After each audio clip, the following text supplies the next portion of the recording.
Come here. You are big. You are big, big, big.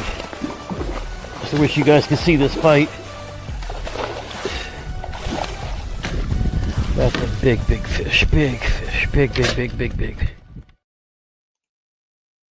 Ooh, we're doing something a little different today. We are going all live on the shorts feed to try to stream to a different audience to bring some more people into the channel. What's up, everybody? If you're brand new to the Fishing with Gramps YouTube channel, my name is JT, and in this live stream, we are going to be working on rigging this Bonafide XTR130, getting ready for our trip down to Texas, leaving either next Sunday or next Monday, depending on how much stuff I actually get done. But we're in the garage. We're just going to do a full day rigging session. I've still got a lot of stuff to get done, and I haven't even got close to sorting tackle, lining reels, sorting rods, everything I need to take to Texas, because the primary focus this last couple of weeks has been rigging this XTR130. But it seems when you have a new kayak and you haven't, kind of fought the battle of a brand new model, just ordering a whole bunch of different parts and pieces and trial and error.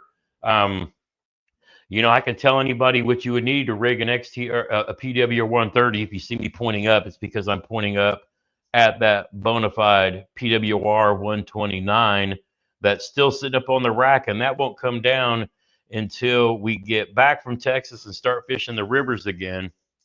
But just to kind of give you a quick tour of what I got in the shop here, I'll pan down this XTR130, and we're going to be moving down in that direction in a bit. We've got some dual mount Garmin Ultra 2s that we're going to be mounting. We're going to do a side-by-side until I get another mount that I need kind of bent to achieve my ultimate goal with having the graphs stacked like you would see on a boat, where one is kind of above the other and then the other one's down here. I'm working with my buddy up in Bristol, Indiana at Straight Up Mounts, who does boat mounts for LiveScope and Graph Solutions. And we're going to be doing some collaborating on building some boat mounts for fishing kayaks, especially the ones who are running these bigger setups where you're running dual graphs instead of single.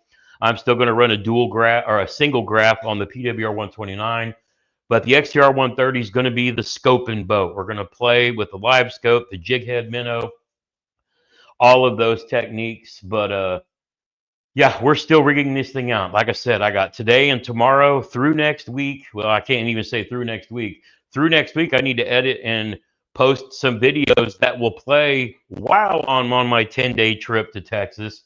So yeah, that's the bitch about being a YouTuber, trying to create and have content up and ready to play when you're out creating other content. It never changes. If you're new here, I work full-time. I'm a security manager, a cybersecurity manager, work for the federal government. Try not to get dosed. Should be okay. But that's my full-time gig, and I'm 3 years away from retirement. But outside of work hours, I'm pretty much a full-time YouTuber trying to build a channel, encourage disabled veterans and other veterans or anyone suffering with some mental health issues to come out and fish and get on the water. We don't do politics here. I know everybody's got their own beliefs, this, that, this, and that. I don't play that. I have my own opinions. You have yours. I don't care about yours. You don't care about mine. Let's just be anglers, patriots, and folks who want to get other people out on the water, having some good time and enjoying the outdoors. So goals for today / this weekend. I've got a new transducer I'm going to mount here on the back of the PWR, the XTR, that's going to run up to the front. It's one thing I really, really didn't like about the XTR is the fact that they didn't put a pod in up front to run the, even they could have put it under the hatch, center mounted transducer spot I just don't like the fact that they didn't do that. They did it in the PWR. They do it in all the other Bonafides. They didn't do it here. I'm going to try to get past that this year. If I didn't run forward-facing sonar, I would not have bought this XTR just because of that. If you're a person that only runs down and side scan, you want to have your graph over that transducer because that relates to everything that you're doing. The one way to get around that is if I wanted to spend another $500, I could get a puck to mount back here and install what they call a NEMA 2000 network, which would run a cable up to those graphs, and that puck, the GPS capabilities in that puck right next to the transducer, when I mark a waypoint, it marks the waypoint from the puck instead of the head unit. Now, since I've already spent all this on this kayak, if I really, really like this kayak and decide to fish it for more than a year as a scoping boat, then I will probably come back and add that puck on the back of this XTR right next to this transducer so that when I mark a waypoint, it's precisely where it's at instead of reading the GPS from the graph 10 feet ahead. Now, why am I ignoring that? Because I have live scope. If I go over something and I mark it and I see it, I know when I go to circle back around to come back and fish, say it's a brush pile, right? Underwater brush pile. I know when I come back, I don't have to guess where it is. With my live scope pole in perspective mode or forward facing, I can look ahead of me 50, 60, 80 feet and I'll know where it's at without needing the down and side imaging. I hope that makes sense. But if I was somebody who was only running side and down on an XTR, then I would probably consider getting that puck and putting it on back here for pre-sliced locations. I actually made a comment on somebody's Facebook page the other day that they had the puck up front. And I was like, oh, are you running an in-hole transducer? Thinking they had the puck right over that. And they were like, oh, no, I'll probably run it off the back. I didn't have the heart to tell the guy, you literally just put your GPS reader up there next to your other GPS reader, which is your graph. So maybe he's going to accommodate for the fact that it's going to be 10 feet of difference from this transducer up to where his graphs are. So short rant, but everything else about this boat, and I'm calling it a boat, it's the scoping boat. And because I plan on really focusing on big bass this year, and I really plan on getting better with jig head minnow fishing. I'm not talking about just for tournaments. I'm talking about fishing in general.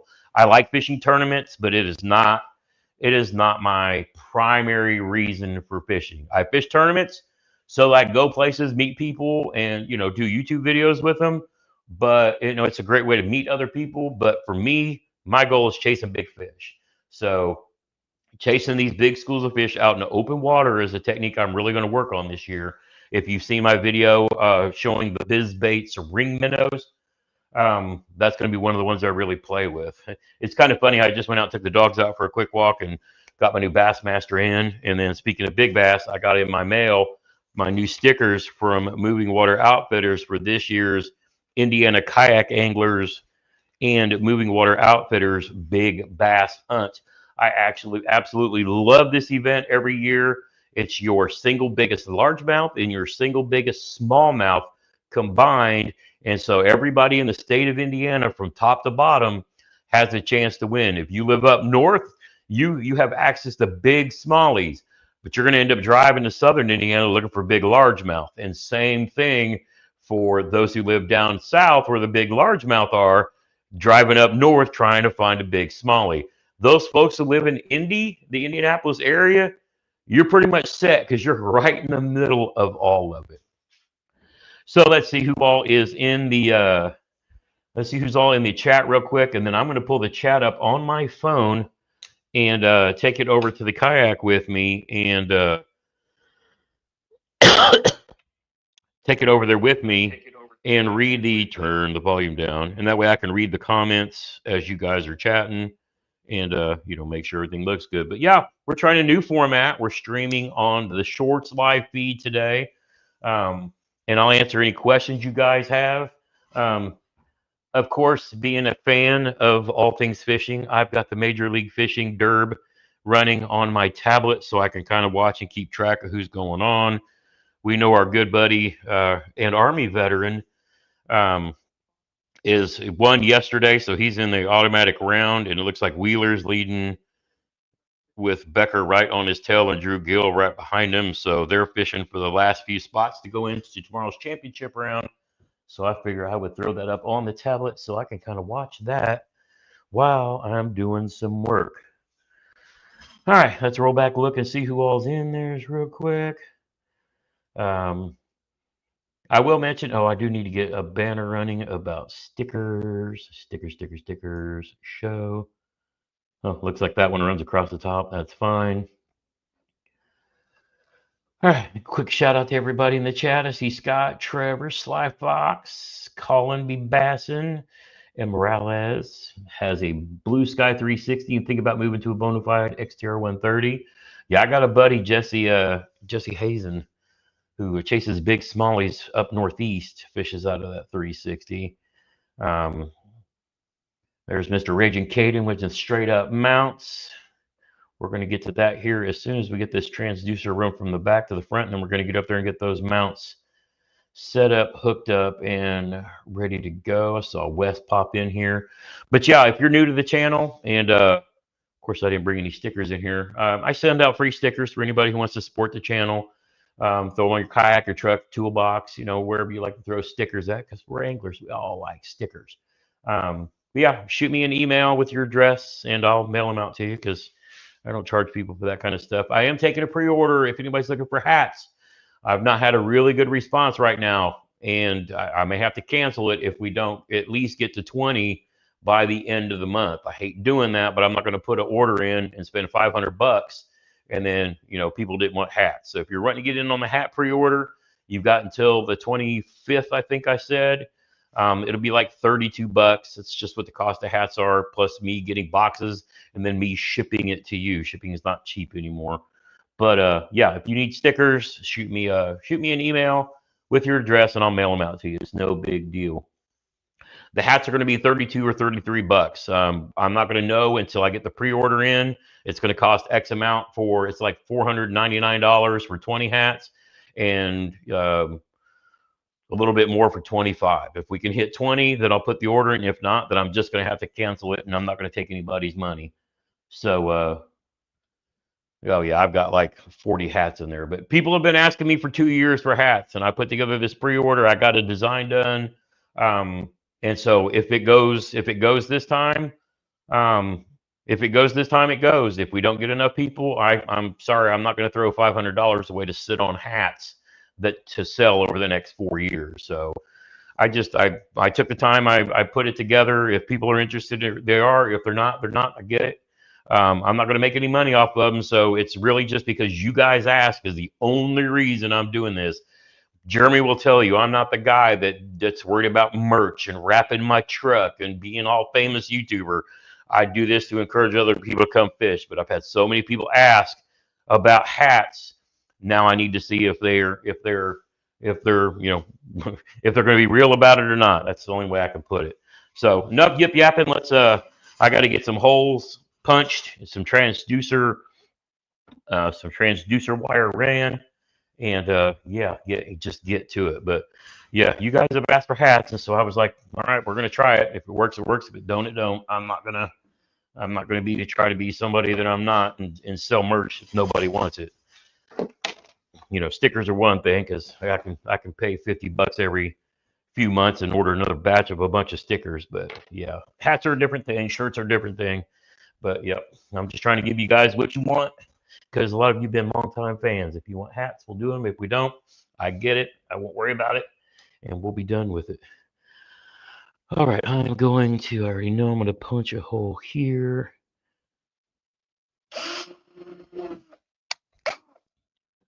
Then I need my bigger hole maker.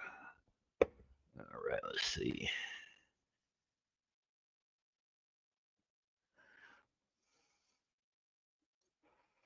Yeah, definitely wouldn't recommend anybody getting a Bixby. I've seen I've seen folks review those who are just basically doing content to do content. I'm not calling anybody out, but I know there are some people that make videos just to make videos. And I'll be honest, it's like Brian Latimer. Dude was hawking Brooklyn kayaks, and I would never recommend. I don't care what level of pro you are. I don't care how much some company is paying me to say that they're good kayaks. They're not. You know, it's a. I don't know. I would recommend a Lifetime Teton before, but you know, I digress.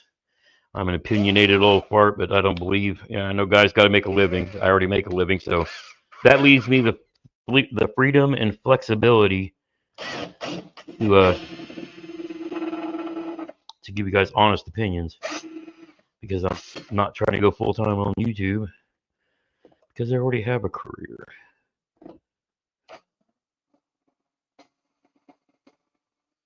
Until I retire. Let's see. Transducer. Let's see. Need to get my tablet a little closer so I can see who's doing what.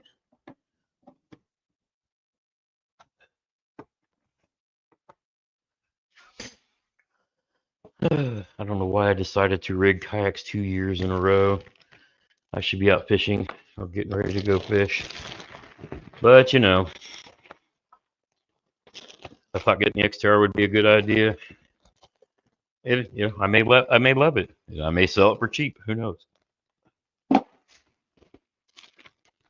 But I did want a second bigger kayak that I can trust to be able to put somebody else in and not have to worry about it at all. And that's why we got this one. Okay, that is, oh, that's the pass-through plug. I guess I could have used that, but nope, we'll use the waterproofy one.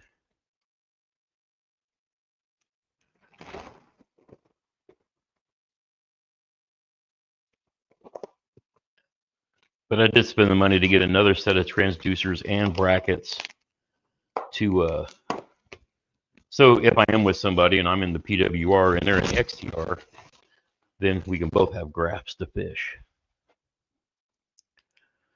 Alrighty.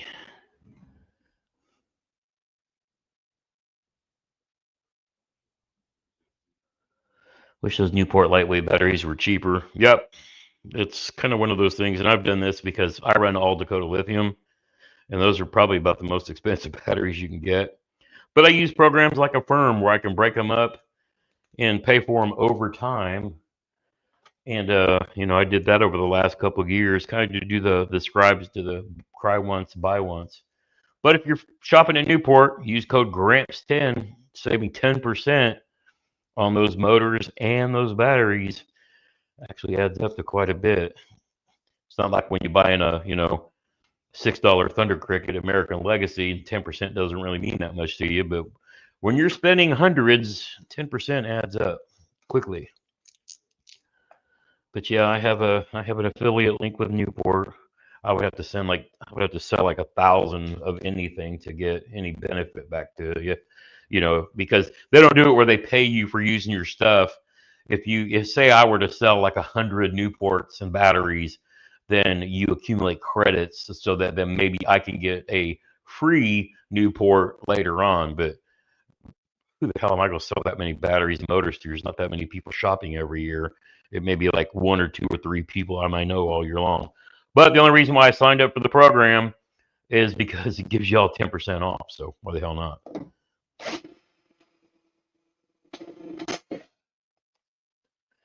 Let's see. How big do I need to make this bad boy to get through there? It's still going.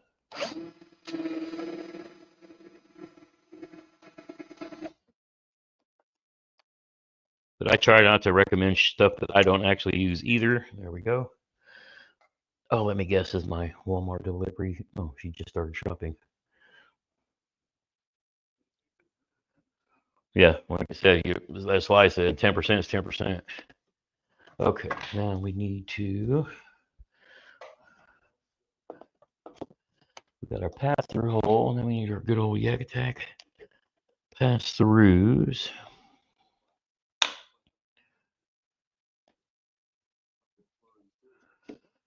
All right. Go ahead and pass this through. And I need one of these to go around. Cable. One that's blank.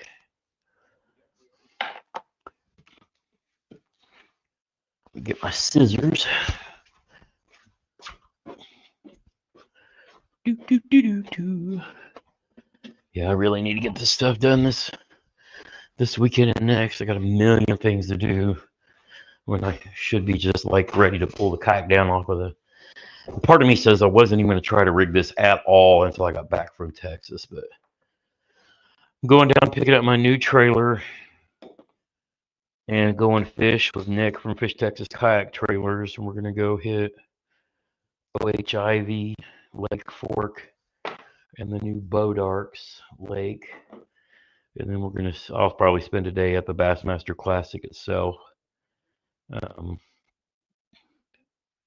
Day or two, probably maybe Friday or Saturday. Be there for the kayak guys to weigh in, and then watch the boaters. I won't be there for the boaters' final weigh-in because we'll be fishing the Kayak Adventure Series out on Bodarks, but I think our weigh-in for that should be about the same time. All right, let's see. I need to run this all the way down.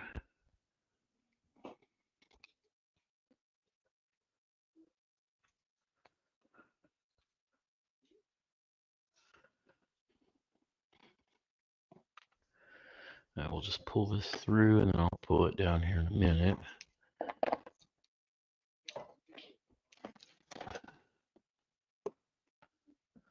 There's Brett Ayler. Always have a good time chatting with him.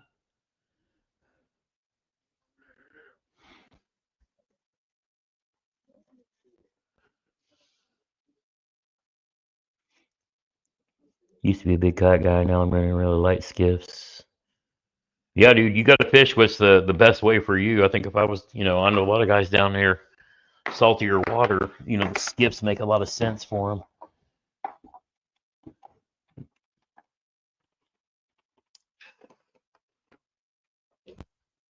It's like me, I also have a boat that I will probably plan on spending more time in this year as well as my granddaughters get a little older. And take my sons out. We'll keep the kayak adventures for when we're doing the kayak stuffs. Mix it up a little, get back into being fishing with Gramps and not just kayak fishing with Gramps. Do some crappie fishing, stick with the bass, stick with chasing. These need to go over here. Those they need to go up front.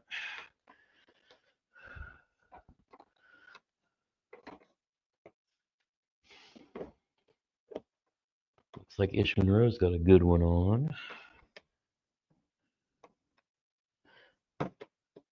Really wish I had more time. I really wish things were settled down in the government right now. I wanted to go down to Red Crest for a weekend, but so much going on at work, just no time.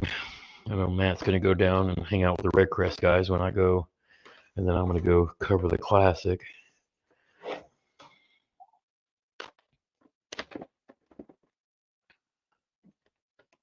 I don't need to pull all that out because I'm just going to push it all back in there anyway.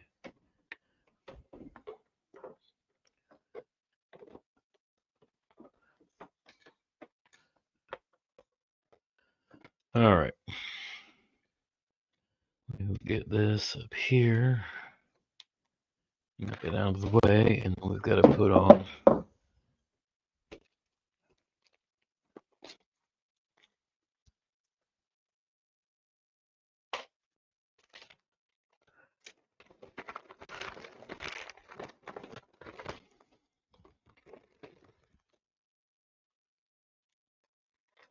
All right.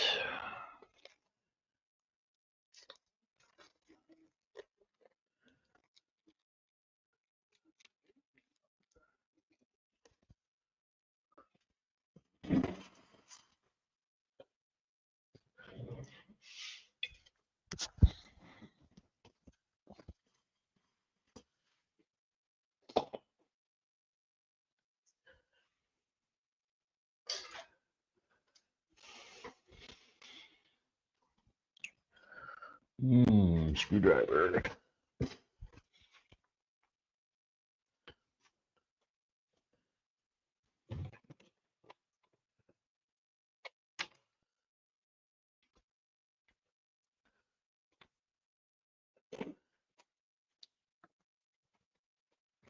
Here you are.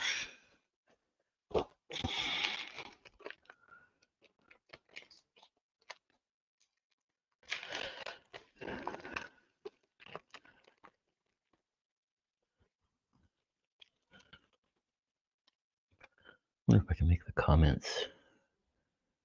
Oh, that's somebody else's live. Trying to get it where I can show the comments better on my side.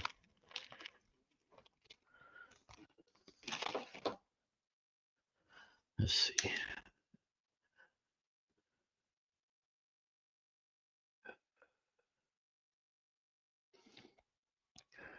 You guys let me know, is the quality, the video quality okay? Is the audio okay? Trying different ways of doing this.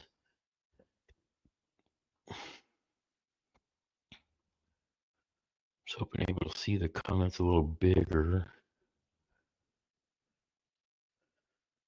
I'll go to studio and see if I can do that. Content.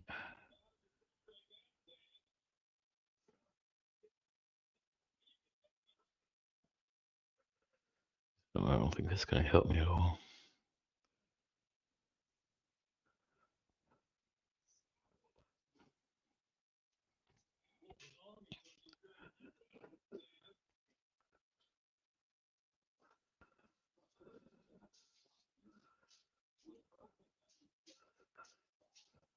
Trying to see if I can pop out the comments to make them bigger so I can see you guys a little better.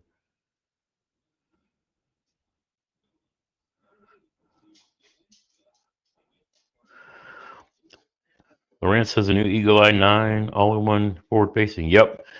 Seen a lot of people talking about that. I think Chad's going to be doing some videos on it. Chad's actually going to be giving several of those away this year, which is pretty awesome.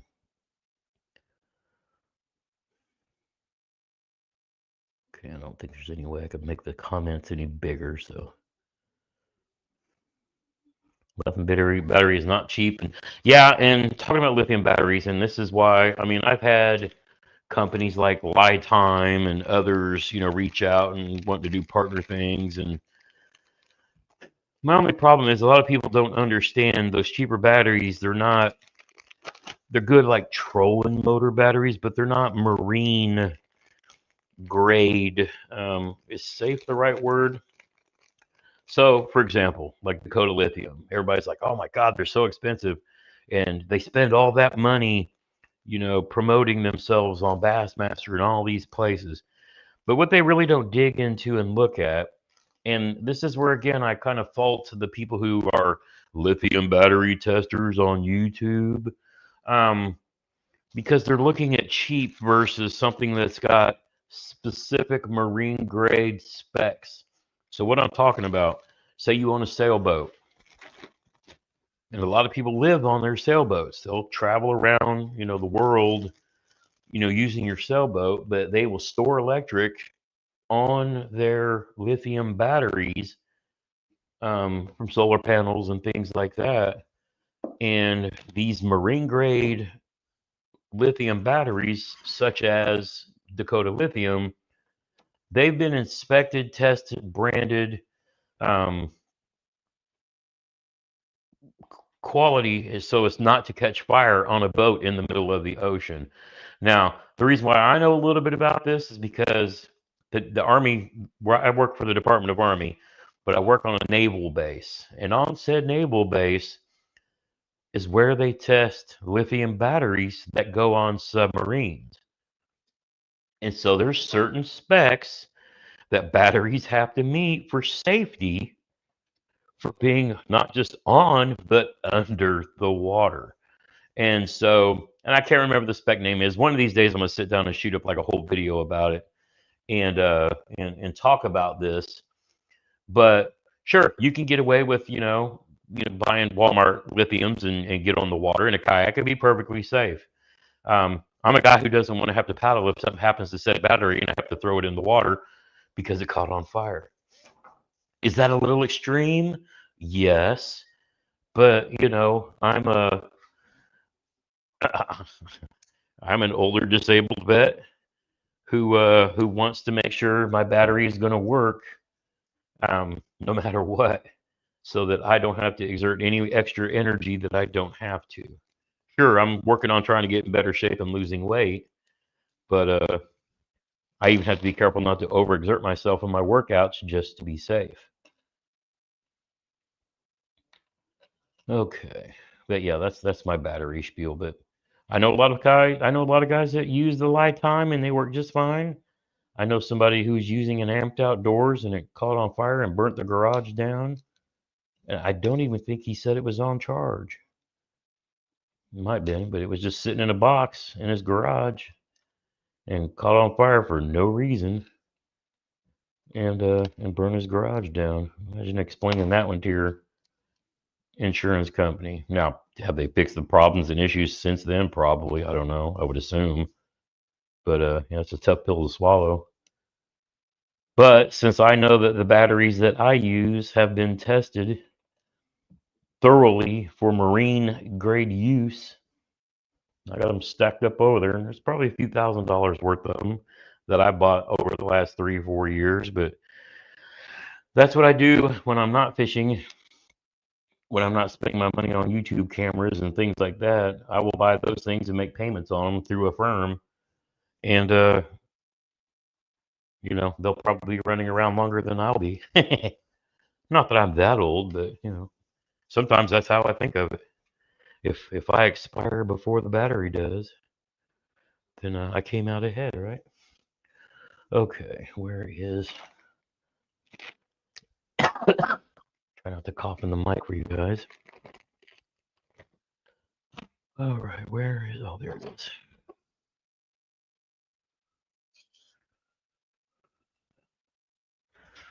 But that's me and batteries.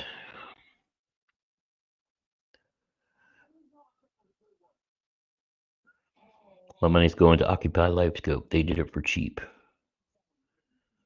Yeah, I mean, in that Lowrance, I mean, I saw somebody playing with it not long ago. Sure good enough that they were able to see the fish. It might have been Christine Fisher. She might have been on the water with it, just playing with it. And she could probably get whatever she wanted. But there have been some folks.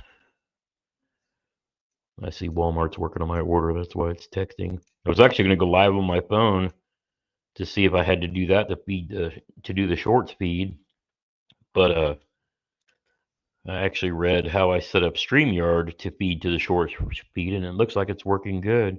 What do you guys think? You think you like a live stream format like this? If you're watching on your phone, you like the vertical format versus the horizontal that I normally do when I'm sitting down at my desk? I think some people watch live streams sitting on their TV, but I think most of the people, even when they watch YouTube, they're watching on their phone. So yeah, you like the vertical format? Okay. I'll do maybe these rigging sessions like this too. I don't know what it would look like in the man cave at my desk doing it that way. Not that I need anybody super close up on me, but watching it on TV but use the phone to chat. I do that sometimes too. One thing I've never figured out though, because I'm always like the host, right? But when I'm watching somebody else's stream on the phone, how do you guys do the whole at name so that it highlights their name when you're on your phone? Can you do that? I don't think I figured out how to do it. I can do it when I'm sitting on my laptop watching it regular, but I keep losing these parts. Well, I'm trying to screw them in like a dummy. I need to get down here and find them before I drop them all on the floor. But yeah, I can never seem to highlight somebody's name. All right, there's one screw. Now I need the two little star things. The vertical makes it easier to see chat. You should try live streaming while fishing. I do it all the time on my channel. It's more fun. Okay, Colin said you don't think you can on the phone. Yeah, I know, Colin. A lot of guys, or Fresh and Salt and Mr. Johnny. I know a lot of guys do that like for Twitch, but I don't have a second phone, and I use my primary phone for taking my pictures. But I do have a big tablet. I suppose I could take that. Gar, watch out, buddy. Yes, yes, kisses. Yeah, this is not the time, homie. I'm looking for this little piece right here so I can get off the ground. But yeah, I think I have the stuff, and I almost thought about buying a second phone just to do that with. Um, because I know a lot of people like watching live fishing, especially on TikTok. I know Gene, does that quite a bit too, but it's like I bought a tablet for doing my advanced mapping stuff when I'm doing map study. But I don't know, maybe if I get to the point where maybe when I retire and I get a second phone that's just for, business, aka fishing, then yeah, maybe I do that. Because I know my buddy Matt, when he does it on Twitch, he can actually like read all the comments and do all that. It reads it aloud to him, but I know a lot of people really kind of get into that. And maybe if I can figure out, maybe I can go live with like my action cameras and stream it through my phone. Maybe I'll do that some too, because then I can get you guys the vertical format, take you along, maybe put the camera over my head and bring you along for the, just the day-to-day fishing stuff. Talk about, because you can watch it in the videos, but I think a lot of people really like the live stuff, because then they can interact with the guy on the water. Which people, they have two phones a lot of the times. Yeah, Starlink does the old Fluke Master does the Starlink thing. The funny thing though, he does that. I never see him live on TikTok. I know he does it, but I guess it only kind of shows up when you're actually live. But I think my primary focus is still just, Facebook. Facebook is just YouTube. And so maybe if I can be, where a lot of the guys are trying like all the other stuff, Twitch and TikTok and all that, maybe I can, get another phone and do like a live stream while I'm on the water and play with that. We'll have to see. I think it would be kind of cool. I know a lot of people have problems with phones overheating. I've done a live on the water with my phone. It'd be done if you don't mind a one camera angle. Well, I always think too, if I'm going to be out fishing, I'm going to be live. I'm going to have 2 or 3 cameras running regardless, and then go live. But I might also, like I said, I may take some of these other action cams and just see if we can do that too.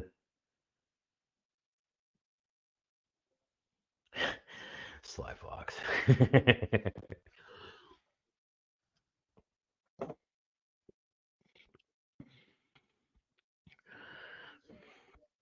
you know that I'm I'm married to a woman who is half American Indian and half Danish, aka Viking. So I married a woman who's got warrior on both sides. I ain't trying to die. Her funeral will be easy though, because the Vikings and the natives both like to set their people on fire. So I just put her in a boat after she gets cremated. Yeah, I told her I'd have to, because she's from Minnesota. I have to go up to the Mississippi headwaters in Minnesota, where we are going to be fishing later this year, and she's actually coming with me. But yeah, she says she's going to take me on a tour where I'm going to dump her ashes when her time is no longer here. I was going to cackle out of that. Well, it looks like Ish got another good one. Is he in the top 10 yet?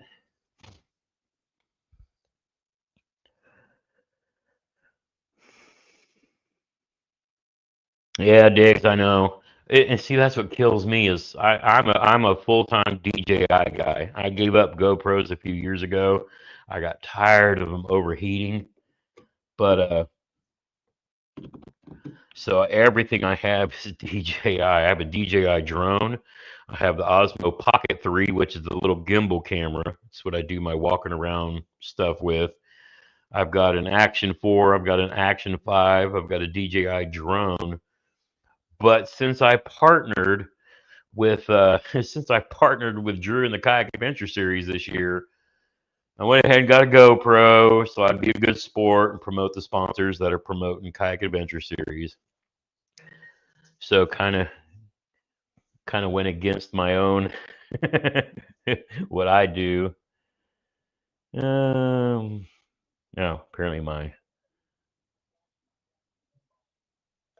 Walmart order is here, and my dogs are gonna go nuts. Ah, no, I didn't want to do that.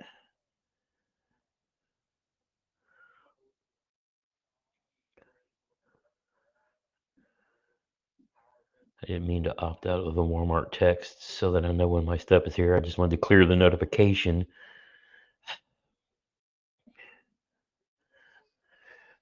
Wanted to clear the notification, but I'm gonna have to run to the front door here in a minute and get my groceries. So Gran, it's funny. I'm going to Texas next weekend or next Monday, depending on how much I get done between this weekend and next.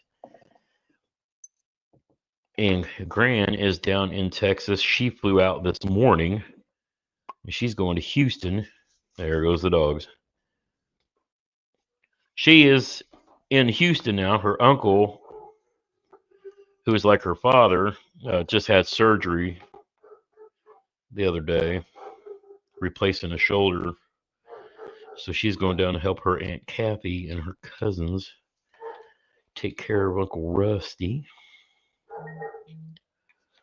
So keep them all in your prayers. Why is there a rubber? I don't even know if I need that. That rubber washer. What is that? No, that doesn't go there. Let me put that in here. Yeah, she's down in Texas this week, and she'll be flying back up home next weekend about the time that I start my 15-hour drive to Dallas Fort Worth so that I can go down and go to the Classic and go fish with Nick. Puppies are barking, yep.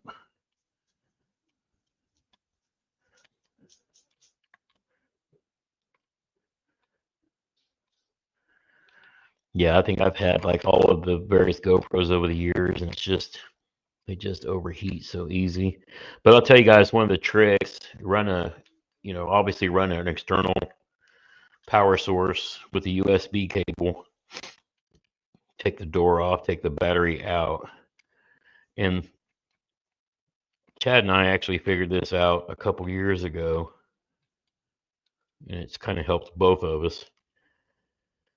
But what you want to do is use basically the cheapest USB cable that you can get at Walmart, the thinnest, lightest, because those act like trickle chargers, which is all you want. The heavier duty, thicker USB cables that we use to do faster charge on our phones and tablets or data transfer, your copying stuff to and from, they generate more heat because they're pushing and taking more power. But you don't need more power when you're just keeping a GoPro running. You need minimal amount of power and like no data transfer. So get those 5-6 foot long, just plain cheapest $5 USB cables, and you can pretty much run your GoPro most of the day. I say that you can't combat, 97, 98 degrees. Hello, the moose. But you guys chat amongst yourselves for a second. I'm gonna go grab my stuff off the porch. Watch out. Let's go.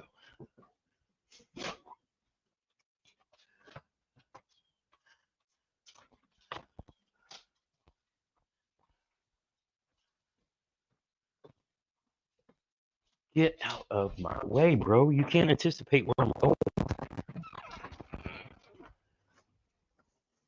Get back in the house.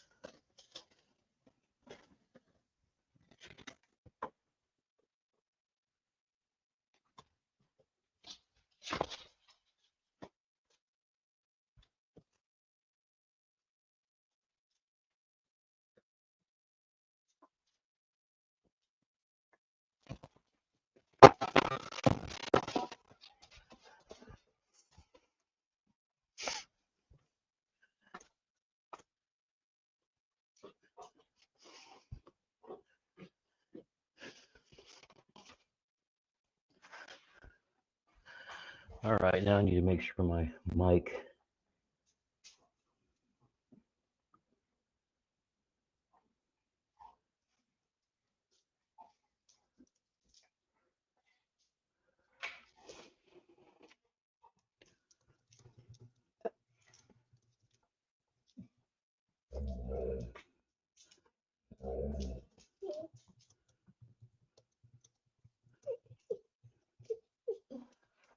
What? Get down, dude. Gunner, you and your ball. And make sure that my mic is still working because I walked away and I should have taken my mic off when I left. Test, test, test. Yep, there's the DJI mic too. So yeah, I've got a little DJI mic here that I have Bluetooth connected to the laptop.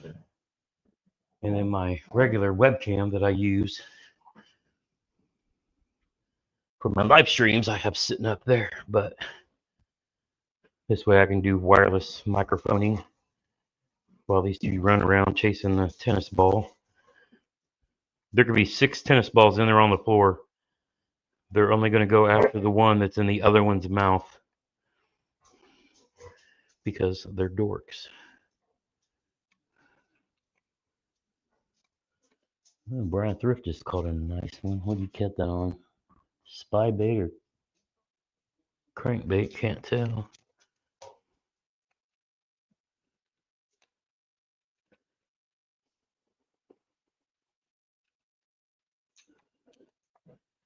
Yeah, I know I'm really going to hate this transducer hanging off the back of this kayak like this, just exposed. I may have to get one of the other,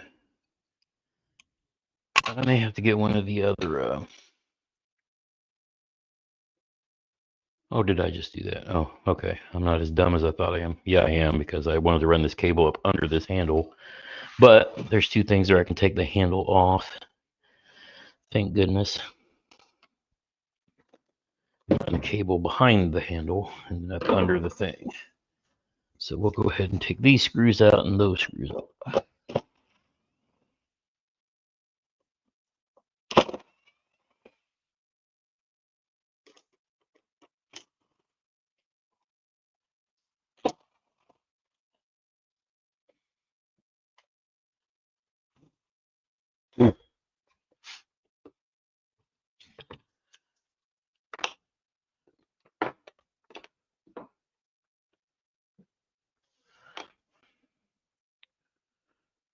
Oh, somebody say Mr. Wendell popped in.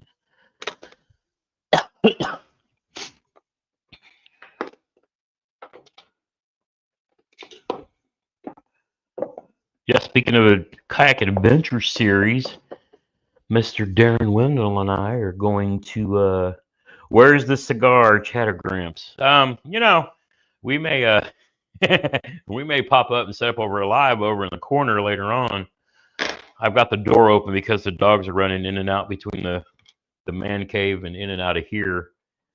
But yeah, Grant's down in Texas this week. She just flew out this morning, so we might fire up a ye olde stogie at some point this evening, and maybe do a live from out here too.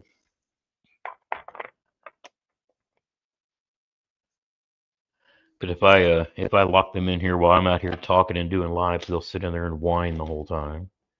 Dad, let us in the garage. We want to play too. Because they're spoilt. Gunner's got to be wherever I am when they're not chasing each other around, trying to whack a tennis ball out of each other's mouth. Yeah, thinking about it, this would be a good place for a stogie. Perhaps we have a little discussy scush.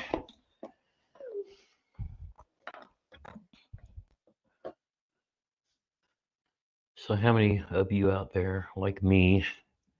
Ooh, I don't even want to broach this topic, do I? This is the 54. Or no, This is the GTS 56. This is the newest one. I have the Garmin EchoMap Ultra 2s, and they run the GT56. All right, that screw is not long enough. Where is the screws?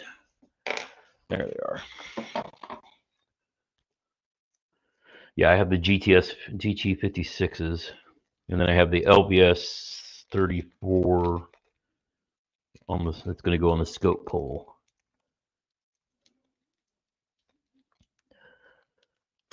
He's doing the two closest, Springville, and the other one around Pittsburgh. All right, let's run this cable up through here. Yeah, this is just the one piece of this whole XDO design that I absolutely hated, having the transducer off the back. And a lot of people wonder why that is, because boats run their transducers, off the back end of them, all the time. And my argument to that is, yeah, because you have to walk around the motor every time. Because I'm going to, and it's going to happen, and other people are going to do it, and they're going to complain about it.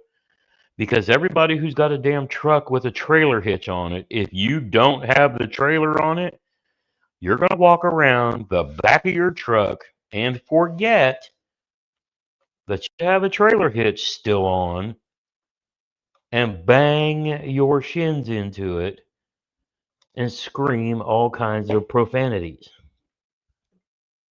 And the first time somebody does that on one of these with all that money hanging off the back end, they're going to be pissed because they're going to break it or they're going to break the bracket. Now, I know a lot of people have those metal ones that fold up. I think Lowrance does that, but Garmin's are just like the plastic whatevers. So, I could fold it up, but then I'm going to have to remember every damn time that I launch to grab the Phillips, come back here, unscrew it, get it level, tighten it down, and then go fish. That to me is going to be a pain in the ass. Just saying. I just think that to me was just the dumbest design flaw in this whole thing.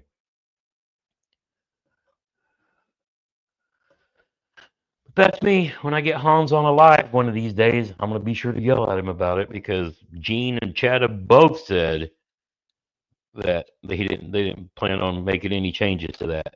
To me, that's just stupid. Stupid. And my question is there enough of this screw to actually get enough good bite into this?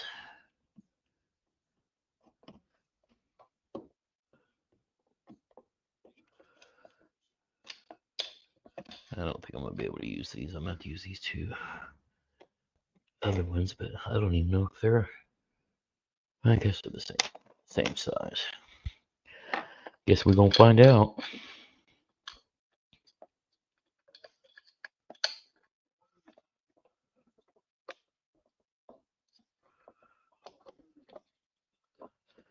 And they're going into the final period of the knockout round. Man, is that even going to screw in far enough? I think I'm going to have to go get a whole different set of screws. I don't think this is going to go in there at all. And these other two aren't long enough. It's always something. It's always something.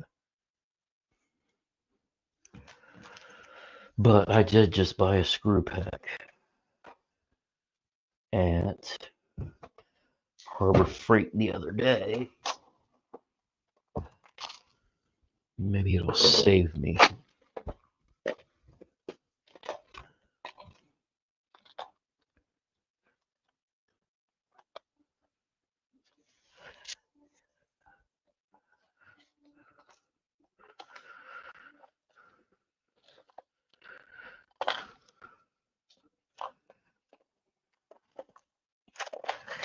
Yeah, I can't do anything like real men anymore because that's why I'm disabled to this day.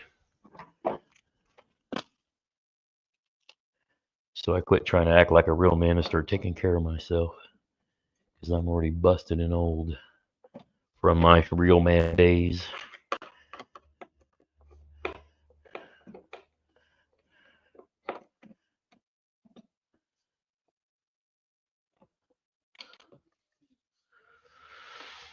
Hmm.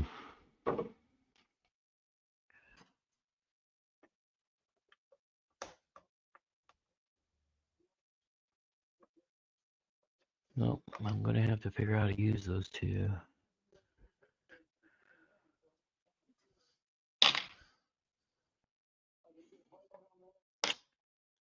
Where the hell did it go?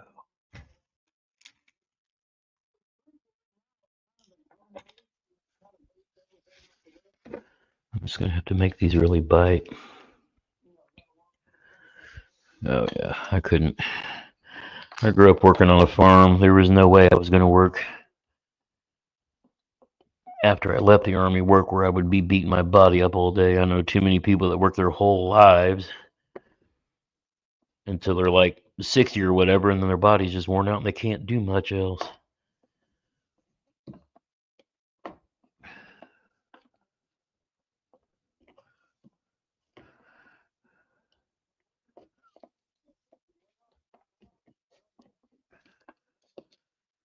All right, I am going to have to find a couple of other screws to use in this because these are too short and the other ones are too dang long. I'm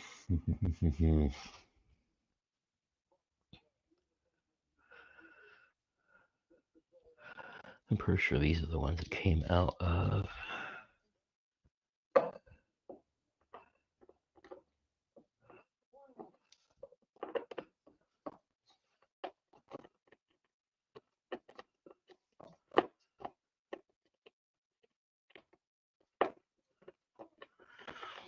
Let's see.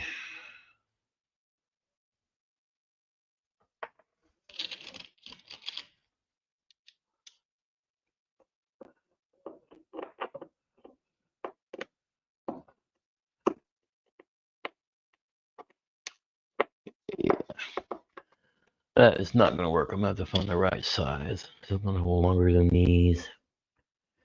Used to be an electrician, made fat stacks in their life, and working 72 hours a week. Yeah, it's got to be hard.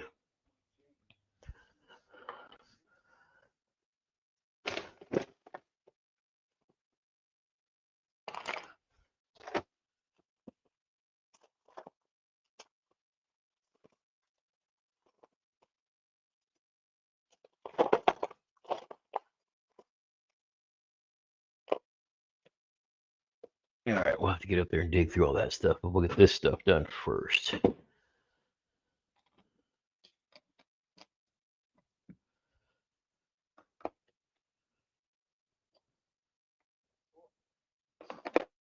All right.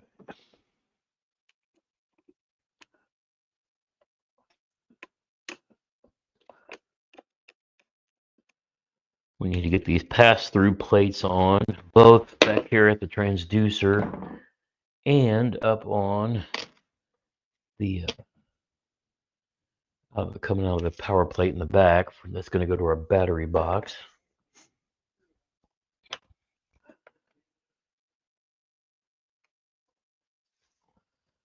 All right, let's see. Where are we going to get my Sharpie so I can see where to drill my hole?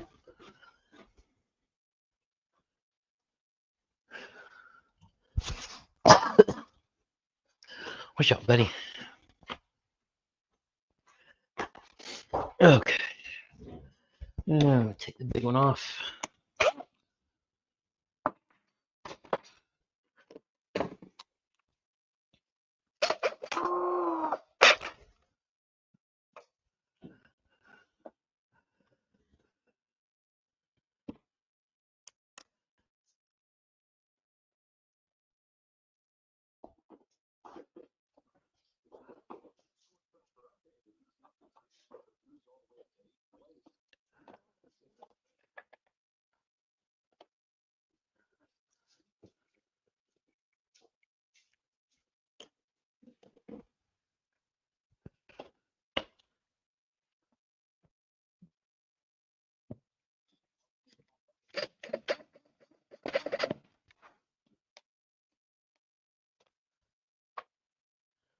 Just enough to get that started.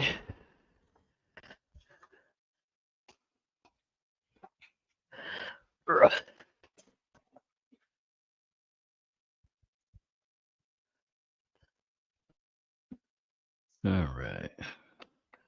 Putting the rubber grommets around the cable. Pass-through cable.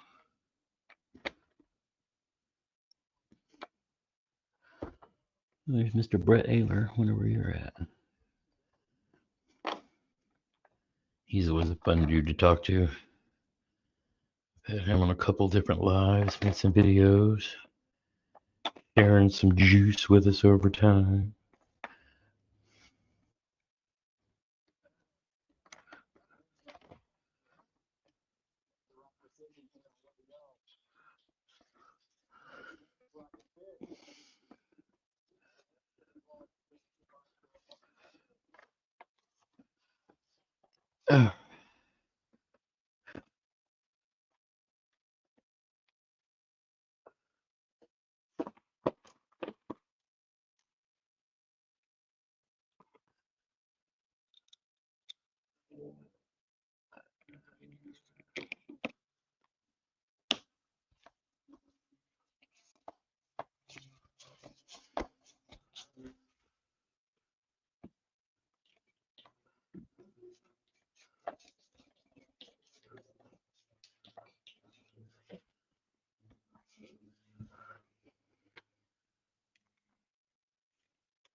I need you to bite.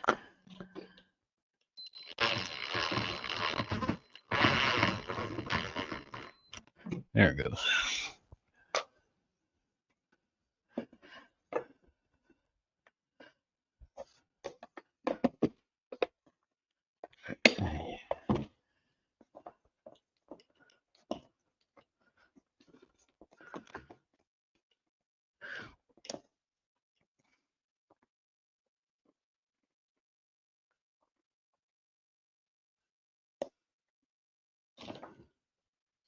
See, they're such a pain in the butt.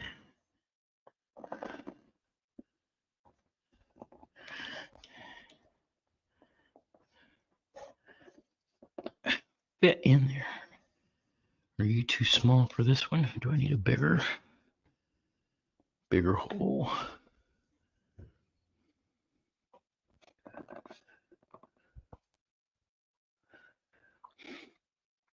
Hey, what's up there, Bucktail? Yeah, just trying to. I've got this weekend and next weekend to get this all done before we head to Texas. So, kind of in a time crunch now. I've got everything in that I need now. It's just getting everything done. You know how it is. I hate rigging kayaks. I need to be a famous YouTuber, so I can just send all my stuff to somebody, have them do it for me, so I can promote their shop. But no, I know a lot of people really enjoy this. I just enjoy putting it on the trailer and going fishing. I know how to do it all. I just don't like to do it all. I just have so many other things I would rather be doing. But it's part of it. Damn near wore myself out last year trying to get a lot of it done before the NC, and of course it cost me because I wore myself out. It took me months to recover from that. But like I said, worst case scenario, if I can't get all this done that I need to get done before I go, I'll just get the PWR down and take it with me. I'd like to take this one with me, but I'm not going to kill myself doing it. I should have enough time now that I have everything in and many of the things done. Today we're going to get these transducers run. And why did Bassmaster quit? Get these transducers hooked up, the power hooked up back here, and then we're going to work on getting our GRAMPS mounted up front. And then that'll be everything on the kayak, and then we'll build our battery box, which I just need to repurpose my black pack from last year. But right now I'm having a pain getting this pass through. I got to get the right size, and I just do not want to drop this transducer on the floor and break it.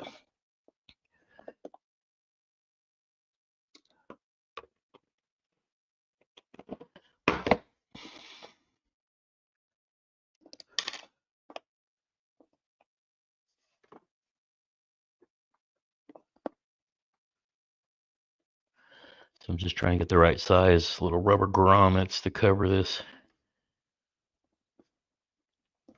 cable pass through from the transducer so the water doesn't seep in.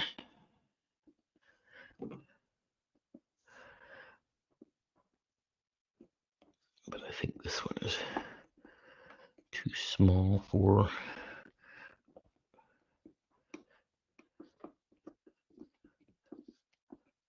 I think I got to get one with a little bit bigger hole for the cable. I think this is just too big. Trying to force it down in there so it's tight. But I still think the hole's a hair too big. Do I have a flat? Oh, my flat side go.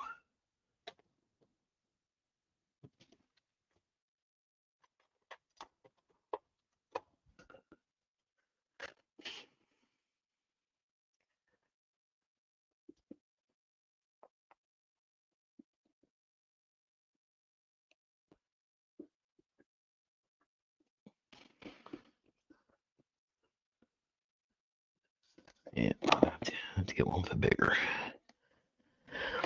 bigger hole to wrap around the cable. Man,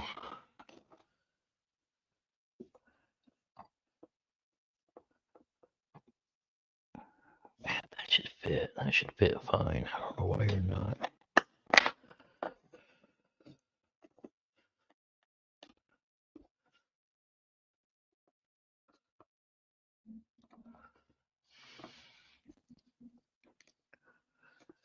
Okay, got you in. Let's see if I can get the flat one in with you.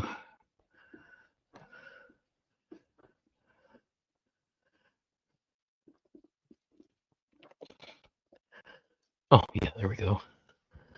Now we're cooking. Get the old Major League Fishing back up and running.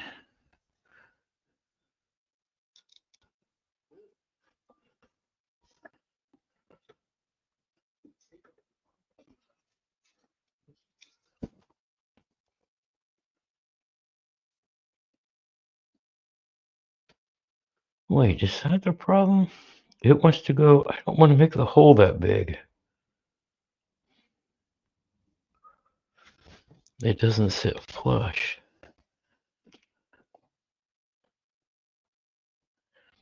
But it wants that hole to be that big. So it can go in there too. Where?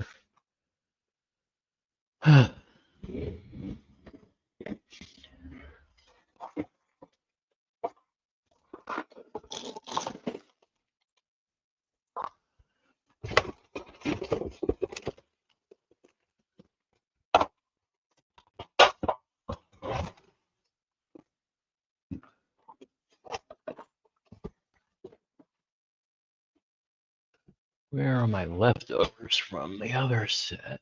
Are they flush?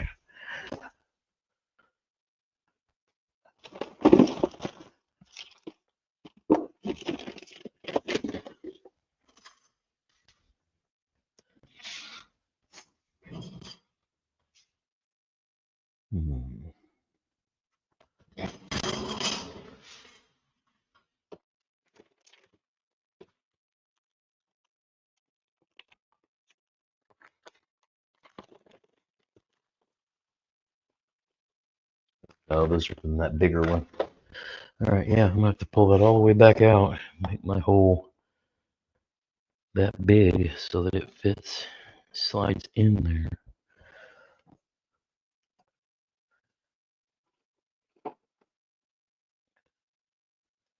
I will have to, man, I don't want to make the hole that. That don't make no sense. I should not have to poke that all the way in to get this to sit flush.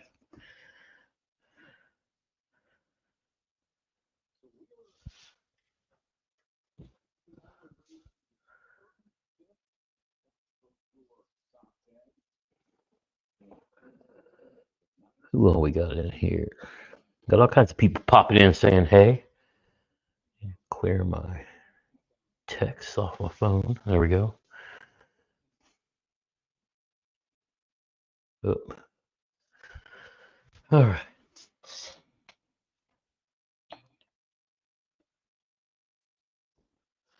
All right, we're going to pull that back out.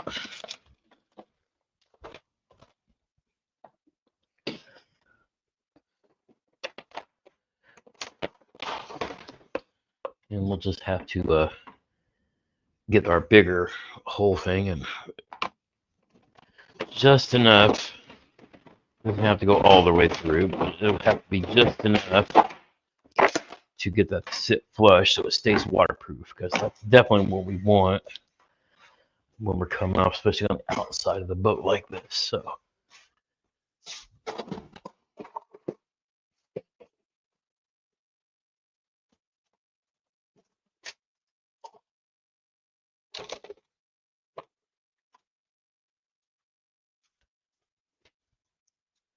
we will tap it on the external just enough to have that where to create a seal.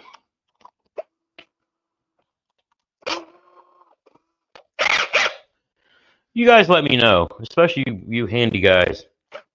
Do they make drills with chucks anymore? I love electric drills. I hate having to hand tight because they don't ever seem to be tight enough. Do they make a hand electric drill that comes with a damn chuck? Because if they do, I need to get one.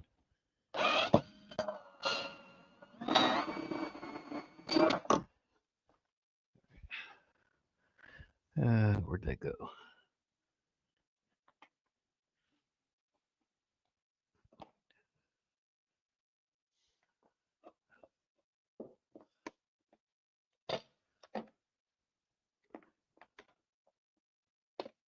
Oh, I do not want to pull that out.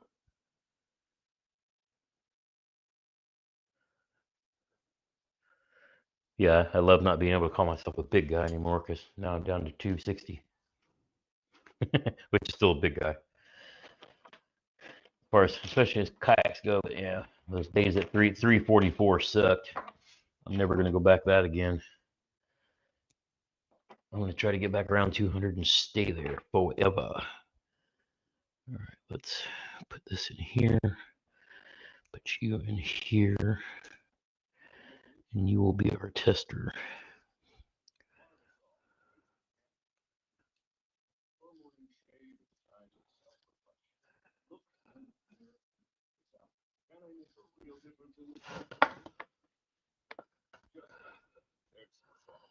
Yeah.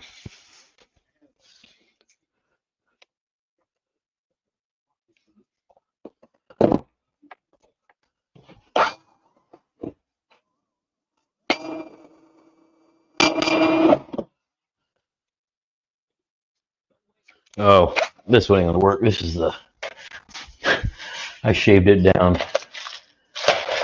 punching a hole in my trailer for a mount, and so that I'm not gonna grip on this. This one will.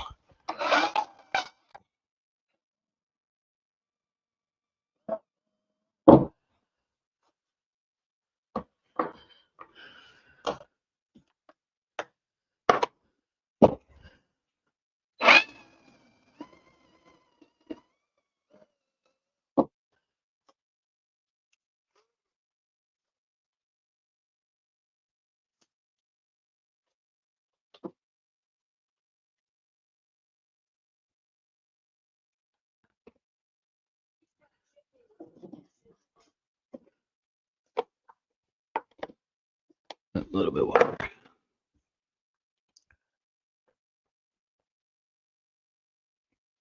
What kind of mic do I have? Whenever you turn on the drill, it just cuts out, which is awesome. I have a DJI Mic 2. Yeah, and it's supposed to kind of cancel when it gets over.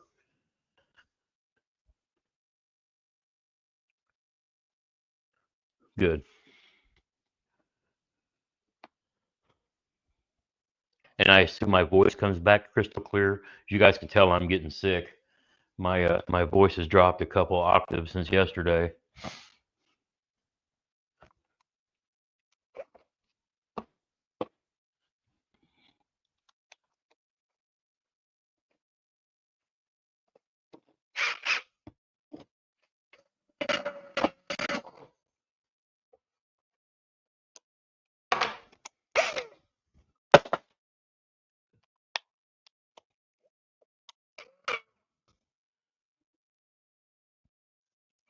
Yeah, I use two sets of different microphones for my sit in the man cave videos. I have a DJI mic mini that feeds to my actual, video cam or my actual camera.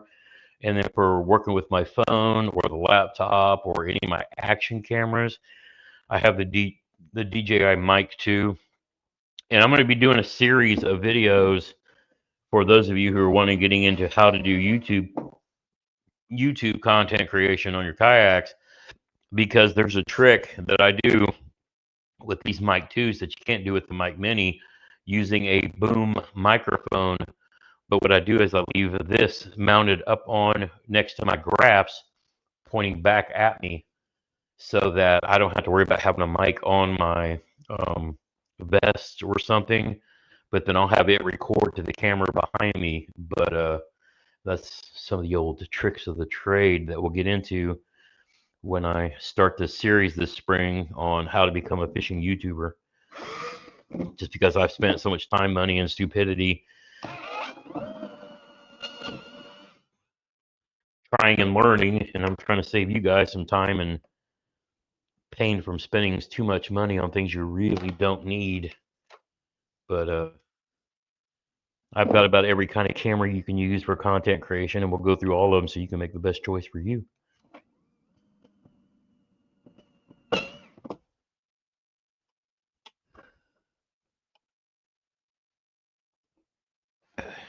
Just big enough where I can slide that in there to create the seal.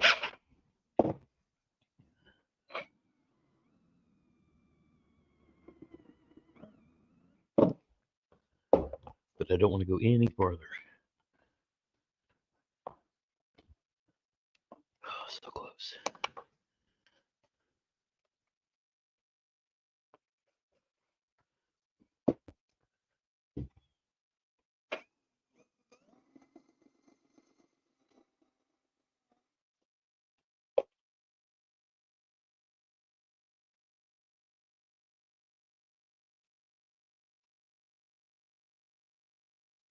Perfect. Just enough there where that creates a lip and seals it, so nothing can get in around it. That's exactly what I was looking for.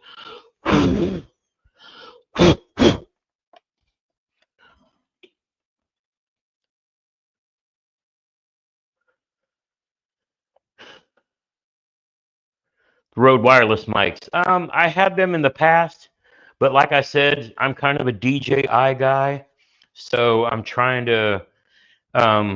I try to do everything DJI just to keep my life simple, because I use the DJI app. Um, I hate even mixing in GoPro, and I haven't even unboxed it yet. I've got a one of the new 360 cams, which I hope to use to be able to create like shorts and reels and stuff while I'm on the water, at events, so I don't have to wait till I get home to kind of create content. I can be doing shorts and reels while I'm out and about. But oh, what am I doing? I need to run this cable back through now that we got it big enough. Okay.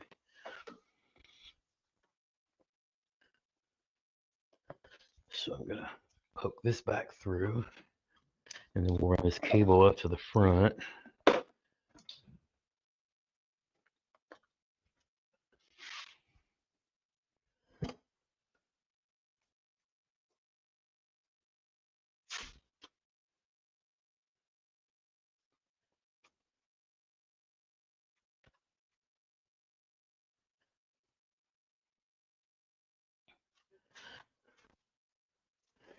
Sly, I still didn't order those stupid fish tapes, and here I am once again needing a use for it because I can't find my stupid other one.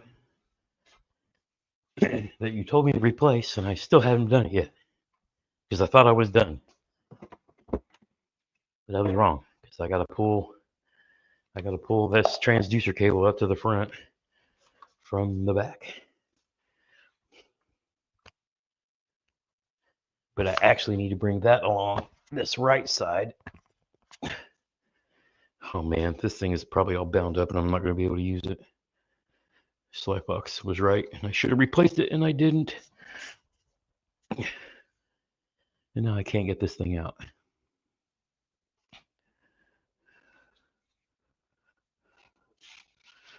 Oh, I made a mistake.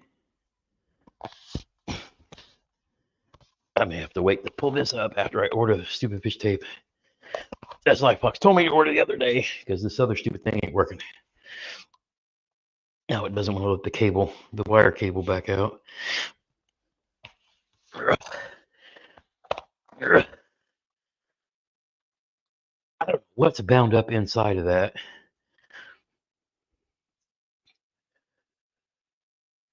All right. Slyfox, because of you, I'm going to order that right now. I'm not going to be able to run that cable today because I'm a doomus and didn't listen to what you told me to do. I don't want to run Harbor Freight. I'm lazy.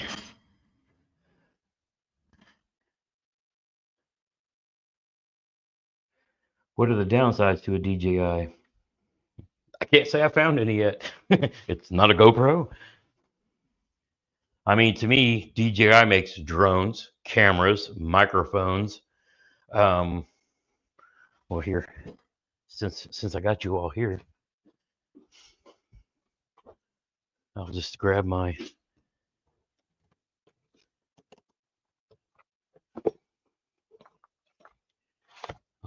stuff and things while we're in here and give you guys a little lesson on cameras. I'm not gonna grab my drone. You guys know what drones look like. It's in this bag. No point digging it out. But so, for example, you see this boom microphone, right? I can take and plug that into this, and because it's got the magnet on the back, I actually stick it to the side of my graph up front, so that this mic is sitting on the graph pointing back at me, wirelessly recording to one of my cameras. So here's the Action 4, here's the Action 5. If you ever see me walking around at an event, a boat show, or any of that, you see me with this. Oh, look, I'm shooting video to the front. Spin it around. Oh, look, I'm shooting selfie videos as I'm walking around. Oh, I want to shoot it in a format that's like for reels and shorts. I just flip the screen. It's going to shut off because it's powered to do that. But turn it back on.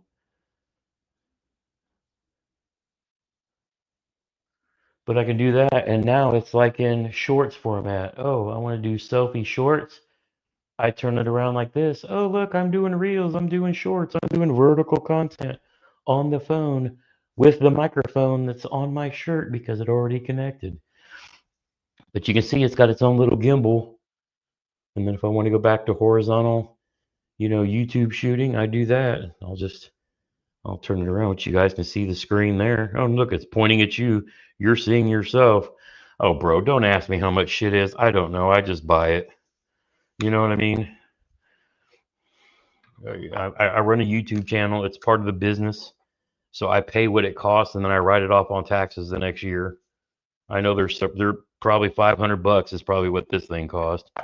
The cameras are $200 or $300, but I don't know. I buy so many cameras because you guys, I can't tell you how many of these go into the water just over stupid shit that it's just, but I don't take this one on the boat with me, but eventually, like I said, I'm gonna sit down and do a video when I kind of get caught up on all of my cameras, all my setups, my mics, my stream desk that you guys can't see here. I've got two lights that are on either side of the table that focus back at me, so I change the light. I'll turn them off. Turn it on. I can make one. Well, one of them's when I was pointing down the garage that way, just to throw more light in the room down there. And then I got one that's throwing light on me here. And then I've got my, Elgato microphone that you guys see on all the live streams. I'm not using that today. It's because I've got this wireless one hooked up to my laptop. But yeah,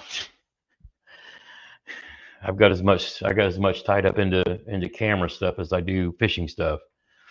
All right, no, my fishing stuff costs more, but you know how that is. But yeah, it's just one of those. It's just part of being a YouTuber. I try to bring as much quality as I can, even though this physique isn't the quality that it could or should be. But I just try to bring you guys the best video that I can. I normally run everything in 1080, so it's not overboard. But I try to invest in decent equipment so I can bring you guys a good show. You know what I mean? All right, we'll go ahead and push this through for now, and then I'll go. I was going to.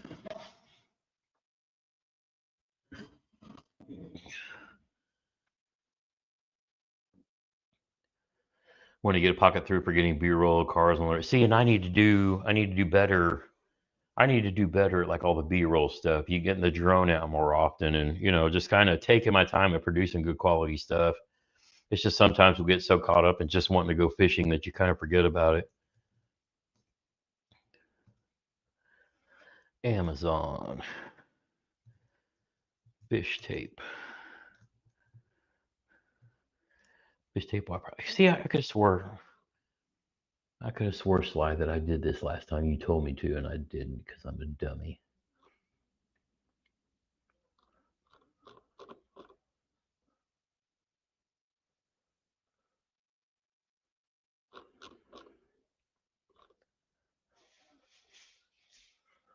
Oh man, these kits are kind of cool.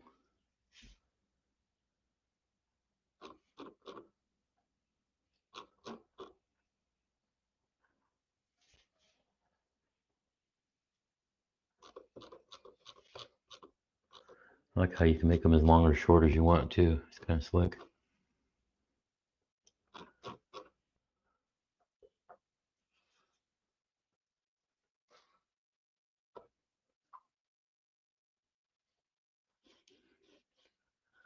All right, add to cart. Check out. Be here Monday. That's fine. I got plenty of other stuff to do. I can actually do that cable pull on Monday, so that'll work. Yeah, fish sticks. I got it. It's in the cart and purchased, but meanwhile, we'll just go ahead and get this cable in here, and then we'll pull it up to the front later, because we got many other little projects to do. But today, we get all the stuff and the electric back here done, and then as soon as I get this done, I'm going to move up front and get those mounts put together that we got from Straight Up Mounts, and get my graphs mounted to the Straight Up mounts. And for now, I'm just going to do this side by side. I decided I like that for now, but we're going to work together and do a little custom jobber, so I can get kind of what I really want down the road going too. But for now, we're going to get this screwed in, and then I'm just going to leave this dangle, and I'm going to have to go find some other screws.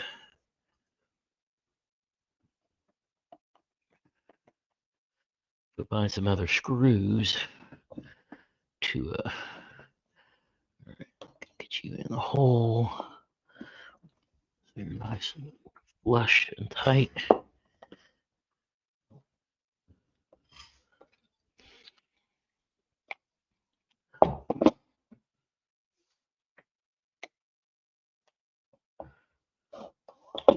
There we go, and then you off to the side.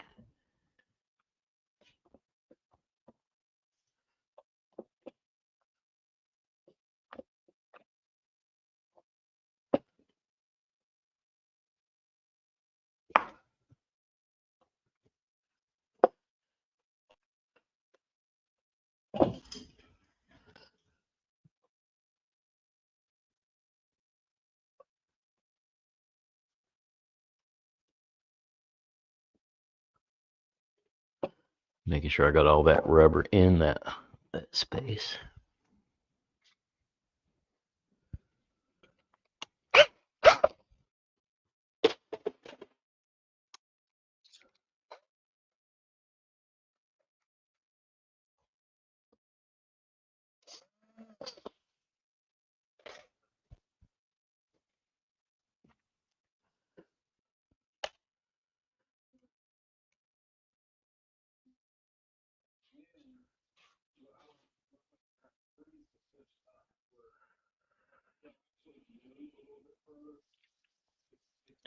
Are there too many obstacles in your yak to use a magnet? No, it's just having to run it so far. And the big thing is I got power running down the right side of the yak. So with this transducer cable, I want to run it down the left side of the yak. Um,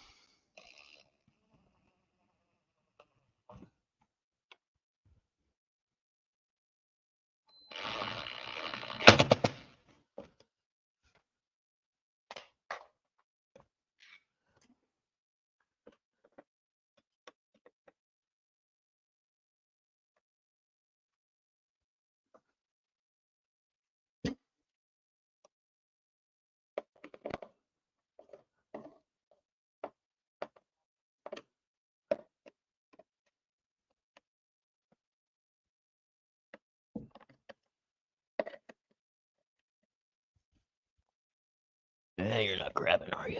I know you're not. All right, I'm gonna take the top one back out until I can get the bottom one in there good and tight. Since I know the hole's already perfectly sized for that one.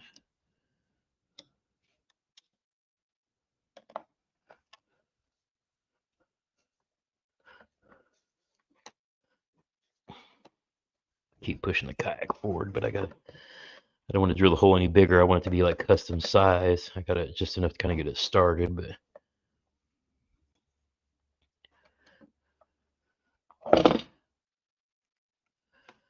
we're gonna do this. We'll take the. Oh, Brett just lost a big one.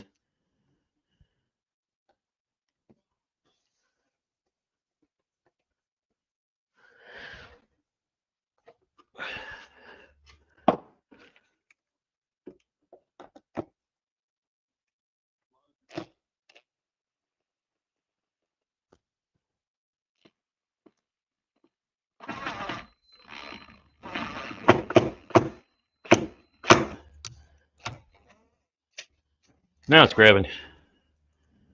Well, I keep dropping all the screws.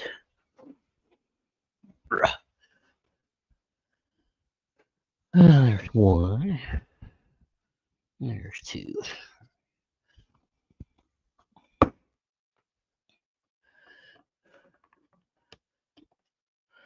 So I guess nobody's out. Nobody's out fishing today. Figure most of us that are sitting on phones watching videos probably still either coming off of ice out or it's still a wee bit chilly outside.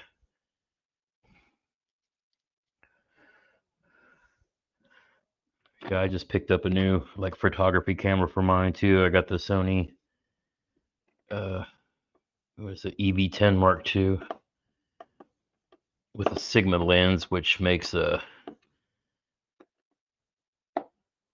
Trevor, you got snow in Texas? My wife's in Houston. I hope she ain't getting no snow. She'll be pissed. I think she was counting on some warmer weather.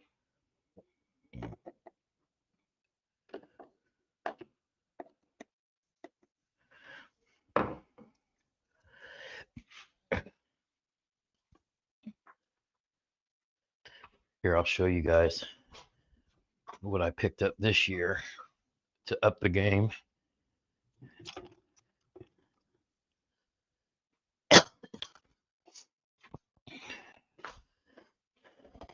If you guys have started like, if you like the quality of the videos lately, that's thanks to this Sony. I think this is the EV. It's a Sony ZV-E10 Mark II. And then I've got this lens, which is what kind of gives the blurred black background and whatnot. But if you saw some of my recent videos or my recent shorts with the Fishing with Gramps sign behind me, that's shot with this camera. And I probably put about 1,500, I think, into the camera and the two lenses. But you can see I've got my little mic thing for doing the wireless mics to this stuff too. But yeah, we kind of really reinvested back into the channel. What's up, Moose? We kind of really reinvested back into the channel this year, selling off a bunch of stuff and then upgrading to try to push to bring some higher quality content. So Yeah, and they say the ZVE10, the first one, which you can get probably for about $500, if you're going to recommend somebody get into YouTube and they want a camera for shooting, those kind of videos and whatnot and pictures, that's the one. I went ahead and got the Mark II because I may as well get the latest and greatest while I could. So I dropped about $1,000 for that, but you can get the Mark I for about half that right now, but it's still a phenomenal camera.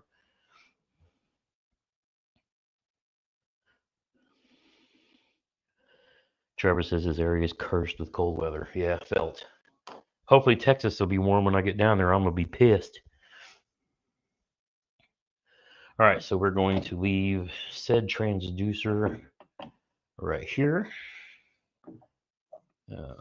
Actually, I'll pull it out a little bit and lay it up there, and then we'll scooch it back in later.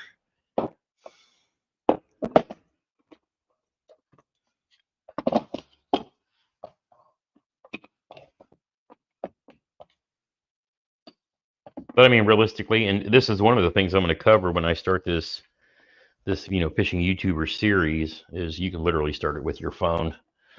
You can set a phone up on a tripod, landscape mode, and make all the talking head videos you want, and it'll work just fine. And I'm literally going to start that way too. I'm going to start with my phone as a camera, shooting videos, and then show how you do it.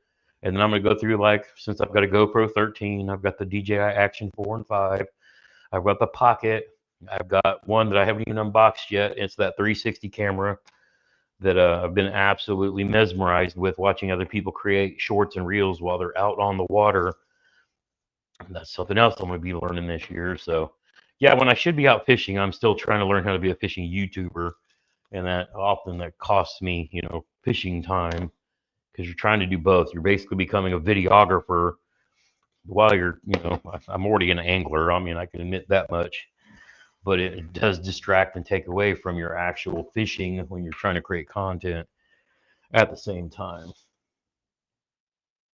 That can be good, that can be bad. Personally, I'd rather promote and get other people fishing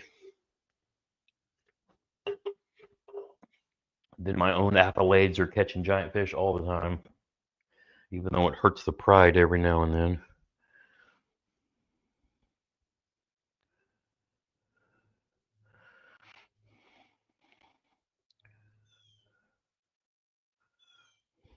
Oh no, I'm not taking that camera out on the kayak.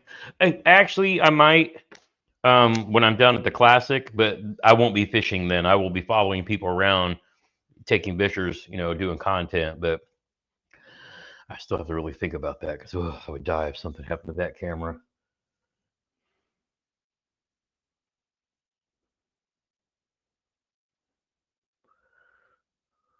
Yeah, if I'm not fishing game on. Yeah, Diggs, I'm thinking the same thing. I'm gonna go try to follow some people around, and I'll have that.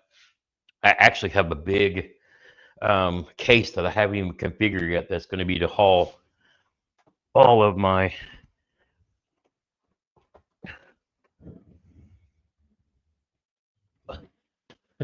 I got this big case that all my GoPros and action cams and probably everything but the drone are going to go in, so I can kind of carry everything around and protect it.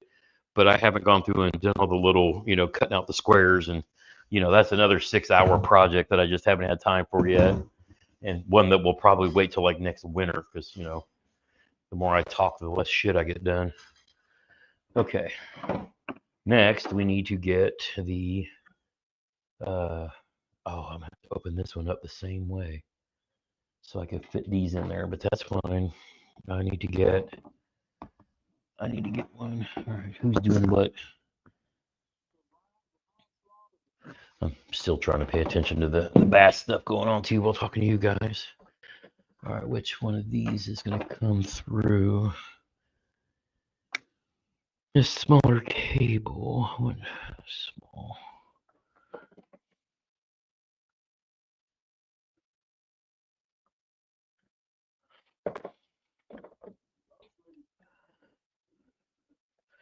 I may actually wrap some electric tape around this thing just to make it rounder, to make it a little more watertight.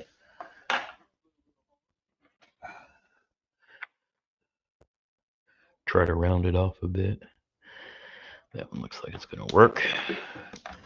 Yeah, because this one's going to be an angle where if there was water running, it could run down into it. But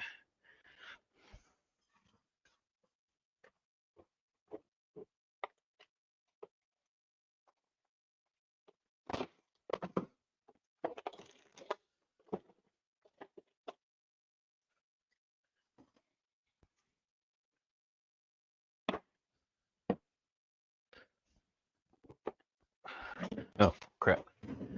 Move my phone. I can't see the comments, but I'm glad I did because now I found my tape. That's cloth tape. I need my electric tape.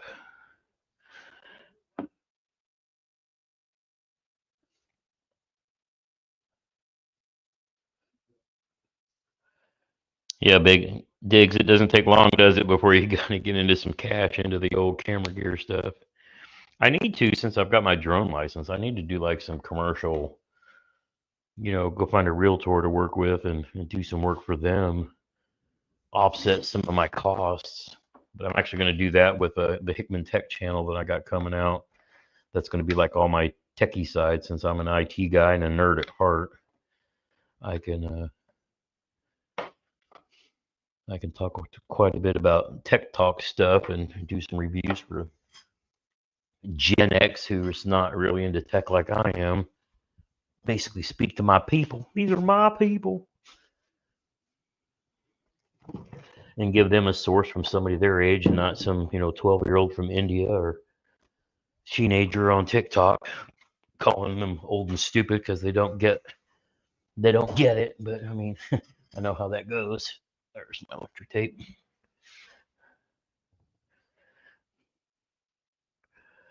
Don't want to hear about your OnlyFans channel.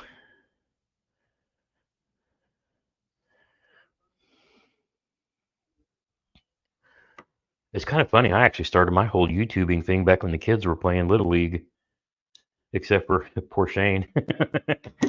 First time he hit a grand slam, I was yelling so loud, and I took the camera and pointed it down at my feet while he was around the bases. I just caught just enough of the ball going over the fence, but I was yelling and screaming and hooting and hollering so much while he was around the bases that I missed him. I miss getting him on camera that way too, but yeah, I say if I had an OnlyFans, that would be like a threat.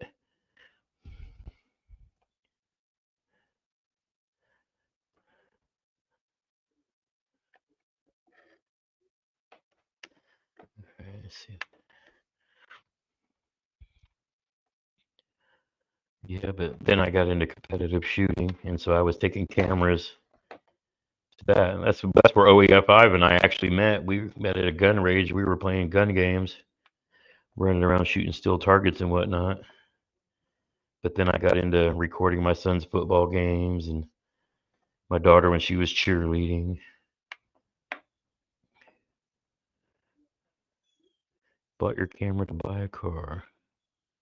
Quick way to get your credit rating. Oh, I get you.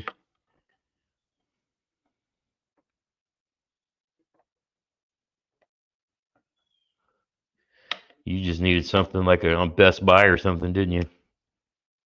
Yeah, YouTube hates gun channel. Yeah, this channel actually started out as a Second Amendment channel. It's when back when I first got this tattoo. But yeah, this used to be one of the top.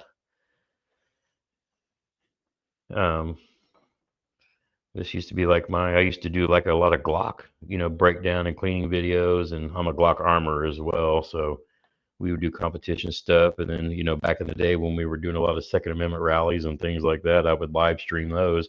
That's how I actually learned how to do live streams, was covering rallies around the state of Indiana. But yeah, then they demonetized me, and I basically took everything that I had gun related off, and all of our hunting videos I took off, and I had a couple of videos on from when me and John Michael were out fishing in the boat, and then we got into kayak fishing, and then during COVID, I just decided to be like a fishing YouTuber.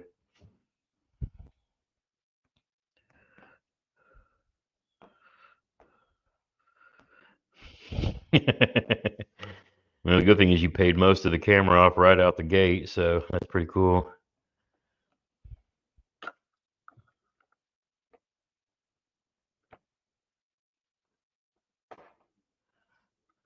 I actually used to do a lot of moto vlogging back in the day too when I had my Harley Davidson. I just that was another way I kind of got started on YouTube. Is I had a GoPro running on my, and that's realistically why I can sit here and talk to myself for hours on end. Being a moto vlogger, you kind of got to be able to do that. So when you guys hear me when I'm out on the water fishing, even though I've got nobody, no audience there, and I'm talking the whole time like I'm talking to you, that is straight from the moto vlogging days. I can just sit there and I'll tell a story knowing that you're not watching it live, but you'll be watching it later. But that was straight moto vlog stuff. That, I'm just one of those guys who can talk to for hours on end either way. Yeah, it's funny. I got I got two uncles. He's just over 80, and he's been a photographer his whole life. And that comes from my grandfather Burl, the one who got me into fishing. But he was a photographer. He was a minister. He worked at RCA's, an electronics guy. But you need to get that Kimber out soon. Yeah, I don't have any 1911s anymore. I pretty much a couple of presidents ago. I don't need to mention which one. When the ammo started going short and we couldn't find anything, I kind of started stockpiling everything, and I downsized everything I have. I've got three calibers. I've got 22, I've got 223, and I've got 9 millimeter. But I'm not gonna lie. I'm my Clint Eastwood phase is coming on, and I really either want like a Springfield TRP, or I might go back and get. And we're talking 1911s here. I might go back and get. I used to have a Wilson Combat, and oh, I regret selling that thing so much. I actually got that Pew in a trade for some other stuff. I used to do a lot of traditional bow hunting and archery and stuff like that too. So I traded a guy a bunch of that stuff and some cash for that Wilson Combat, and oh my god, it was so buttery smooth. But I'm not gonna lie, the newer Springfield TRPs, uh, oh, they make me just. You won your Kimber. It's a 2-tone micro roast of grips and 380. Oh, that's cool. Yeah, but everything I have right now is Glock. But I'm actually thinking about selling those. And 760, yeah. Yeah, I actually, here's another funny story. I played video games for years. My boys grew up with me playing video games. I was actually in my 30s, I was a professional gamer playing Counter-Strike and Call of Duty. And I think I went to 3 different world championships. But I was always the old guy on the team, but I was the guy who like called and made our strats. And so Counter-Strike, you have skins, and I used to have, I always considered like thousands of dollars worth of Counter-Strike skins in the game. But then they got up with these sites where you could actually sell those skins to people for money. And I'm sure they still do all that these days. Admit it, you're Leroy Jenkins. My other name is Jenkins. That's my mom's side. Um, but I actually, at one point in time, I had so many different knives and rifle skins and all this that I sold a bunch of them, and I went out and bought parts and then built and customized an AK-47 out of all cash that came from oh, see, Colin knows. So I probably cashed out over 7,000 in skins over the years. Um, but actually took fake money skins. If you think about that, it was like the original Bitcoin. I took all those skins and sold them, and I built a fully customized, decked out AK with all kinds of good furniture on it and red dots and the whole nine. It was so funny. Yeah, I'm the same way fishing in the South, and I'm actually so my brother, my sons, myself, a bunch of us, we play Counter Strike. I mean, I play Counter Strike since it was a mod for Half Life. And but I think next to winter, since he's going to have internet, get put in the summer, I think next winter we're going to take a break when we stop fishing, and we're going to take and put up a Freedom Squad gaming group, and then see who all wants to jump in and play like CS:GO or stuff like that.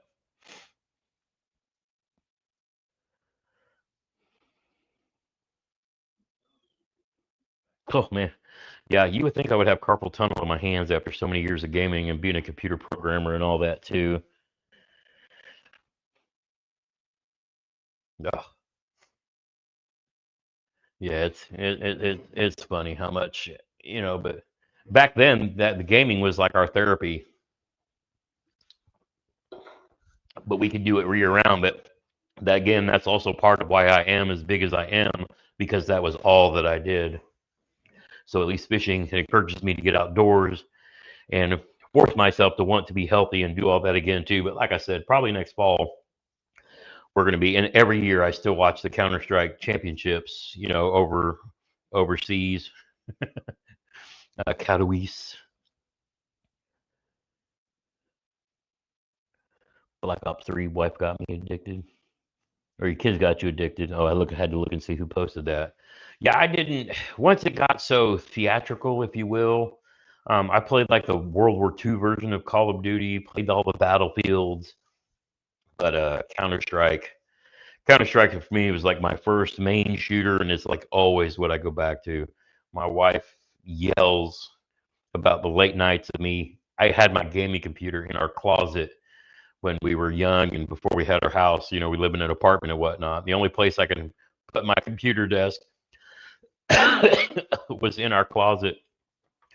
And so she yells at me still to this day. Every time she hears somebody screaming about a game, she'll just start making fun of me like, they're in the spawn. They're in the spawn.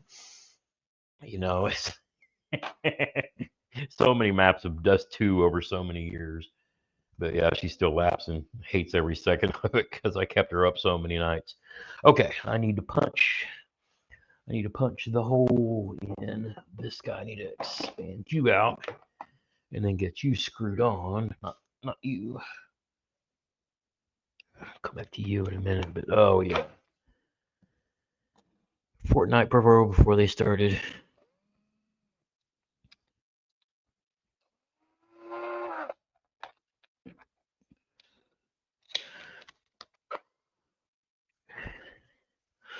All right.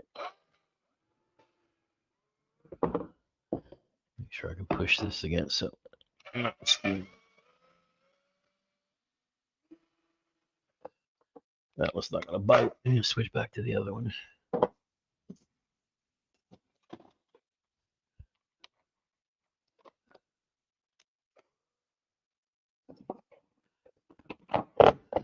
Yeah, there's been so many games and all that.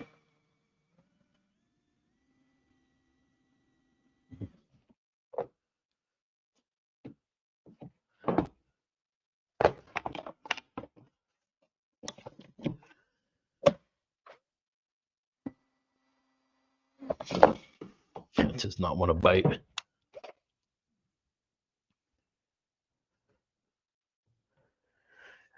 Yeah, a lot of people don't realize that Turkla was, before he did the whole Guggen thing, gaming is what he did after he got out of the army. He ran, what was it, MGL, one of the gaming leagues? So like a lot of people, and a lot of people don't understand why I have such respect for Rob. Number one, he's a former Army sniper, and I will always love for guys who do that. But he's got such a business mindset.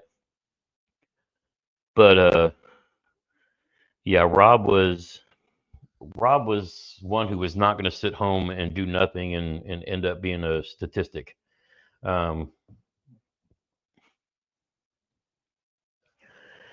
Did you see Guggen is turning into what happened to Optic Game of Phase?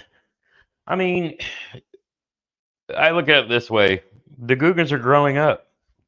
When they were kids and teenagers and young adults, they had an appeal to teenagers and young adults. But now they're grown up and have kids. And, it's one thing when you got teenagers and young adults living vicariously through them, but now they're just, the old farts that tell kids what to do. You know what I'm saying? So I knew that at some point in time, the cool young guys would grow up and, the kids don't look at them anymore. You know what I mean? When you got, 12 and 13-year-olds idolizing them, and wanting to go fish and do all the Guggen crazy stuff that they do. That's one thing, but they're they're old now. Honestly, if a kid was smart, they'd go out and be the next version of the Guggens, be like Gen 2, and just do your own thing. But it's just like Milliken. A lot of people like Milliken when he was younger, but now he's getting older. It's just time changes.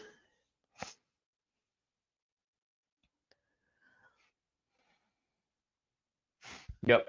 Well, I mean, they cashed out. I mean, I get it. I think that's also why you don't see Perrick as much anymore. I think Perrick is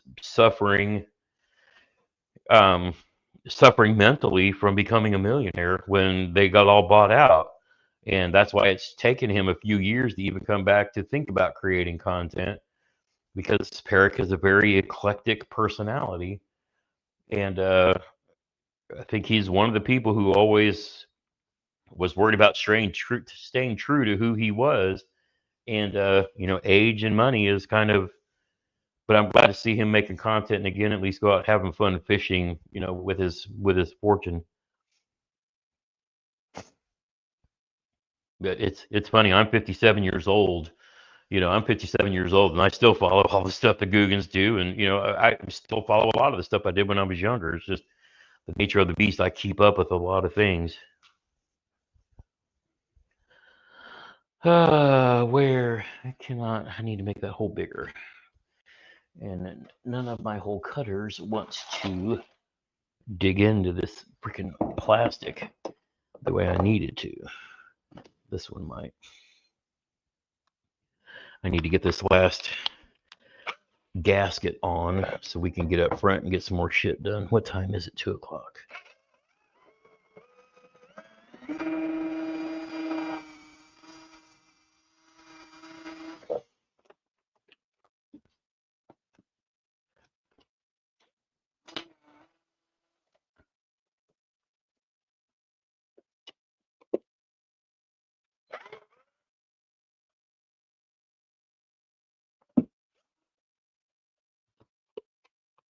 Gotta go back and forth.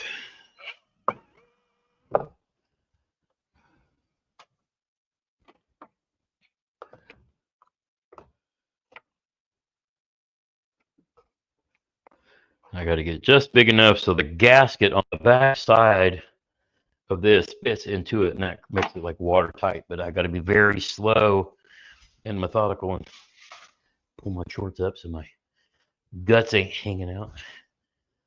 Ugh.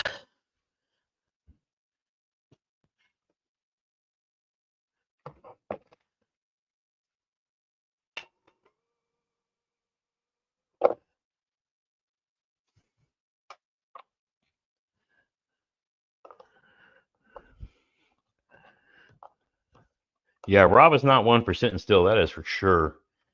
He will get into sports stuff. He undoing, going through the storage lockers. I mean, he definitely keeps moving around until he figures out. He just keeps it fresh. I don't know what he's doing these days.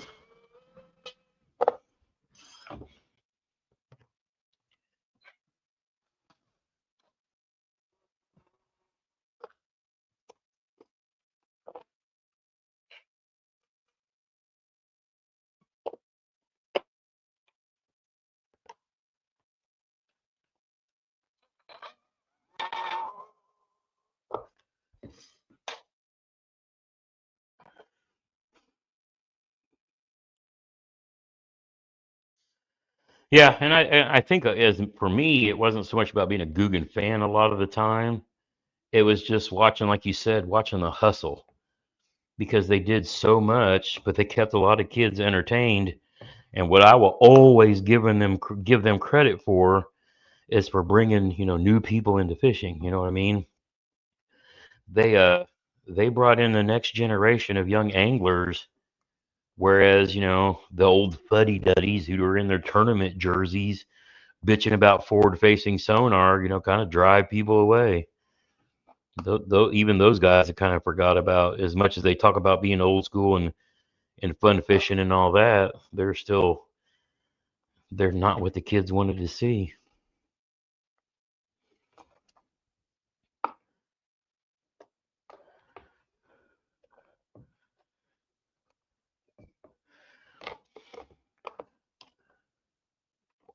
It's millimeters away. Yeah, they sure did. I mean, and that's why I always gave them credit, was they encouraged people to fish. And honestly, they made me want to kind of go do that too, because when I started out, I thought fishing with Gramps would be like, I'll be like that grandfather figure, and maybe they'll, I'll coax like teenagers to come and fish because I'm kind of, but no, I more appealed to people my age who were taking their kids and grandkids out, and I was like, well, that works too. And then of course we got into the whole veteran, getting more of us out, whether you're a veteran or not, but you're in your 40s or 50s and you like to fish. Kayak fishing is a great way to get off the bank without dumping 20, 30, 50, 70 house payment into a boat, and you can do it a little bit at a time.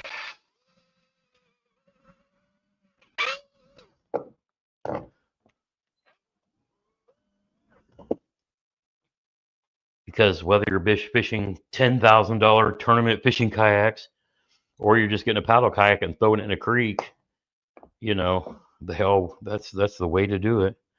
There we go. I barely got that in there just where I wanted it.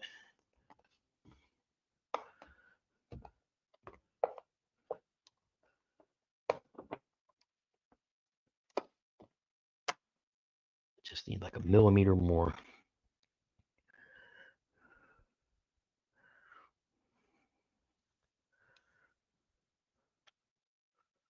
Got me more into fishing than any of the 500 pros have. Yeah, that's a problem I have with a lot of the pros. They just sound so freaking entitled.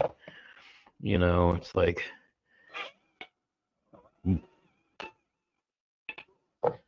the rest of us aren't worthy of being on the water because we're not a pro. I used to be a fan of Zaldane somewhat until that encounter on the water with the guy who was just trying to fish on his damn day off of work.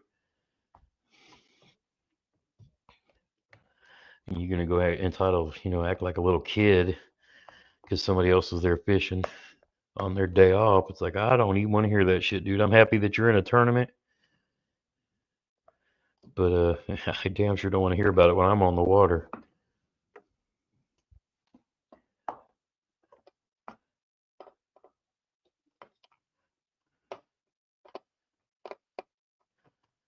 One more little bit.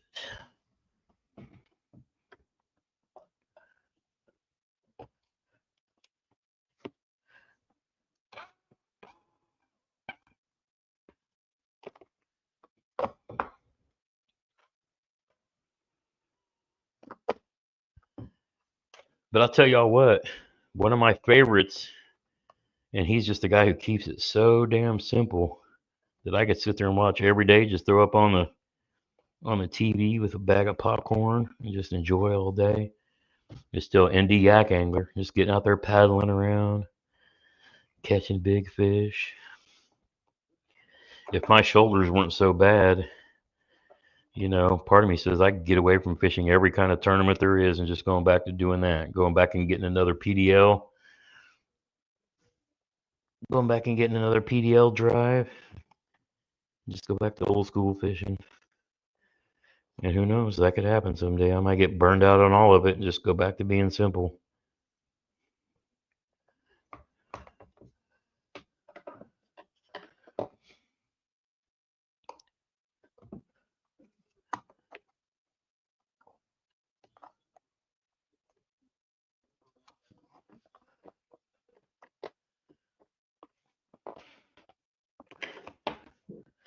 Almost.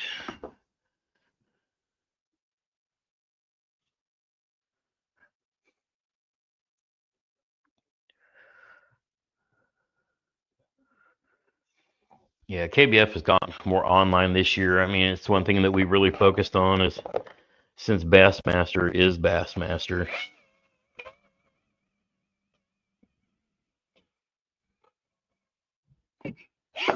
KBF, we're doing more online type stuff. You got Catch 22 if you don't want to be super serious. You've got your state challenges if you want to be a little more competitive.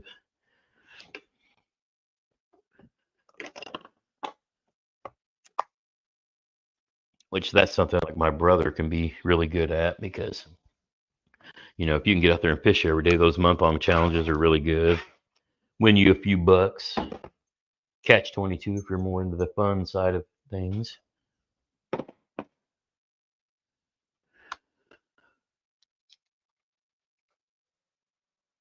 I like the fact that, I like the fact because I'm one of the ones who did it. We added like the state record big bass stuff.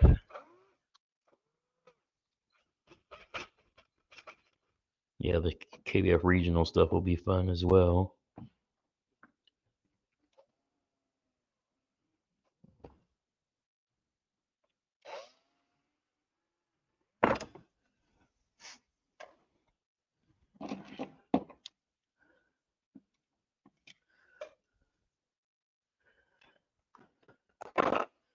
All right, I think we finally got this one about ready. Just trying to completely custom fit these grommets in here so that they're as waterproof and tight as you can get.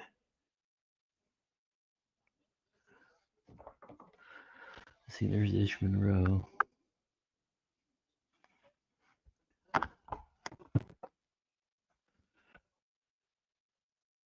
Kind of wait for Sport Tracker to go back around. Becker's in first. Wheeler's right there. Gill, Ealer. I think they take the top 9 or top 10 today and tomorrow into tomorrow.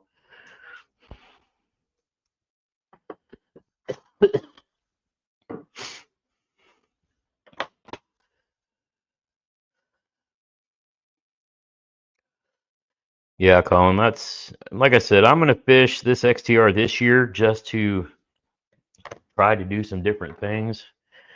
But I know in the future going forward, the PWR for lakes and rivers will do everything I want. But I think probably next year, I'll probably stay around home a little more. Or do like, kayak adventure series stuff that's close by. But, kind of get back into the simpler. I've kind of gone so big time, if you will, with doing the Bass Masters. But I won't lie. I mean, and next year will be I wish it was this year, but since I know the Classic's going to be at Knoxville next year, but part of me still says a life goal. And I knew I would never be able to do it on the boater side. But the fact that I, at my age, can try to fish and qualify, even if it's for the Bassmaster kayak, classic. That'll be just to say that I went and competed on the biggest stage in fishing. It might be something I'm going to try to strive for in the next year or two.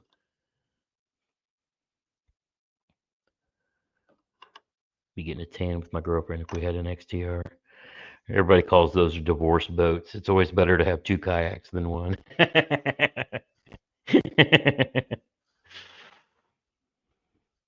But I think in my life, if I really focus on it, I could be good enough to make the cut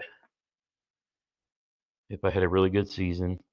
And I'm not trying to go win the kayak, championship, but just to go qualify and to go to fish the Bassmaster Classic of kayak fishing. I think that's a pretty good goal. After that, once I do one, then I'm kind of be done with like the pro side of it, if you will. I'll have met that fulfillment. Because my first goal was just to go catch a fish and be on the Bassmaster score tracker.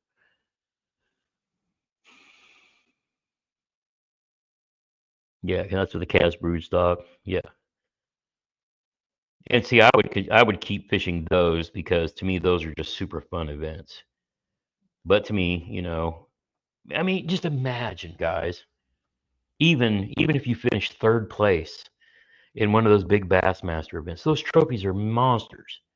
You know what I'm saying? Even if you fish on stage, 3rd place or 2nd place, just one of those big, gorgeous catch trophies. Oh,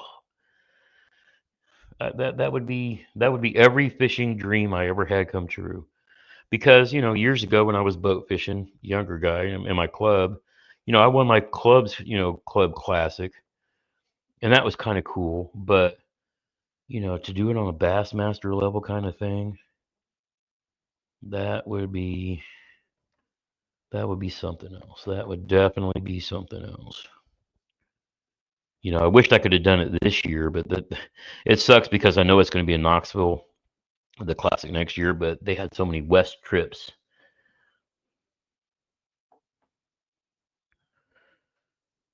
KBF and local, yeah. Oh, definitely get into your KBF. Definitely get into your KBF state challenges and do Catch 22 because those are both good ways. And I'm telling you, doing those online, it'll teach you everything you need, and so that you do good and you qualify for the KBF National Championship. And then you're like me and Sly and the guys, come together. That's like our family reunion. But then, for us, just bringing home that top 100 board, that means a lot to a lot of people. My buddy Matt has been a few times and still hasn't brought one home. And I did one barely, the first time I went, and I didn't make it last year. And then, Jeremy's made it both years he's fished, so he's 2 for 2. But yeah, the fact that you can fish this year and qualify for the KBF NC in the fall this year at Gunnersville, you know, that'll be special. I'm definitely going to be ready to go try to earn a second board for that. But yep, outside of that, my other big goal would be to try to fish and you do enough in the try to do enough to fish and qualify for the Bassmaster Kayak Classic would be the next dream on the board.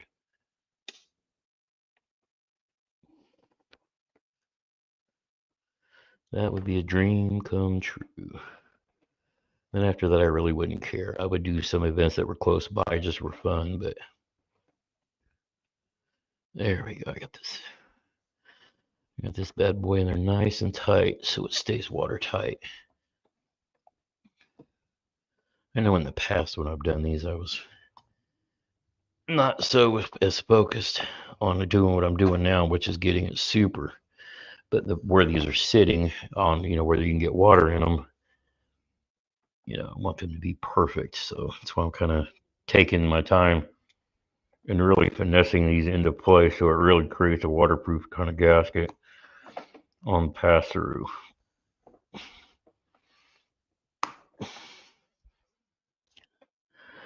But I've got to squeeze it in there so it creates that seal and then get the screw into it enough to hold one and then the other, and then it makes it watertight. That was the easier of the two. The next one's going to be a pain in the butt. But it's kind of one of those things, if it's just worth doing, you do it right the first time. I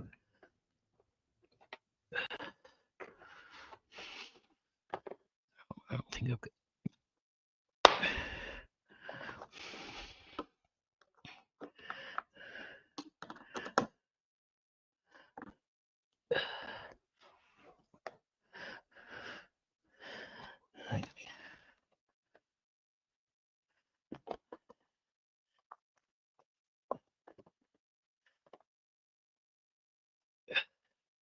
Get in there.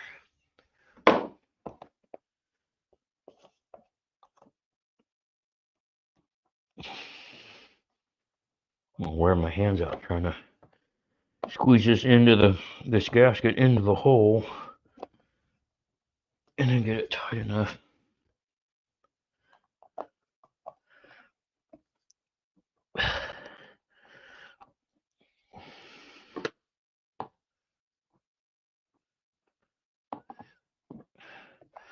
I gotta get it lined up just right.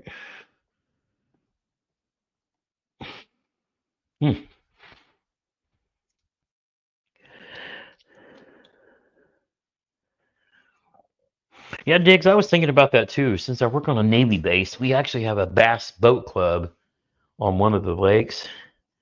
And I've seen enough guys on base that have kayaks that I was thinking about doing the same thing. And then part of me is like, I wouldn't mind being the guy that brought Bassmaster kayak to Indiana, because then we would get people from like all over the Midwest come and fish. But I'm helping a local club right now. It's about 25 or 30 folks.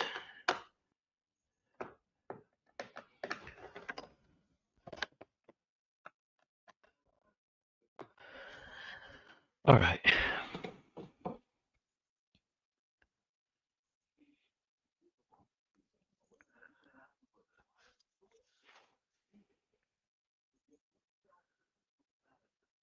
Yeah, see, it's Sly. I just became an admin or a board member of a local club, and we're about 20-25. But you know, the only way you're going to get people to come from like out of state to compete in your events is if you really have that big carrot. And you know, Bassmaster is one of those carrots. If you're a Bassmaster like Nation Club, oh, do I have any marine goop? I don't think I need it, but I may order some just to touch some of these spots up. I don't need to do that today. I think that'll be something I do later. But yeah, now I have the plate for my battery box that runs my electronics, and the battery that's going to go from the battery up to the front for my motor. So now we've got all that set up.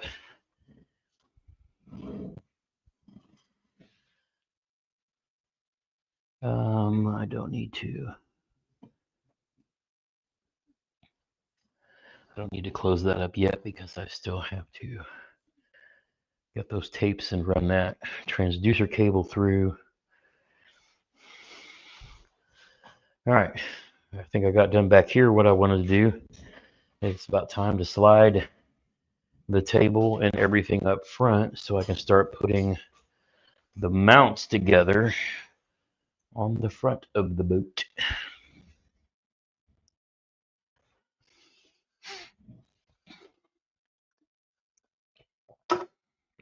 Oh, so good. I'm gonna put these cameras back in here before I jack around and drop them on the floor.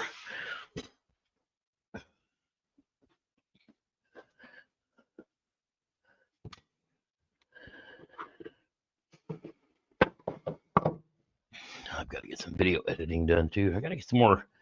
I got a whole bunch of, man, I got such a long list of videos I still need to make. But we got to get this kayak done first. Okay. All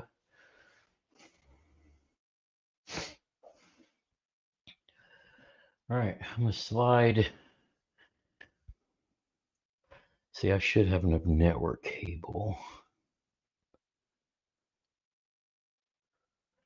Got a club north of you, but not too keen on the schedule they run. There you go.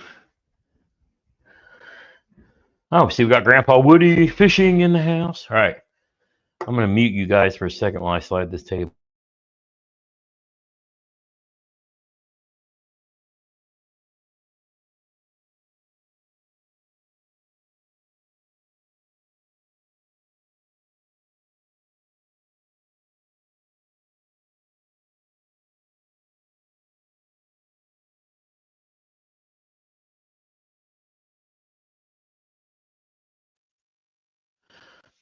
Stephen, would a round file help get those holes rounded out a little more precisely? Not really. The whole cutters I had did. I just had to take my. You don't want to push too hard because you don't want to shave too much off. But it was kind of a millimeter by millimeter thing. But my hands are already tired, so I don't want to sit here and jack with a file if I don't have to. But I'm going to get you guys kind of lined up on the front mount here. So the next goal, since I've got all the wires, I'm just going to pull that one transducer cable back. I can do that later. So showing you guys what I wanted to do with the straight up mounts is one of the things I want to do with this plate here is I want to have this where I've got the rear graph up here like this, but I need this piece right here I need this graph mount folded down so that it's running this mount like this, so I can hang it down. So I've got one running here and then one running here. I tried doing it where I could mount it upside down here, and I had, this piece, I had this piece on like this, but running upside down like that, the actual graph wouldn't fit into it. So what I'm gonna have Cajun do is take this piece and fold it down like this, so I can run this like this, and then that way I can have both of my graphs, center mounted like here and here. So they're low profile, they're out of my way. But until I can get with him and get that done, and I'm actually going to take this one and the 3-inch mount that it came with, and those are going to go on my boat, so that I can actually move these graphs over to my boat if I want to at a later date and time. But for now, his solution is kind of like what we've seen with kayak scene before, is I'm going to run this 1-inch mount here, and then this one, oh, this is the 3-inch mount. Leave it to a guy to, no comment. I'm gonna run this 1-inch mount like this, and these will sit on here side by side. So it'll be similar to what I did in the PWR last year with the one objective mount, but with this, I'm going to use the straight up mount and, do that, and it's a whole lot more sturdy. So that'll let me really crank these down. Get things lined up so I see where they all go.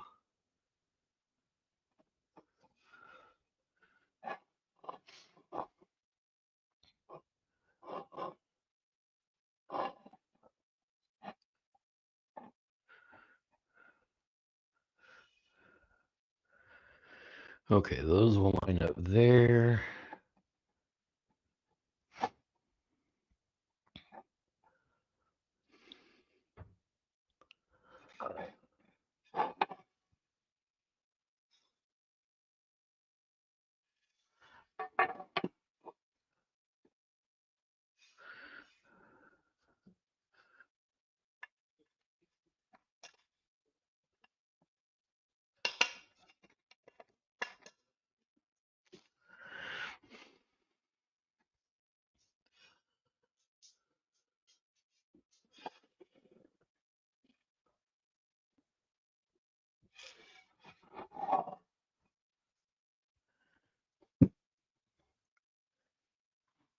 So now we're playing the game of how I'm going to have what fit where. These will have to go off of that, like that. Yep. Perfect right there. Just got to get them lined up right. One there.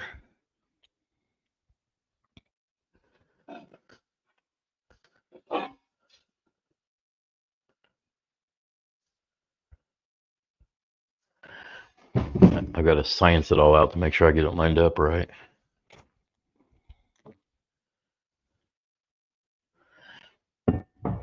So first,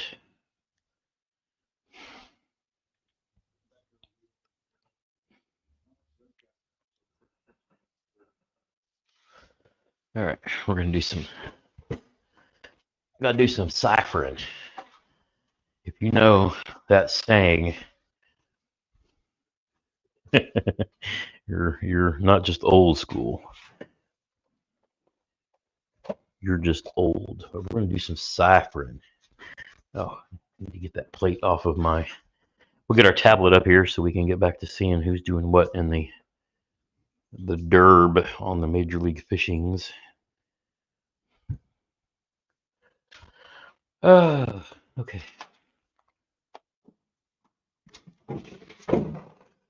I need some nuts.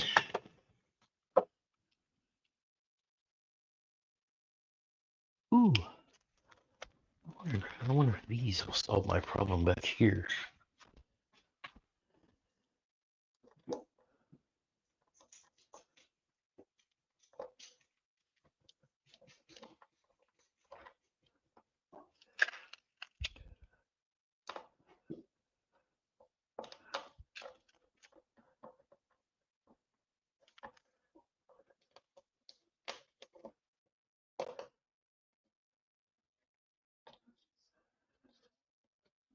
Ooh, those may work. All right, I'm gonna leave you back here for later.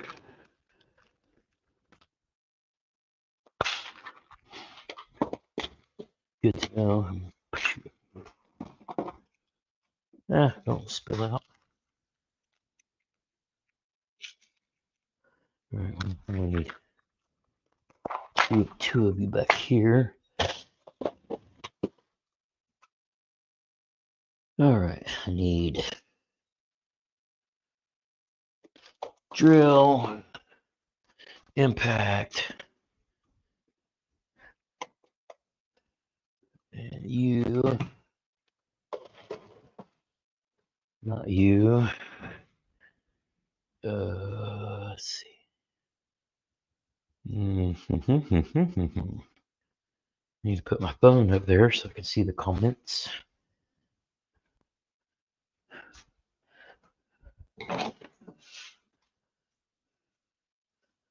I'm going to need another hole cutter because we got to run the wires through that plate underneath this. So I need you to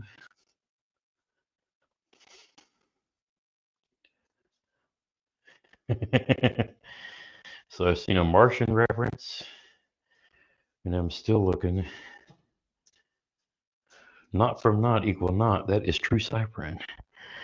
The old master cipherer, Mr. Jethro Bodine Clampett. All right. I guess that's one thing when you have a channel called Fishing with Gramps, you get guys my own age who gets it. Okay. What was next? I need. Where is my tool set of impact wrenches that I got from the TikTok shop that will have the size doohickey that I need? Oh, that reminds me, I need to go over to the storage unit and get my son's kayak out. I guess we're gonna have to do a giveaway at the end of this live stream of some of Jeremy's baits. I need to see if Merlin, because Jeremy already gave Merlin a bunch of baits. I want to see if he wants to. Well, if not, then I'll just have Jeremy give him more. I know it looks like I'm wandering around, but I'm trying to find everything I need. Okay, I need you. Don't need you in the way. I want to keep you safe. Put you over here with the GRAMPS.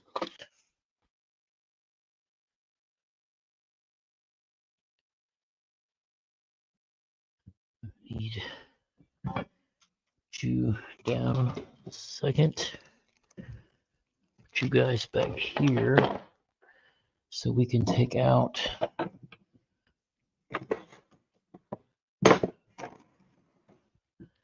T-bolts over here. We need to take out the. Oh, I've already unscrewed the plate that comes out of here, so that's perfect. That'll be a whole lot easier because it's not connected to anything.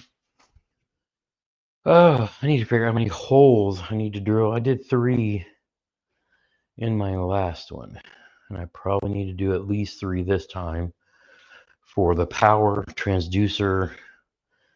Yeah, so there are 3 holes pre-drilled in these plates, and I'm going to use those as the templates for the bigger holes that I'm going to drill. If I wanted to cheat and save time, I could go get the one that's in the PWR out. That's going to stay in there because that's for that boat later. Actually, would it be smart for me to get up there and get that one because I don't need 3 in that one anymore since I'm only running a single graph. But is setting a ladder up, climbing up there and potentially falling off on it worth the effort versus just drilling out 3 more holes? And could I do it without, no. I don't know that I could just get up there that easy and then run the cables back through. I suppose it would be worth perhaps the effort to look. But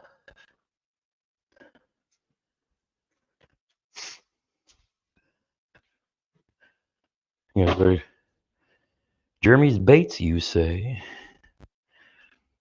Got the MLF Team Series going on, Hot Depot. Oh, yeah, I'm watching the MLF stage, whatever stage we're on. Let's see. But yeah, Jeremy gave me baits to give away to you guys. And I need to, all right, Gunner, you need to watch out. Am I really going to do this? Of course I am. I'm a dumbass. Watch out, buddy. Of course, I'm not going to do it on camera. That way, if I fall, you guys can call 911. Since Grand's in Texas.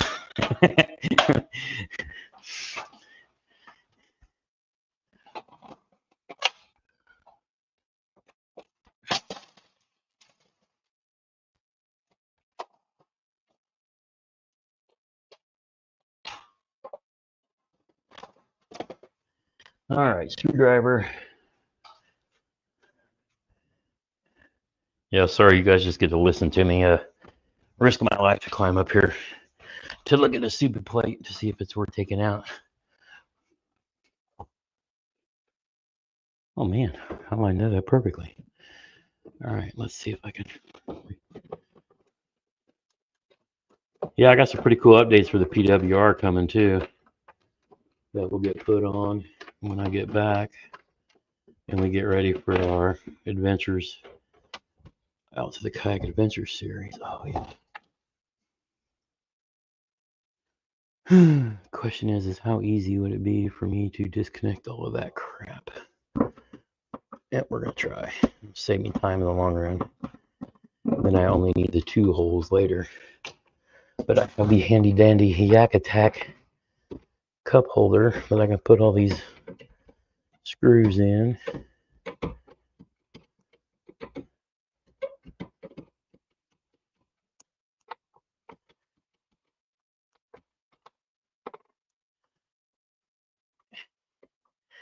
Oh, come on. Loosen.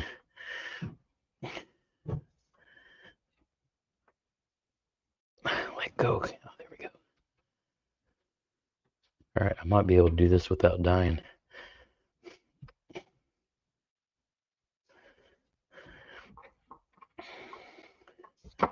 Ha-ha. All right, let's unscrew the other side of this plate and pull the cables out of it. And then we can I'll take the other plate and throw it up here. So I have to remember to come do this later. But we can punch these cables out the back of this.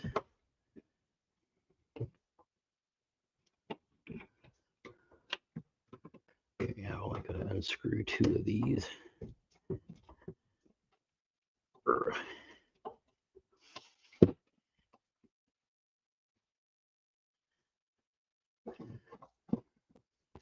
the screws in my pocket so I don't lose them. I'm really glad I didn't turn the camera so you guys can see what I'm doing, because this is actually ridiculous. But it's going to save us time in the long run, because these are already set for the exact cables I already need, so I don't have to do any sciencing. All right, pull you out, put you in my pocket. one.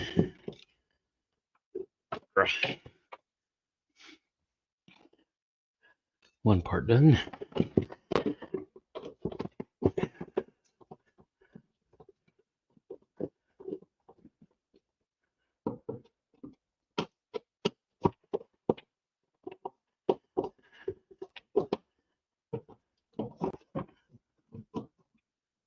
I'm sure anybody coming into the chat now is like, wait a minute, why is there just a video of some guy talking, but he's not in the screen? I'm actually taking something off of my other kayak that I need to put onto this kayak that you're looking at. Whilst I'm standing on a ladder about 7 feet up, pulling something off of a kayak that's hanging up about 8 feet in the air on its shelves. Try not to fall. Got that one out.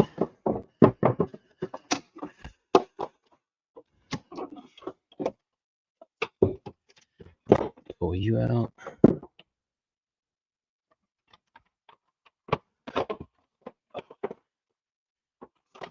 Pull this transducer cable all the way in and out. Let's leave the cables up here on top.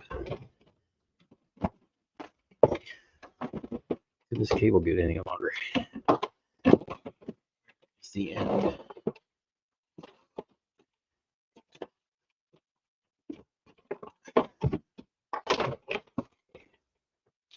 All right, there's the plate in the pocket. And then I got to get this one cover from the transducer cable all the way back down the length of the transducer cable. Pulling, pulling, pulling. Pulling, pulling, pulling. Pulling, pulling, pulling. 28 feet of transducer cable and done. And get back down off the ladder without killing yourselves. Are you not entertained? All right. Plate. One cover, two cover. Put you guys all over here. There. Now we don't have to micro shave holes and everything, and we can take this one and put it up here in the kayak.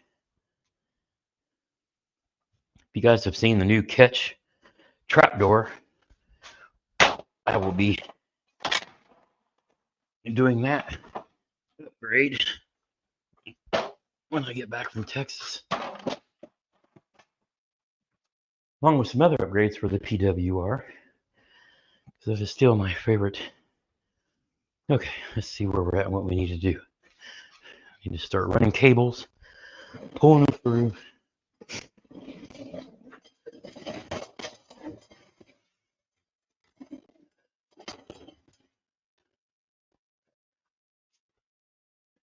Check the comments real quick.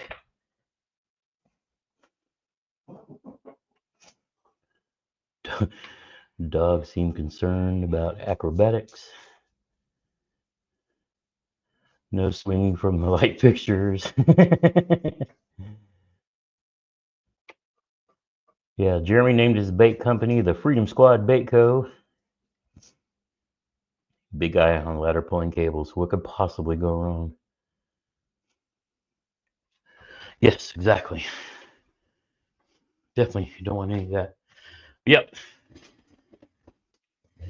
So, yeah, since my last few lives have been podcasts and not out here, we'll have to do a drawing later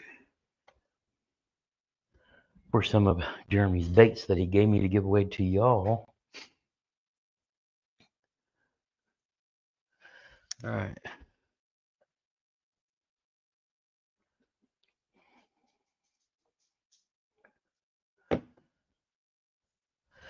Okay, so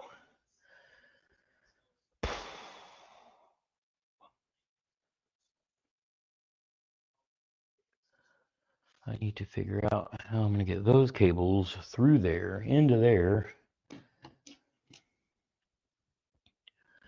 then up to here.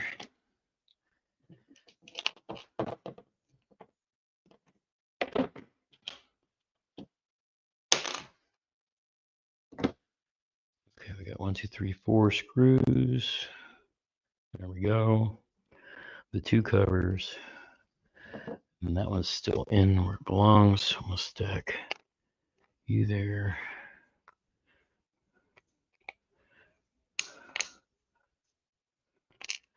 Keep all this stuff together and put it down here. Okay. Right, now we got to do the science. And that is, how am I going to get this mounted to this and then this on top of this? And puppy dog looks like he's wanting to go outside. Do you hear that? You hear that bird out there, Gunner? That was driving you nuts?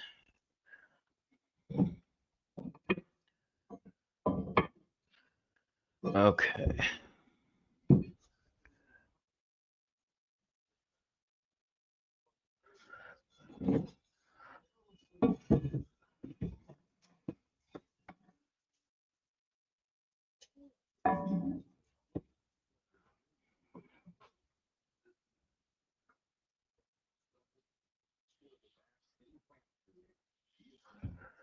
Okay, there's the center holes for that.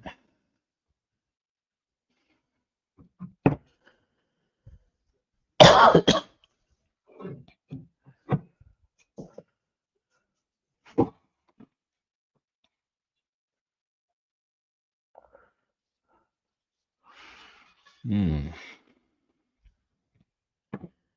do those sit on? And then that set flush. Do those raise up some?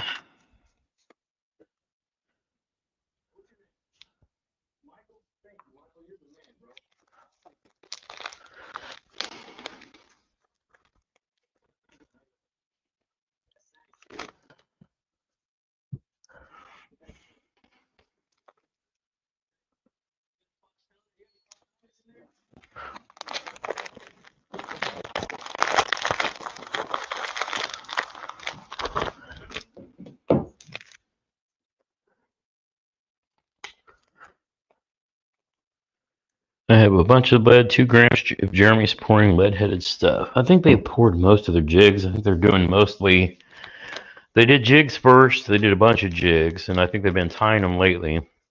They did a bunch of pouring plastics, and he ordered some more plastics, making stuff, and I think lately he's been painting crankbaits.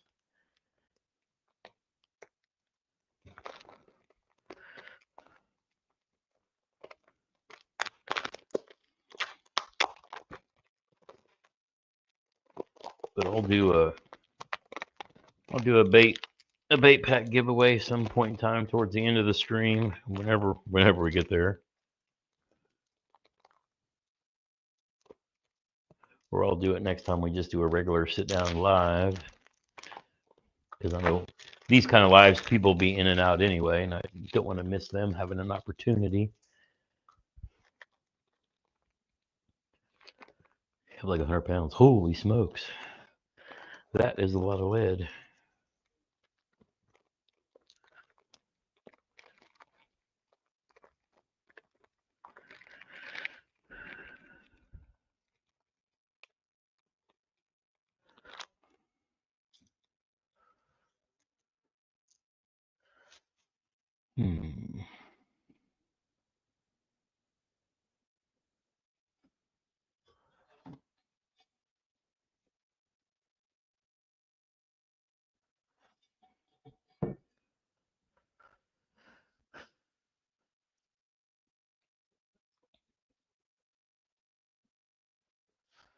I wonder.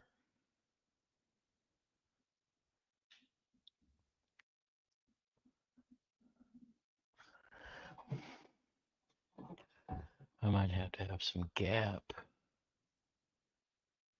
for screws between these 2 mounts so that there's room for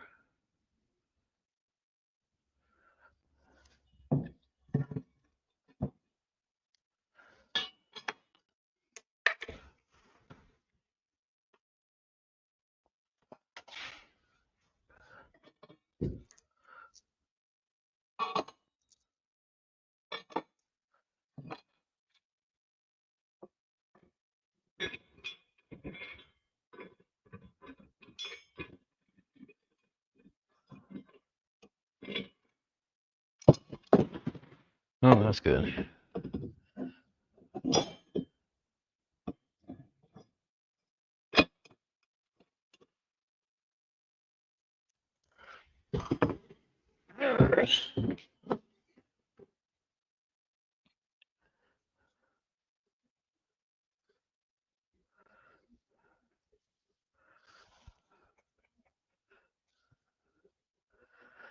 See who we got in this.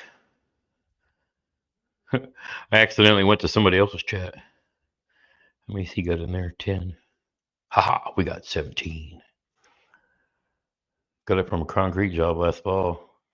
Oh yeah, dude. I mean, if you're Jeremy would definitely take that off your hands when he sees you for not doing anything with it. That would save him a bunch of money.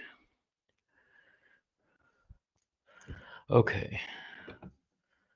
So I can't come through that flat, so I need a way of raising this up. All right, let's see how long these are.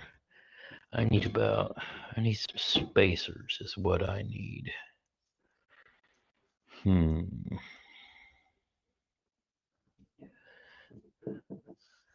What do I have?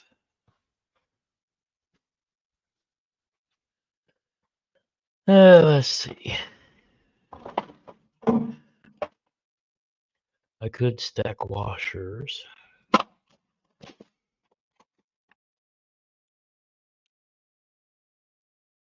Or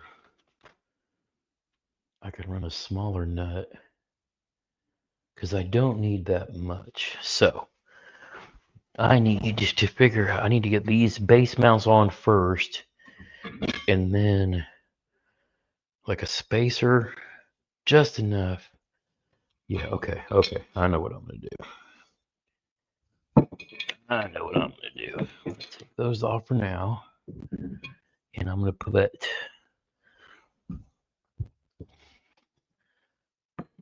these on first. Let's see, am I in the?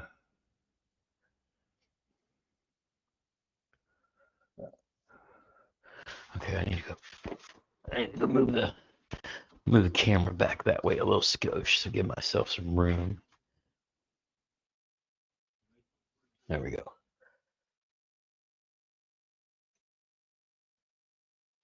Gonna make a weight for my yak out of it too. Well, that'd be cool. I will have to haul it too much to mail. Oh yeah, you definitely don't want to mail that. But maybe if I get up there in your area where you fish, or I get you to come to one of the kayak adventure series in Springville, then we could hook up. Okay, so let's take these nuts and bolts out of the way for now. Damn it, how many times am I? Ooh, I said them words on a live stream. I got to be careful.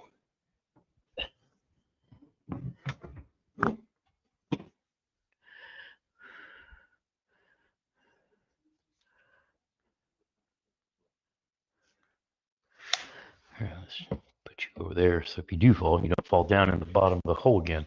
All right, so that's the front.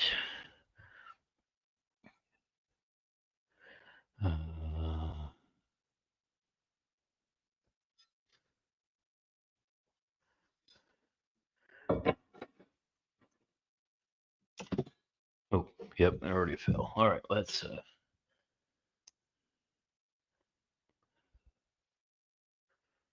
You plan on Kaz in Springfield? Oh, sweet, that'd be perfect.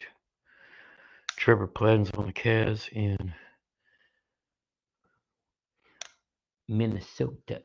Gonna see all the fishing fam all over the country this year. That's what we want. Cause that's what we do. We're the fishing fam. Okay, I need.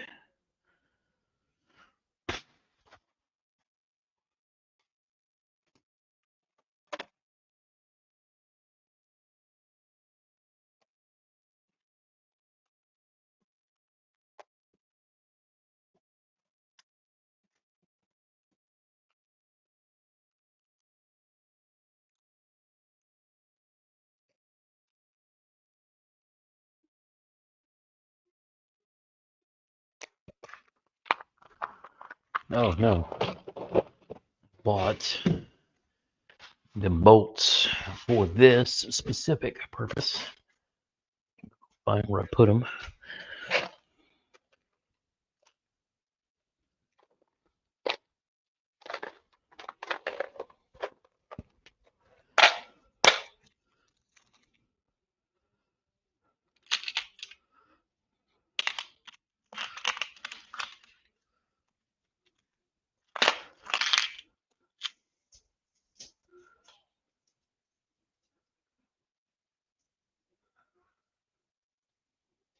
Wait, I had 10 of those, quarter inch.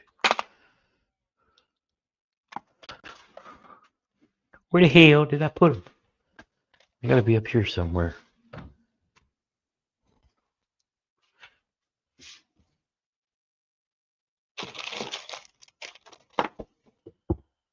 I bought those to mount these. But where did I put them? I took them out of the pack. I was playing with rigging on. Oh, they're back here. I know where they is. Where I put them so I wouldn't lose them.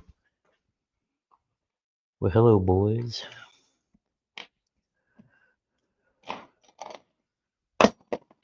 Loud noises.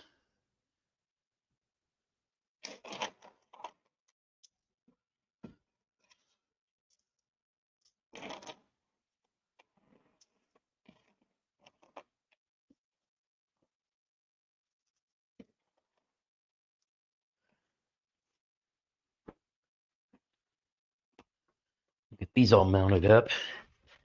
And then we will have plenty of. Get you out of the way.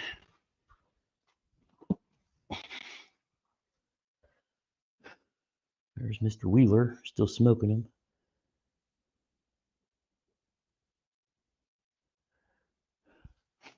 Okay, let's. I'll put them there. I need something to put these in so I don't lose them all.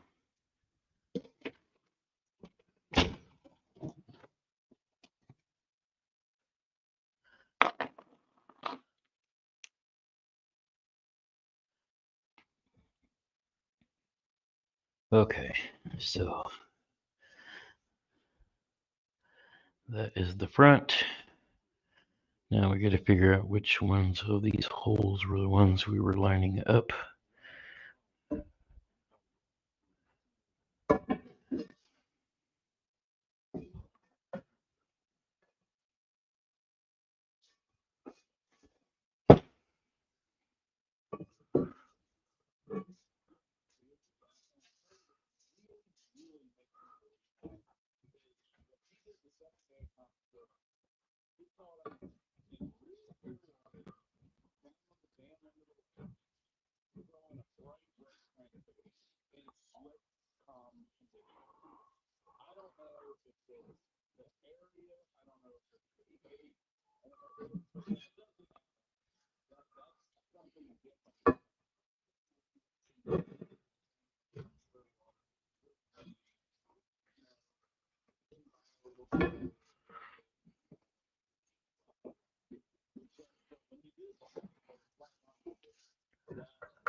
I'm putting these in upside down because I'm going to have to put a spacer to just barely hold these up above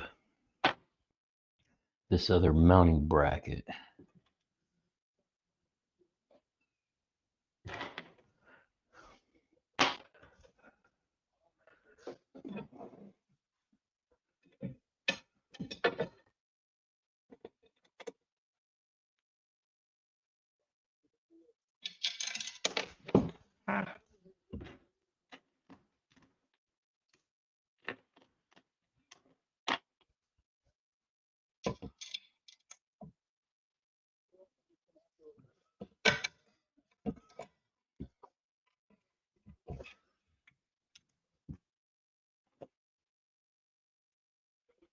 I don't think I really need those washers.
So what do you guys think? Is Jeff Sprague's pattern over the first couple of days that got him such a giant lead for the MLF event? Is he going to keep playing out? Or is he going to have to figure it out all again tomorrow on Championship Sunday? The guys out on the water today are kind of staying in tune with what's going on in the fish and duking it out. You think that red crankbait's going to keep playing? Somebody just brought in a nice 2 or 3 pounder. Elton Jones, that's who it was. That's always the thing. It's like, man, do you want to be the guy that gets the day off? Or do you want to be out there fishing every day so that you're kind of in tune with what the bass are doing like the whole time? Be a hell of a spot to be in, wouldn't it?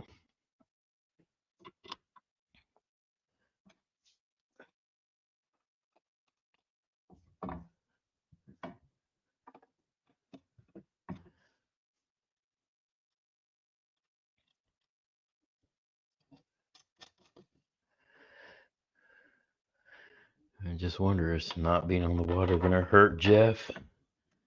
Or is his fish going to hold up and he can go out there and crank them back in again? Tough choices to make.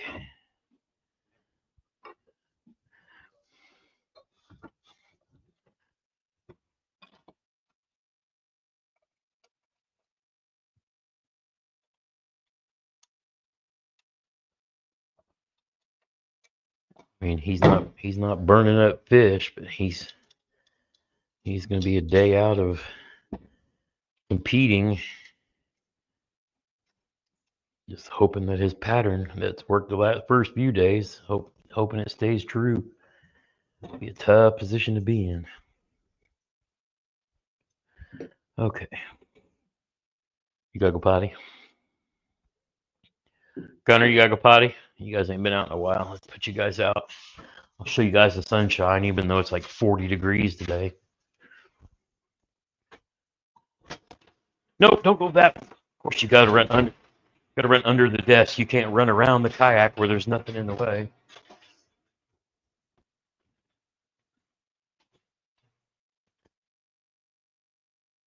Man, show looks nice outside. What's the weather up to? 49.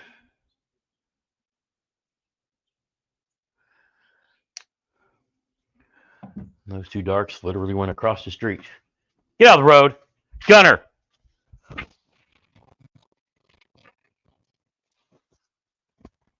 Gunner. Oh man, Gunner's on a deer trail. I have to mute my mic and go yell at him, or he's going to be down the hill before I can even think. I'll be right.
Yeah. He smelled the critter and decided he was going to go trace the trail. All right. What was you doing out there, mister? Running off at the moose. You're not my mic off, homie. No, you're not getting snuggled, so later. Go play. You two goobers, leave me alone. I got work to do. Yeah. Get the 70s for 4 days next week. Yeah, I've got to get on the water next week. I have to get on the water. It's imperative that I get out there and test this kayak before I go anywhere. I have not been on the water once with it yet. So I've got to get it rigged up this weekend because I've got to go do a check on everything just to make sure everything's solid before I go to Texas. Because if something's up with this and got damaged in shipping or whatever, and it's not ready to fish, then I got to be able to get the PWR down and rigged and ready to go very, very quickly. Because until you get a kayak on the water and prove it's good, you don't know. All right, I need to get these tightened down a little bit, and then in actual place, and then tighten them down for good.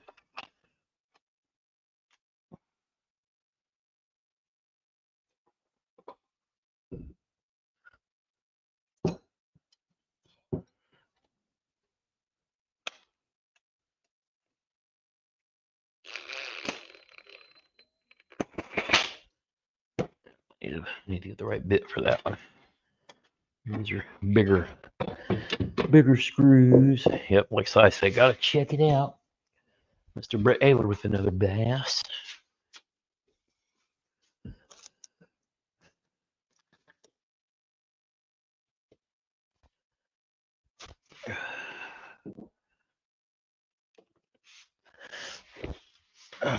Time to tighten down these nuts.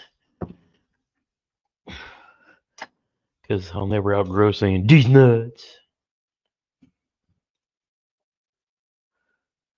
Ooh, Mr. Ayler said an F-bomb on the old Major League Fishing. Not that I haven't, but it was unfucking believable. Guess he lost a biggin. He's currently retiring.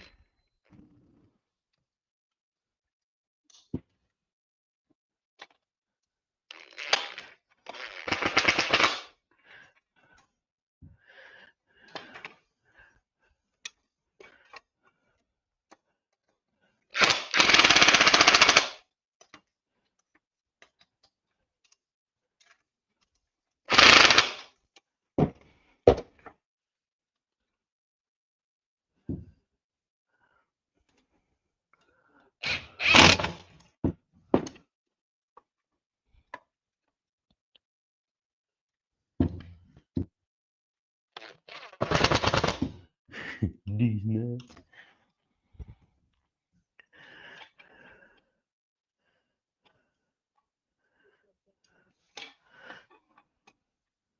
All right. Just trying to get these graphs started and then kind of lined up. All these graph mounts, that is.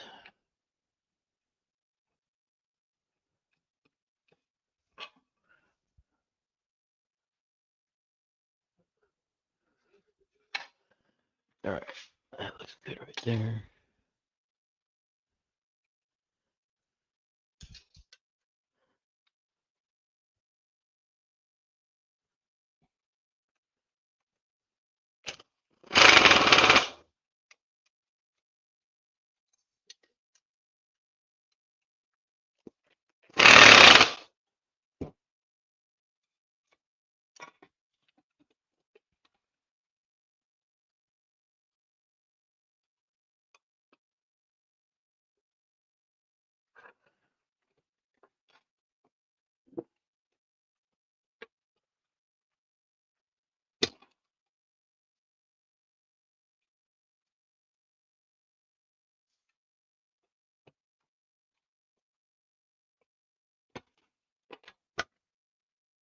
There we go. You lined up just right.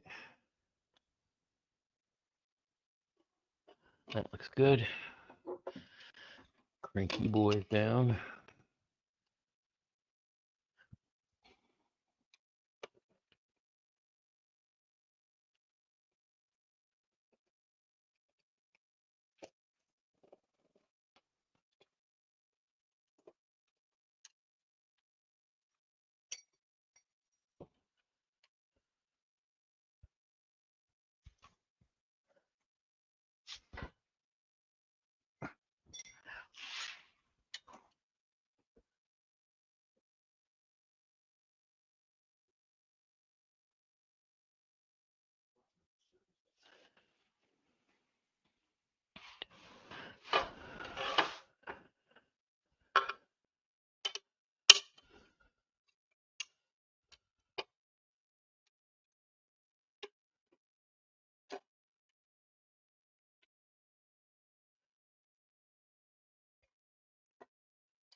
All right.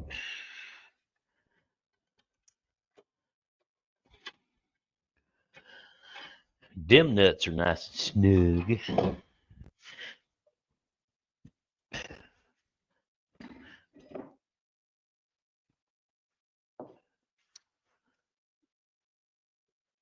Dick says fishing starts next week for me. Just look at the forecast.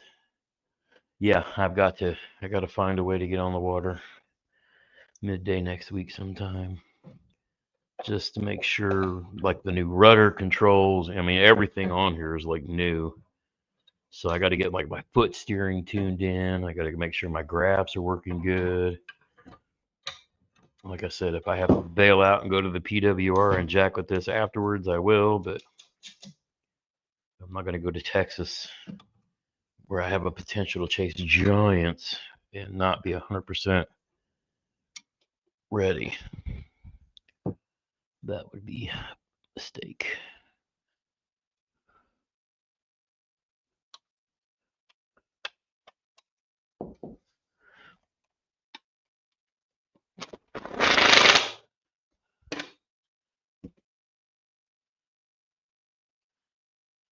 One on there. Let's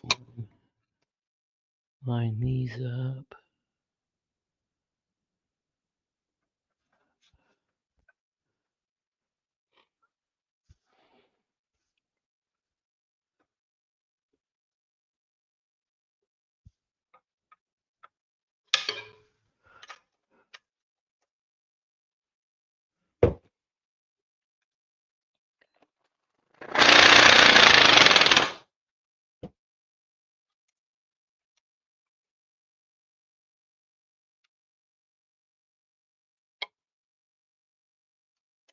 I hear somebody outside launching some freedom seeds, which is not unusual for country area that I live in.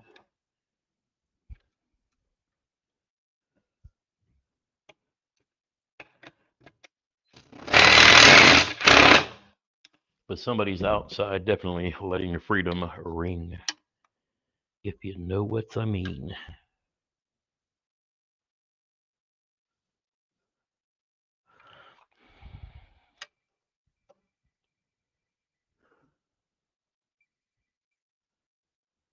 Mind your mouth, I'm on a live stream.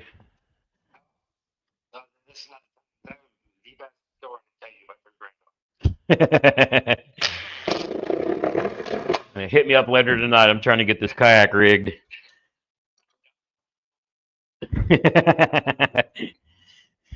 My angels are the sweetest of sweet. You can't say anything otherwise. Oh, Lord have mercy. Yeah, we definitely can't have that one on a live stream. Yeah, when I was putting together swing sets. All right, homie. Bye. That one will definitely not be rated safe for consumption.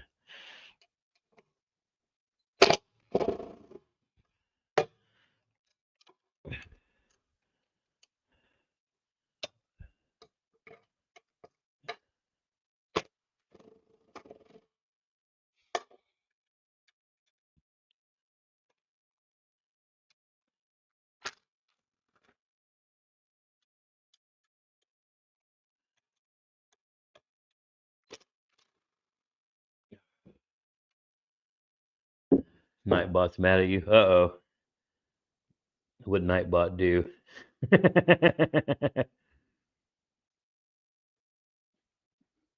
Oh, yeah, you got to watch out for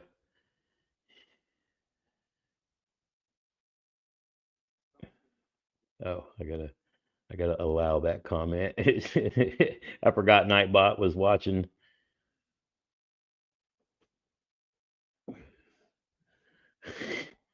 Yeah, I gotta have Nightbot watching in case I'm not paying attention to some I gotta pay attention for Nightbot because if somebody comes in spamming some, Russian stuffs while I'm doing over here and I can't see what's going on. Okay, so we got our two graph mounts on. Now I need to find a way to space this up enough so that I can get these connected, but it rides high enough to make space for the screws that are underneath this. Oh, you know what? That may work any damn way. It may just hold it up on its. Oh shoot, yeah, that'll work. I don't even have to do anything. I don't think. I'm pretty sure these are going to come through. I'm pretty sure these are going to come through just fine. I think he left room and made.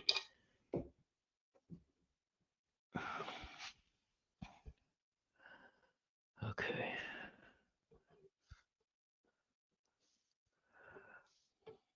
Oh, he did that perfectly. They can sit right on top of that just fine. And I bet these are going to come through here. This is the man who knows what he's doing. Mr. Cajun.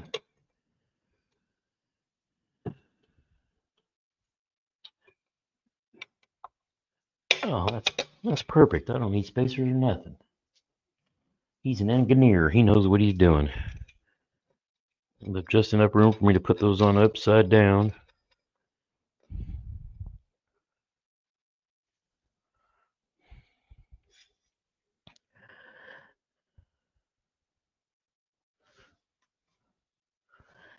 Ooh, I am going to mount that on first and then come back with these with the wrench underneath so that I can, these will be super tight.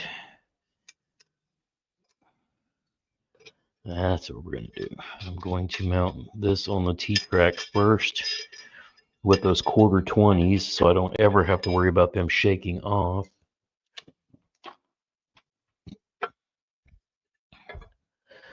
Oh, that's going to be so nice. Very well done. Perfect, perfect, perfect. Uh-oh, somebody stepped on a frog.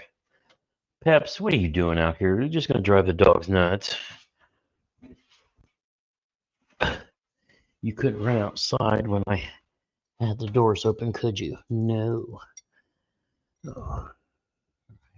Put all the rest of these things. Gunner.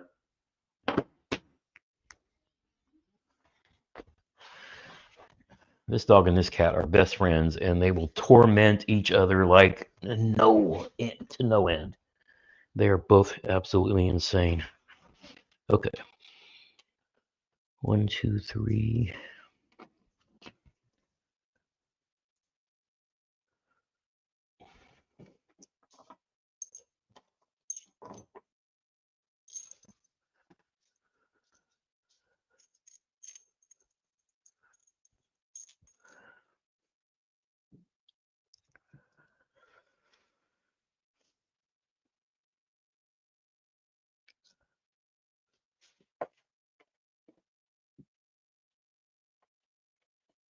You know, it's funny. I just bought a little dolly. Speaking of which, you guys are talking about dollies. I just bought a dolly to haul my battery box from the truck to the back of the trailer from my long haul driving. Because with both a 135 amp and and a 65 amp battery, that shiznittle in that box is gonna get heavy. So I will take the box, put it on. Boys, leave Peps alone. Go. Yeah. Uh-oh, where's the other T? I need the other T-bolt to go in the track. I've got 3, and then I've got 3 nuts. So I'm missing one of the other T's. There's the other T. Where's the other nut? Need the nuts. Go on, you two. Quit stalking the cat. Go. Back in the house. You two, go. Freaking dork.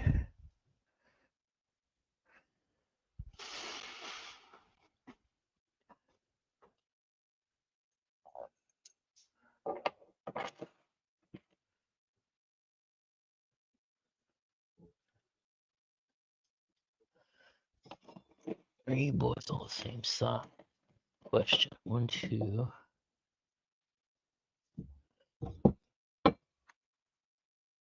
Well, we got 3 minutes and period 3. Where's the cut line? Who's fighting? Mark Daniels Jr. is 3 pounds ahead of B. Myers. That's a pretty good lead, but 4-pounder will get you. Oh, Ish is. No, that's Mark Daniels Jr. So MDJ is on the move with 2 minutes to go and a 3-pound above the cut line. Boy, that's some stones. He must have one more thing. He's looking to catch that one more fish to keep that lead safe. But it's kind of risky to be moving right now when you need to hold people off from knocking you out of tomorrow's championship. So big bowls get up and move at this exact moment in time. Of course, you gotta be careful saying big bowls because you might trigger some people that don't like somebody. Who's that? Somebody's catching a fish. Okay, so MDJ is fishing a dock. That's what he's doing. They must have flashed back to him moving. Outdoor Ronin says he's 10 subs from 400. Hey, good job, dude.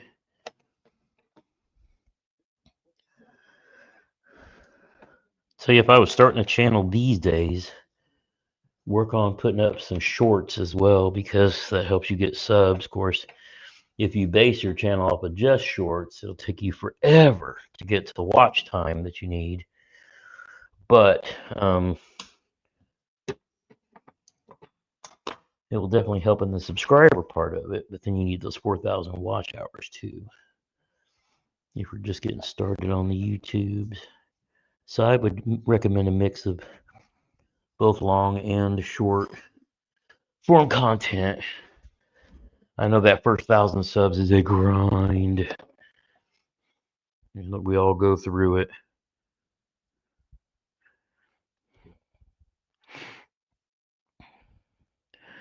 Yeah, Slice, fishing boat docks. Yes, he is.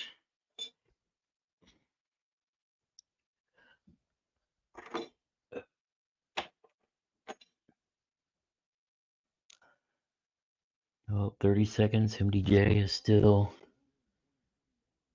3-pound lead. So it looks like he's going to make it into the top 10.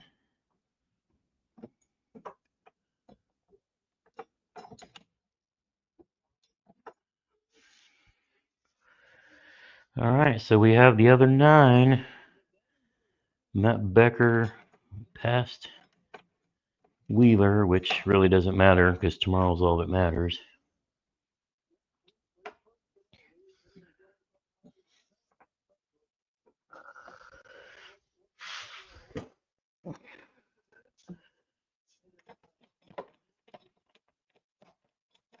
All right, I need one more of these nuts. I was going to use my Dubro hand tight things, but since these are going to be under the mount anyway, then I am really going to go ahead and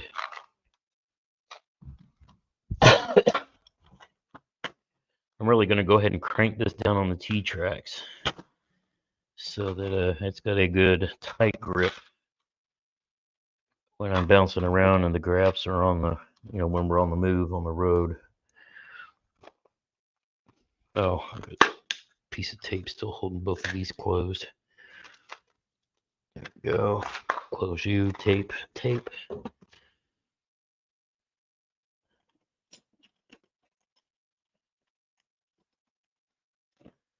then I gotta go find my toolkit that I bought on the TikTok shop.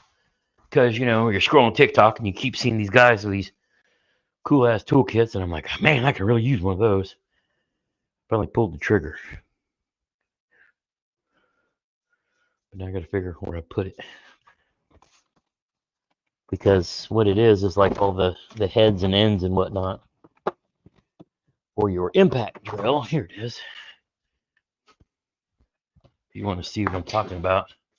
You know, one of these kits that's got all the ends for your impact drill for tightening these nuts. And that's right, I'm gonna say these nuts, but 100 times because I'm still 12 years old in a 56-year-old body. Because saying these nuts is always gonna be funny. No matter how old I get. All right, where is?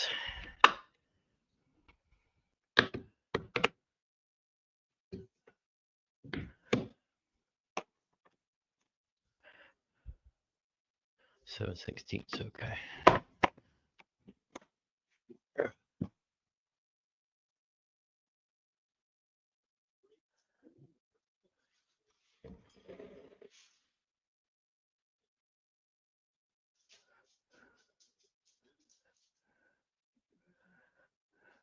Shane says, speaking of being 12, yeah, Shane Kohler in the chat is my oldest. The father of the elder two of the most sweetest of angels there are. Yeah, these nuts is just like that's what she said. And my boys grew up with all of the nonsensory when they were children's. My wife was so pissed that I took Shane and Hunter to Beavis and Butthead. Beavis and Butthead does America. Oh, she was mad. All right, so let's go ahead. I'm gonna give you guys, let you know, loud noises. Hopefully it mutes the mic again while I do this.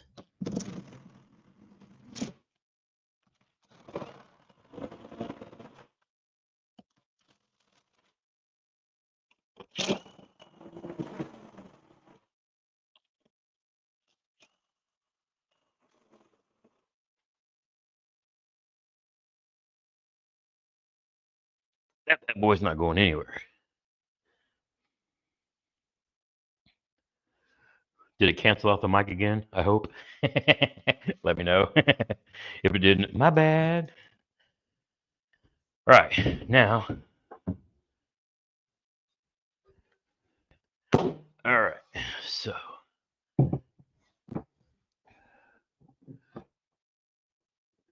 Oh man, this is gonna be so perfect.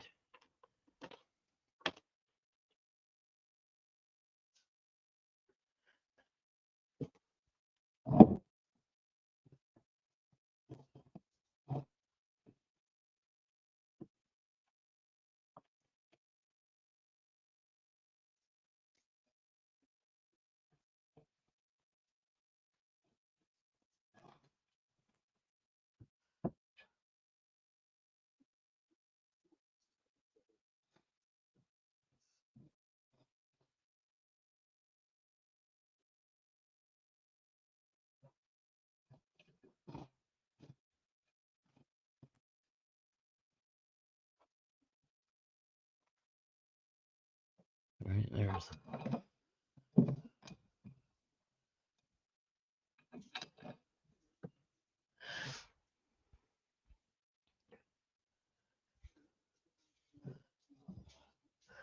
Now the fun part, me figuring out how I'm gonna get me and the wrench underneath that.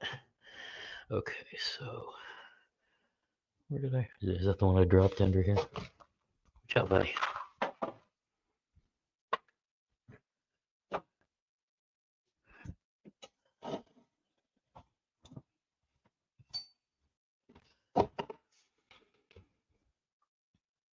All right, so man, that is gonna be a solid mount. That shit going nowhere.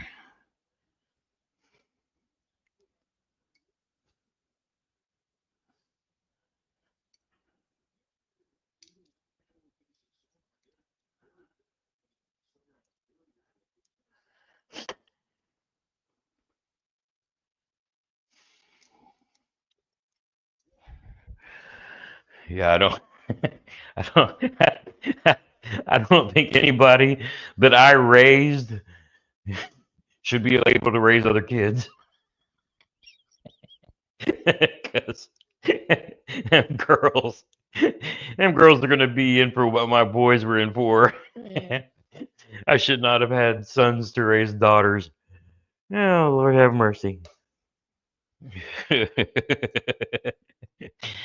Because they get mad at me when the girls come to my house and I let them do whatever the hell they want, especially the couch of freedom. Oh, Shane and Hunter get pissed. I have one couch in the man cave. It's a full-size couch that the girls, if they're on it, they can yell couch of freedom and do whatever they want. So they'll get on it and bounce on it like a trampoline, and they'll get up on the top and jump all the way off. And Shane and Hunter just, they're like, there's no way in hell you should be letting them do this. I'm like, it's the couch of freedom. They can do what they want.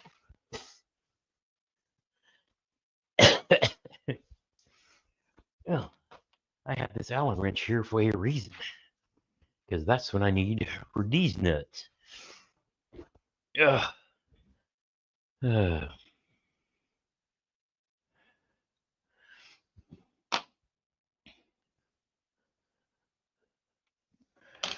Okay, so now the fun game is I got to sneak this wrench. Well, I mean, I told them I've let go of the couch of freedom. It makes them tired for the drive home. Yeah, you just don't want them doing it on your couch, which I understand. But that's why they always like coming to Grampy's house too, because then they know they can do those little things.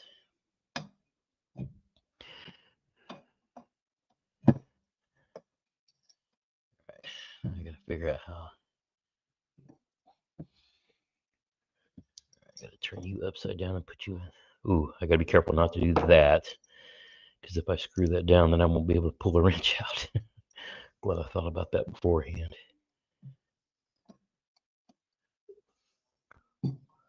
What, Moose? You guys just came in. You guys probably need to eat. Let me put my mic down here so it doesn't disconnect. I'm gonna go feed the puppies real quick. Come on.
No, they had to go potty again because I didn't put them out on the leash when I walked them out.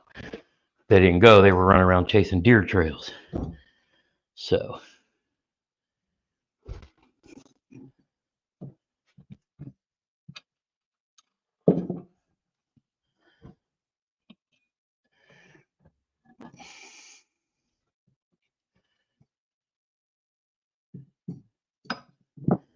now I'm gonna play the game of.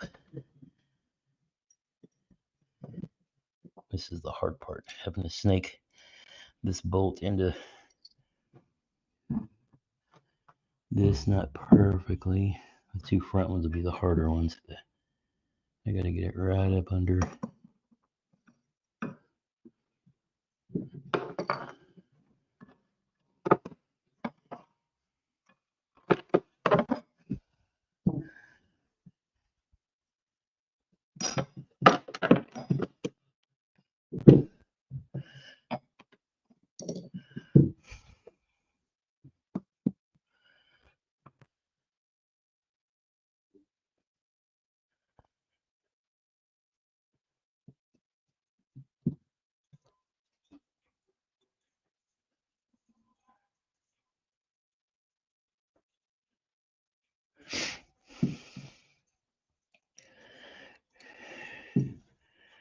Yeah, little shit.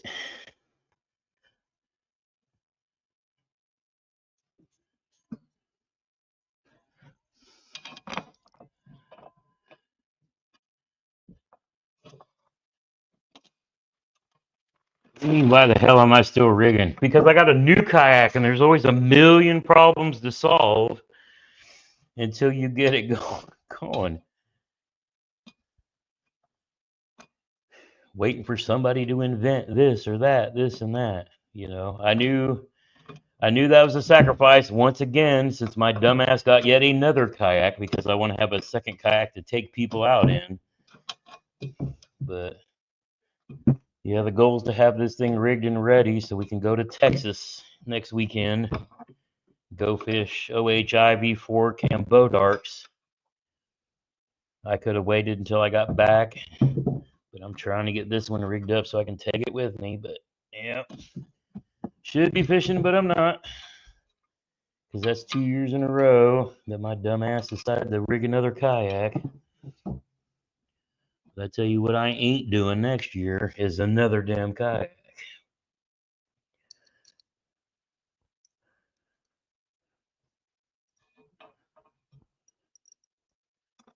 Yeah, see, Tweezy made it simple. He stayed with the autopilot and just goes and fishes.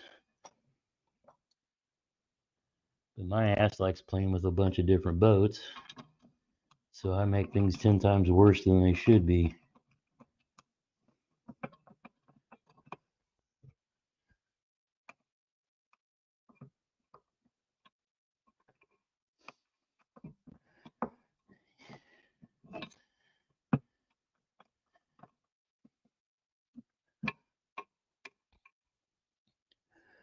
Yeah, Tweezy ain't no dummy. He's just fishing out of what he's got. He's smart. He's just going to fish.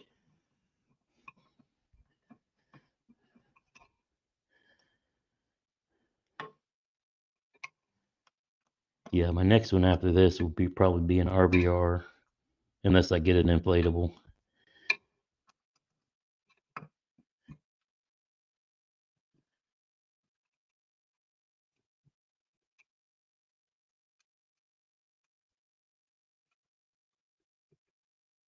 Yeah, but that's 2 years in a row. I'm sitting here in spring rigging when I should be just getting ready to go fish. But yeah, that's part of it sometimes.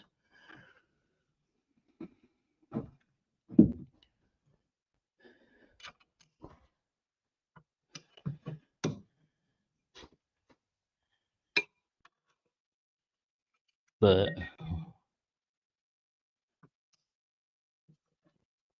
Sly Fox is saying something about putting tape on the bottom. If I was smart, I would have left it off and just super glued the nuts to the bottom. But yeah, this will work. It'll just be slow. You know, the boys are banging on the door. Hold on a minute.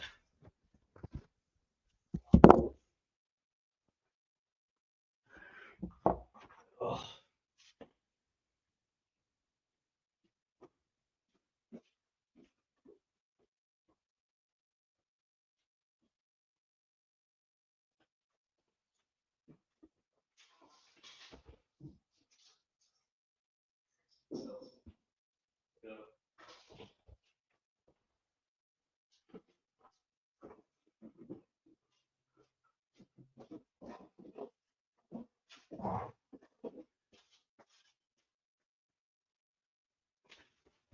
On the back.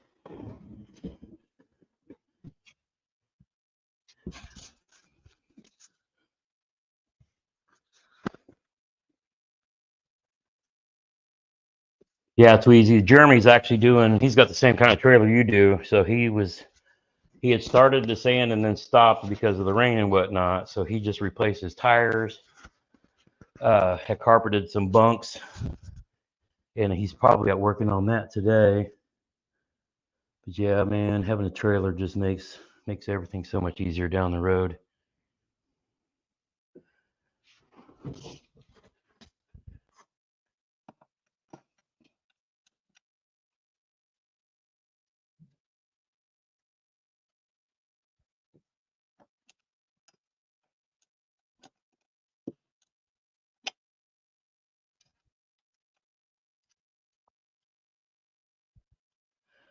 I tell you what, this mount is going to be solid.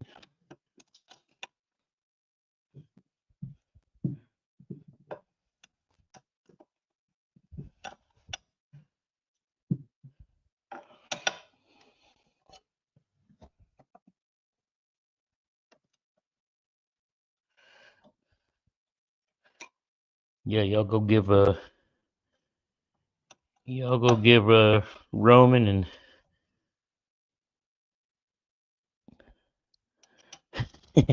no, he's 99 from 500. Good job.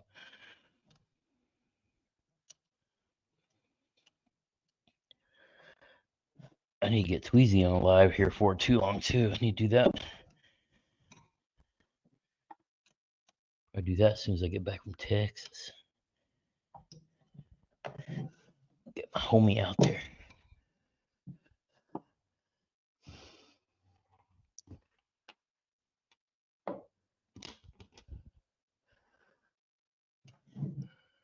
All right, let's get the bottom lined up here. These front two are the pain in the butts.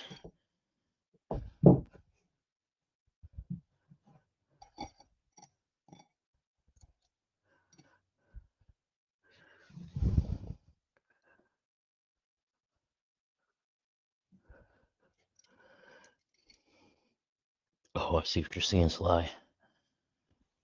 What do I got?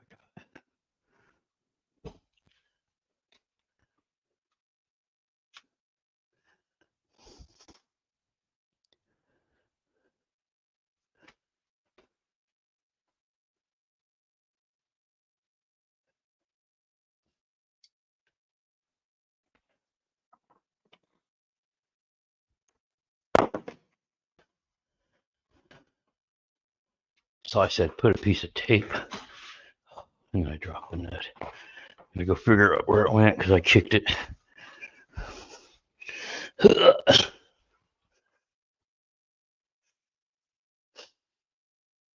Oh, it fell literally right in front of my chair. I thought I kicked it.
Doing what Sly Fox said, putting a piece of electric tape underneath to hold that nut in place.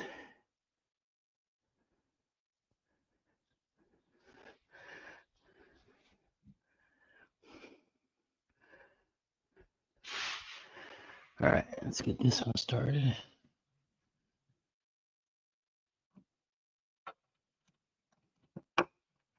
Oh yeah, Sly for the win.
What? Granddaughter wants to say hi. Hi, sweetheart. How are you? Hello, my lady. How are you? Are you watching me on YouTube? No. No, Daddy was. I'll tell you when we got the phone. Okay? Wait, why are you on YouTube? What do you mean, why am I on YouTube? That's what I do. Oh, Granny knows. She said I'm telling Granny. Granny's down in Texas. Daddy will have to call Granny. She's not home. She's in Texas with her aunt. He's taking a nap right now. Yeah. Yeah. Sorry, call Mom. Oh yeah, she is in Texas. Well, we'll go yell at her in a little bit, okay? All right, so I love you. Bye, Maria. Love you, sweetheart. You know? Sounds off. He's the one to say. He's the one to say, I love you. There we go. Love you guys. Special guest callers.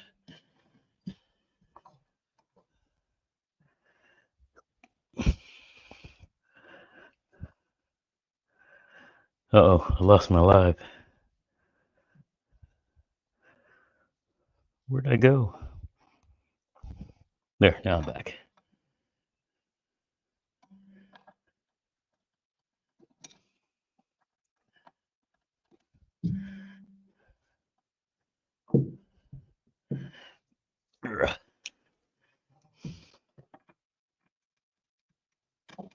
Oh, I turned it the wrong way, dummy. Big dummy. All right, I guess I'm gonna rest my back for a second.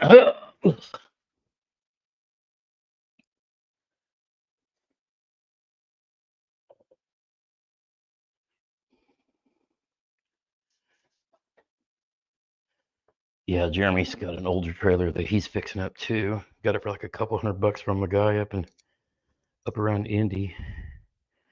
And he was like, hell yeah. Because that'll save him some time and back strain as well, as we all know.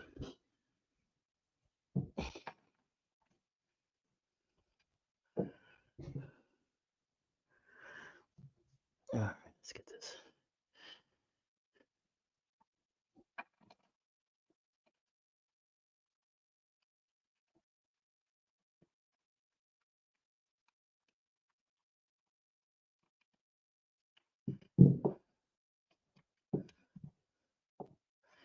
Yeah, supposed to go have dinner with Hunter and my other grandbabe, but I woke up with a raspy voice this morning, knowing I was coming down with something. And I was like, I don't want to pass this back to you guys because they just got it out of their house.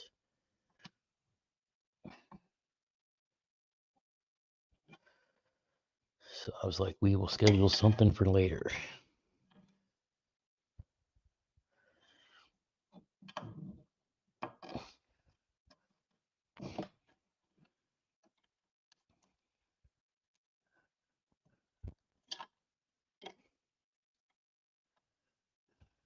I got a rotisserie chicken and stuff to make salad to have for dinner, but I already know I'm not going to want that because when I feel like this, I want spicy. I want to burn that shit out of my throat. So I'll probably order some Mexican or something.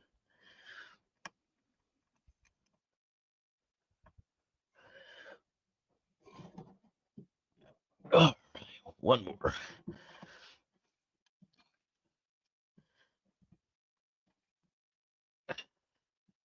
Yeah, this mount is solid. There is no amount of road rattle. No way that this thing is going to move even a little bit.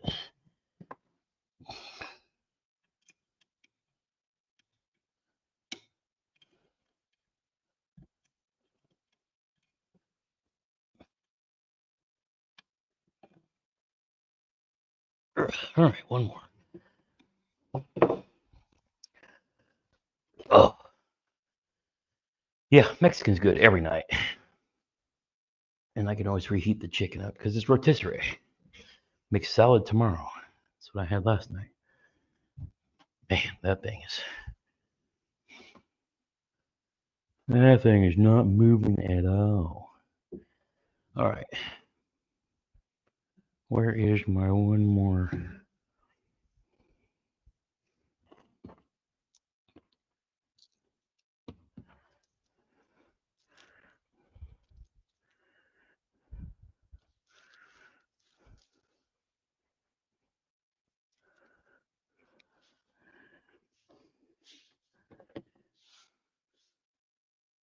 Trying to figure out where's my other net. Did I drop one? Did I drop another one? There's the bolt.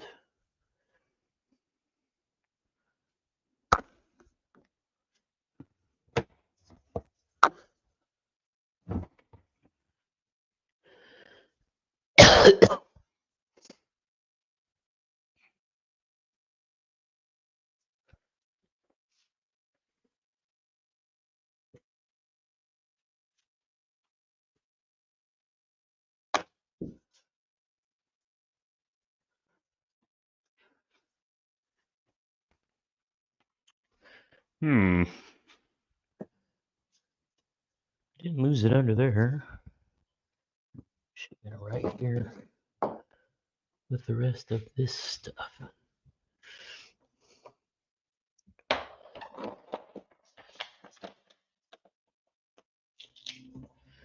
Dubro tops. Drill bit needs to go back in the drawer.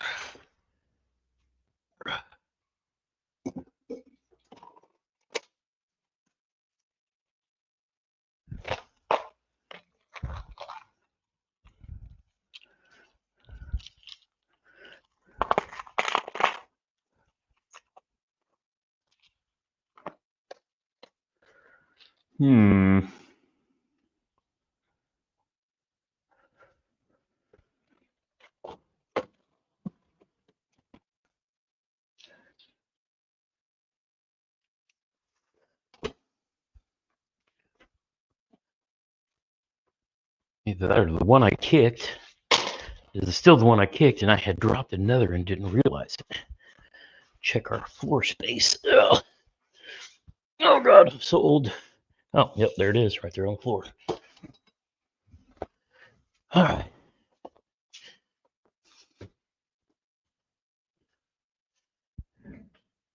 You know, we're a bunch of fishing freaks.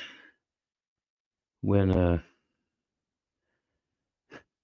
it's a cold day outside, we're all in here watching one guy rig a kayak. When we all want to be out fishing instead. But no, we're relegated to hanging out in here in a chat, wishing we were fishing.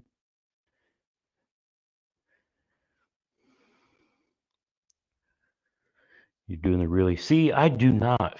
I try to have the most dull, compliant lights that I can find. You know why? Because when it's dark outside and you turn them damn things on, they always blind my ass. So I always like have mine. Oh, 100% slide. That's why I do it, because I know we all like to get in the chat and chit chat anyway. But I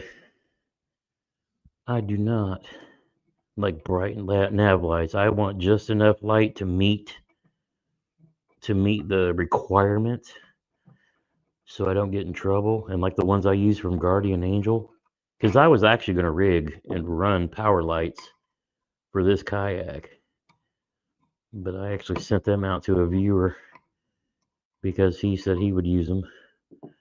Because I'm like, you know what? I ain't drilling any extra holes. I've got a rechargeable Guardian light that slaps onto a mount up front, and I will get a second one of those for the PWR. But it runs for about an hour and a half, which is all I ever need for the morning to comply with the rules when I launch in a tournament. Any other time, I don't care if they're on or not.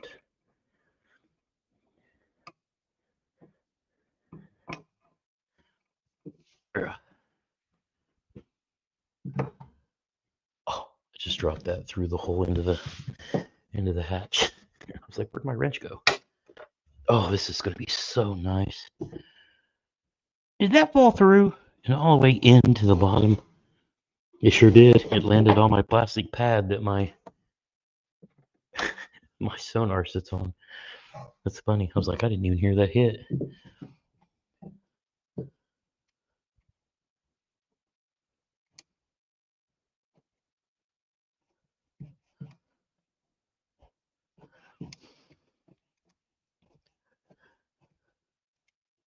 I'm loosening it. I'm going the wrong way. Oops. Yeah, there we go. Now we're going the right way. There we go. One more wrench.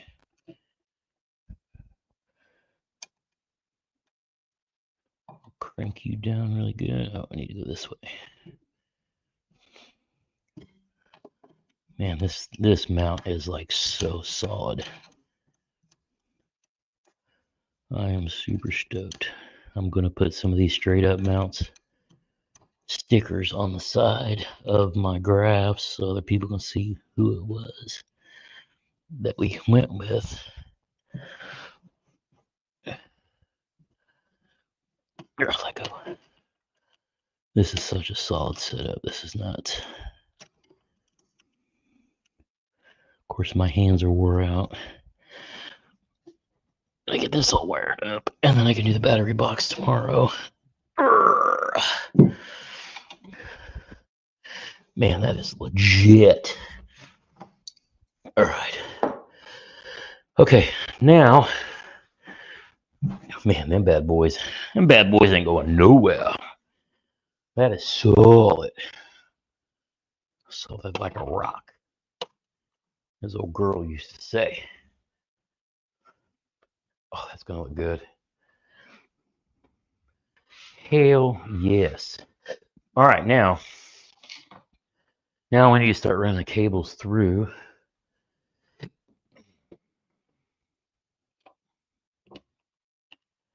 And then up through here. But first, we gotta get our plate that we just dug out of the other boat.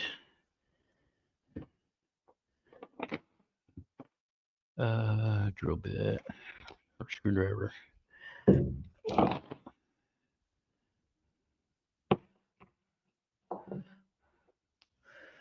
Got to use a screwdriver for this piece, so let's put you back here. Get my picky screwdriver.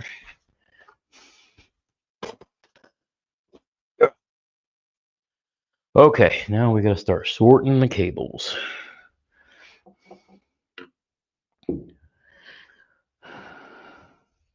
I know I got one I got to pull from the back. Speaking of which, I'm just going to go ahead and grab that thing and try to do it again. We still got 16 people in there. Small Allen wrenches are a pain. Oh, I feel you. Yeah. Haven't checked out ALFC since they changed it. Yeah, they made their back end like a Shopify thing. And we're still trying to work out. GRAMPS 10 on ALFC may change. They already did it for Andrew at Tackle Talk, which I get. He's bigger than I am.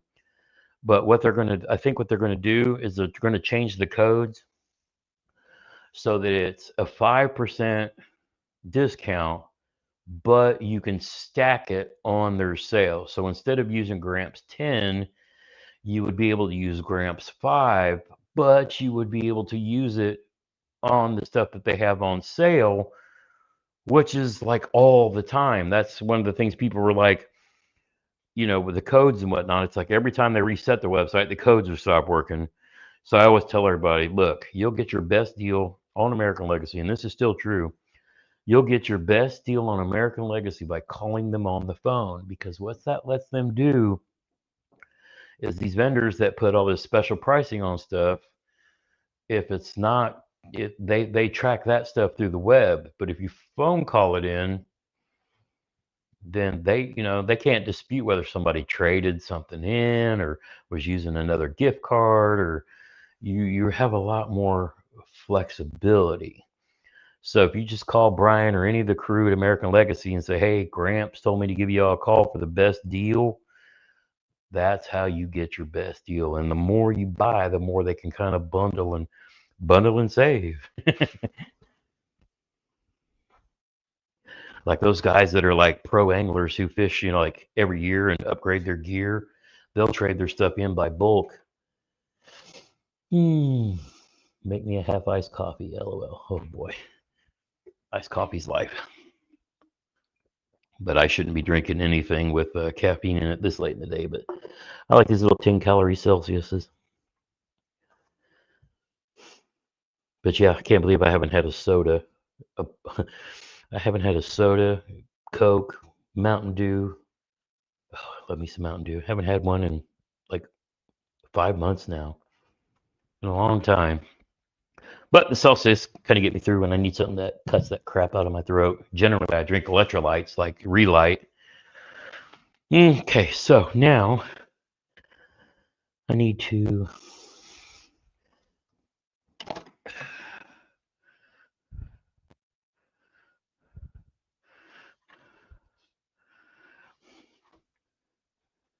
Sly's gonna laugh at me.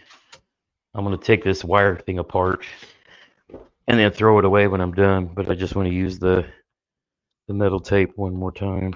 Probably spring loading is gonna blow up in my face. I don't know why it feels like it's under tension. It's like it rewrapped itself wrongly. But I just want to pull this last cable through and kind of be done with it. But then I'm gonna have like 60 feet of this damn metal tape in my face. You can be like, did you see that dumbass on live blow that thing up in his face? Yeah, I was there.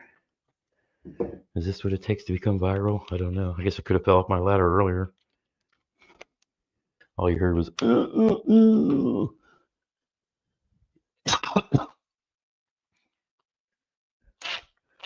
This is probably a bad idea. Ugh.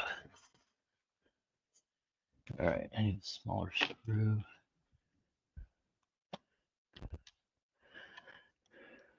I'm saying this is probably going to be a bad idea. Oh no, this is a bad idea.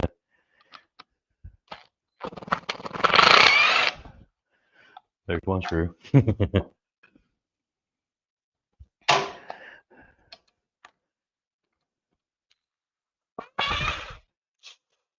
This thing's going to explode in my face.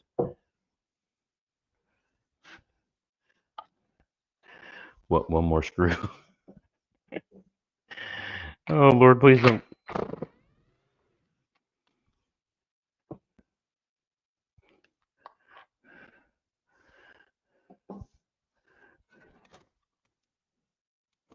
Oh wow, that's a lot of metal that is tightly coiled. Yeah, like a big bunch of. Should I just throw this on the floor? Here we go. 3, 2, 1. It's like a slinky that's deadly. I don't know. It's like still wrapped around in this thing.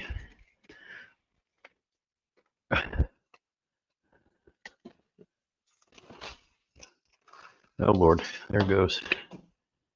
Here's the part that I run it through to the back.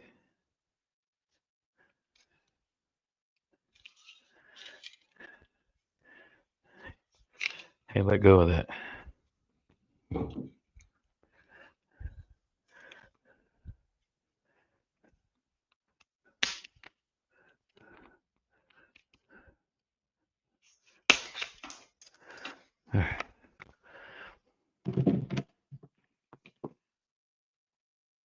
This message is held for review. Uh-oh.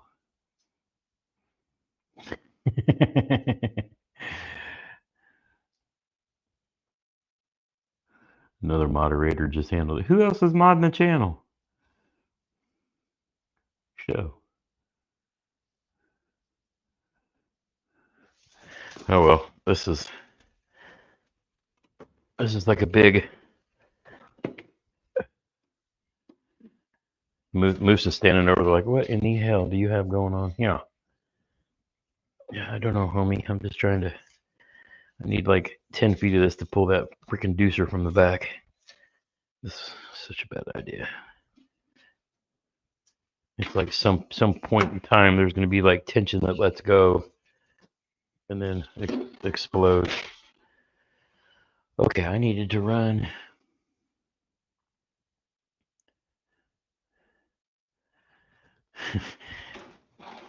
Yeah, I figure there's some part of this coil that's kind of holding into itself. All right, let's move the old scoping stuff off to the side. We need to see if we can't run this around the right side of the yak all the way to the back. This looks absolutely stupid. Oh boy, if I pull.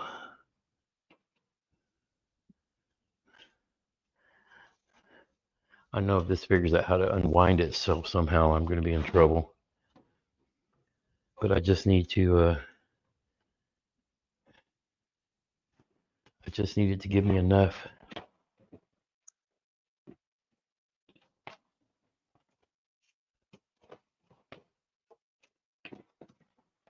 Yep, see that? I should have listened to Sly Fox and got the fish tape a while back. But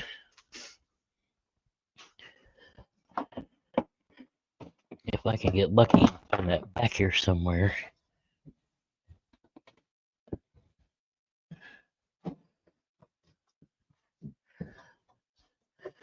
There's my steering cable.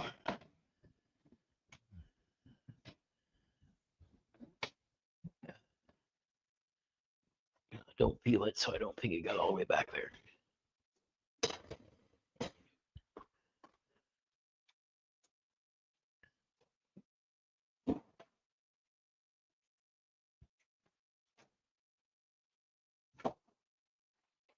No.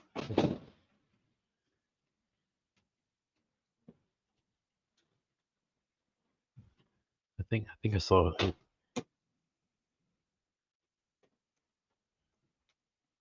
Sounds like it's back there.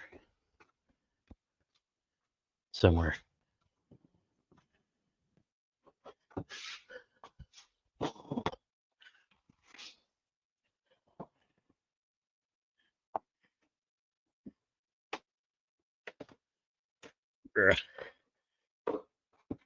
There's all the other cables.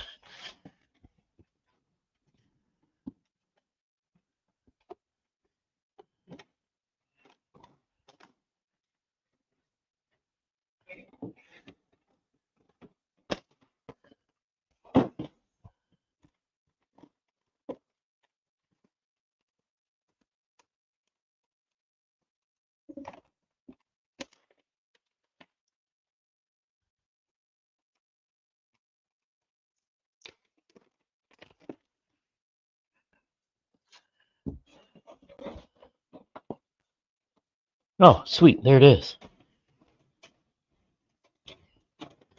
Now I just got to make sure I don't get it anywhere near the power or any of the steering cables. We'll be good. So,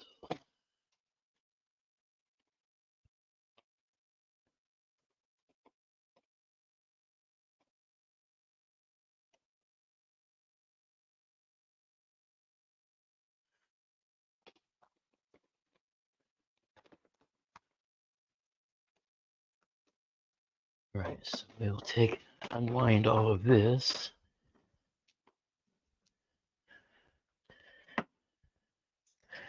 That way we can keep it. There's the rudder cables. There are.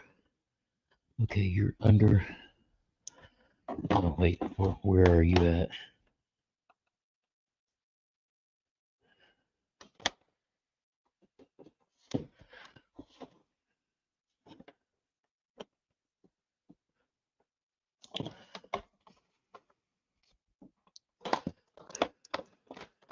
Where are you at in relation to that rudder cable? I need to make sure you're nowhere near that.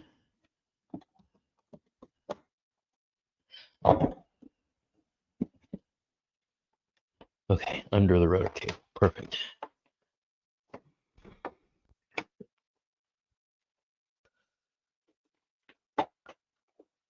Now we will take and straighten you out. I'll tape you to this end.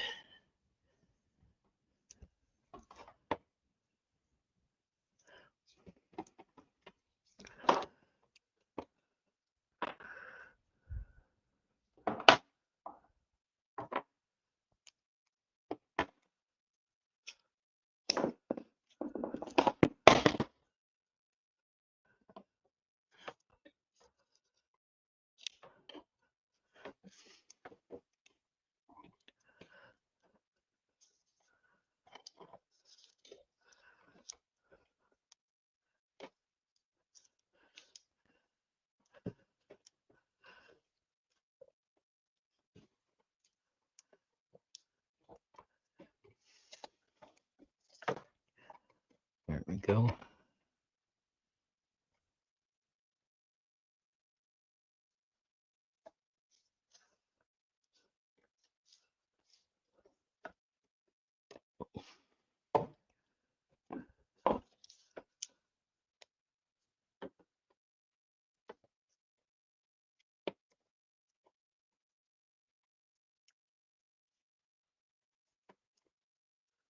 What the hell's Moose in there crying over?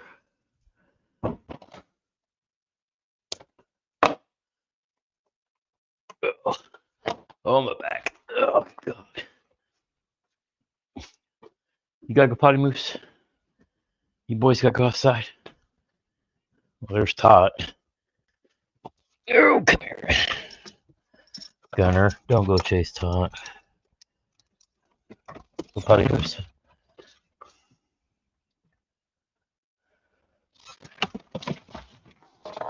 Gunner's gonna go chase the cat around to the front of the house. I don't care.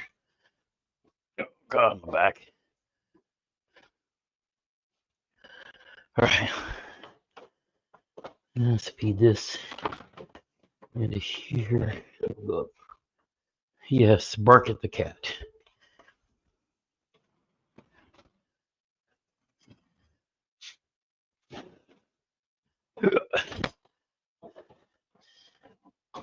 Okay.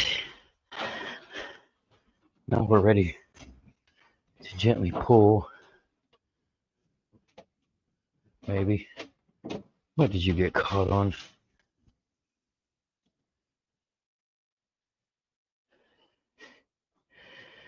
What do you want for dinner, Mrs. Slybox?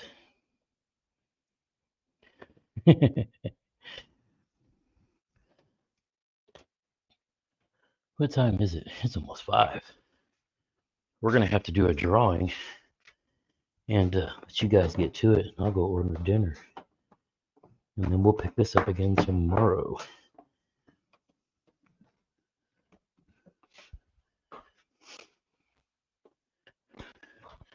So I suppose in order for me to do a drawing, I need to get the giveaway thingy going. What are you hanging up on?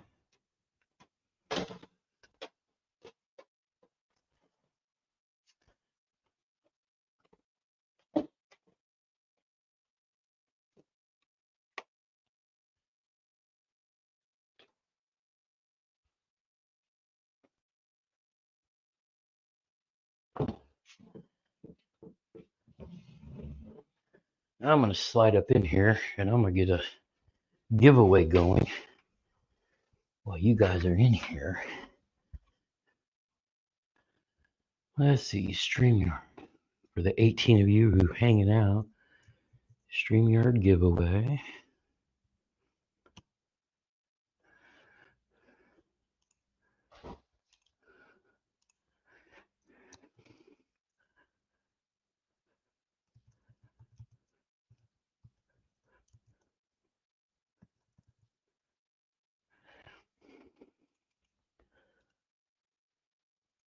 Haven't tried to do a giveaway with Nightbot in here. All right, we're going to give away some Freedom Squad Bait Company baits. Hashtag Freedom Squad in the chat. Please only type it once because this will be the first time that I've tried doing this with Nightbot in here. And hopefully it doesn't... So what we're giving away today is a pack of Freedom Squad Bait Company soft plastics that Jeremy and John Michael made, since Jeremy is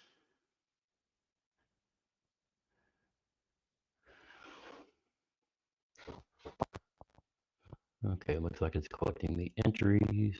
So far, so good. Let's see if I can do present, share screen, giveaway tool, share.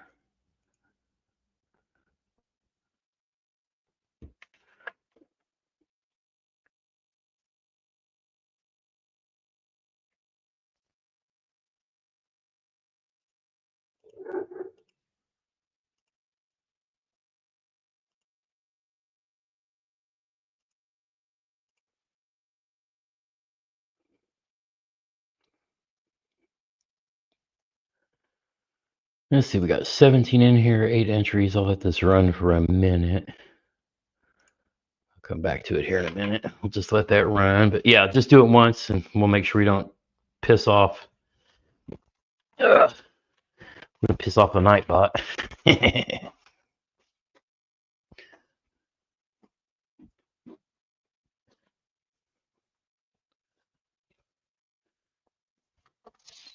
Come on.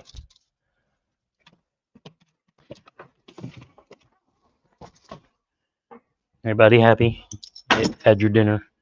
Had your post-dinner session outdoors?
There we go.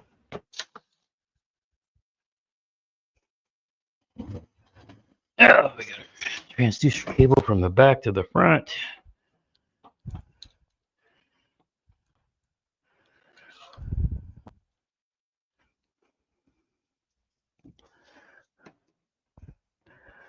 I want to thank everybody for popping in today.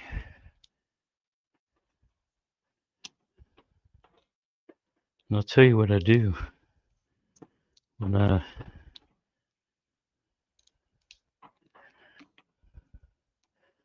I'll go get the bag that Jeremy sent over.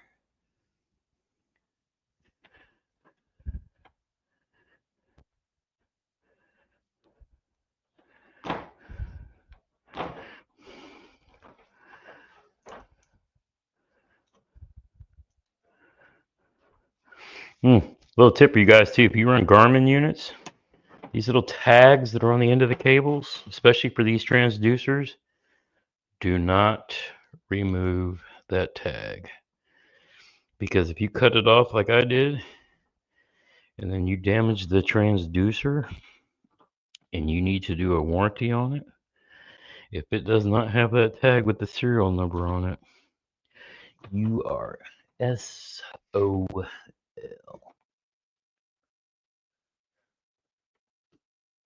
Ah, Raging's back. Yeah, baby, this mount is solid.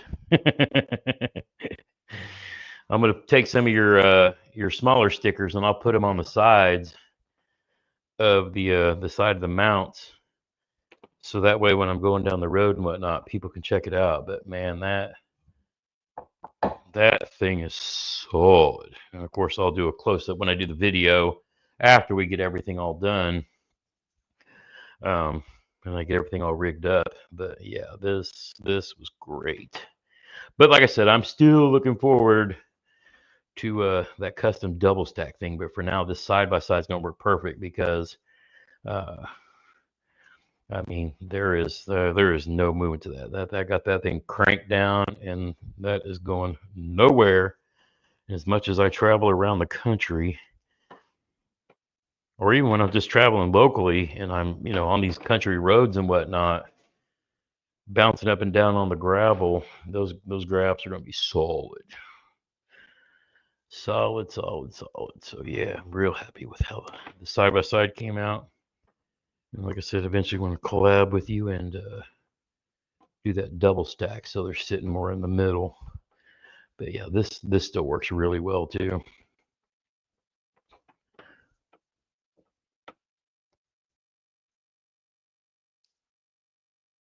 Do you ever consider shortening transducer cable? Oh, hell no. Nope. The fact that it sits inside the kayak out of the way anyway doesn't bother me at all.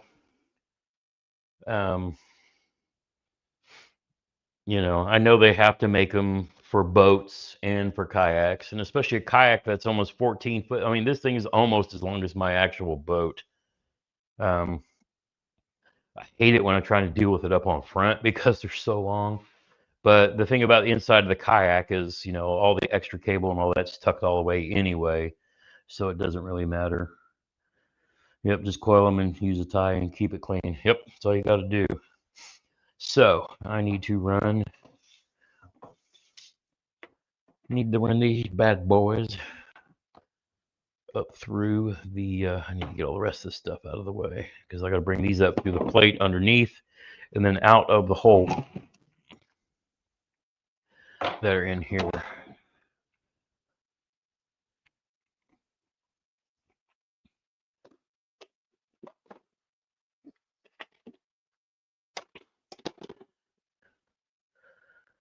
Okay.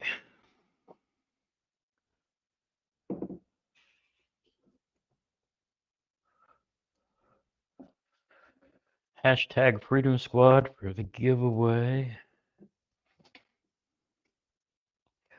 And I will send you some custom baits from the Freedom Squad Bait Company. Let's see, I need to put this stuff. I need to go get a tray or a plate to put all this stuff in. Actually, put that right there because I'm not going to close that anytime soon.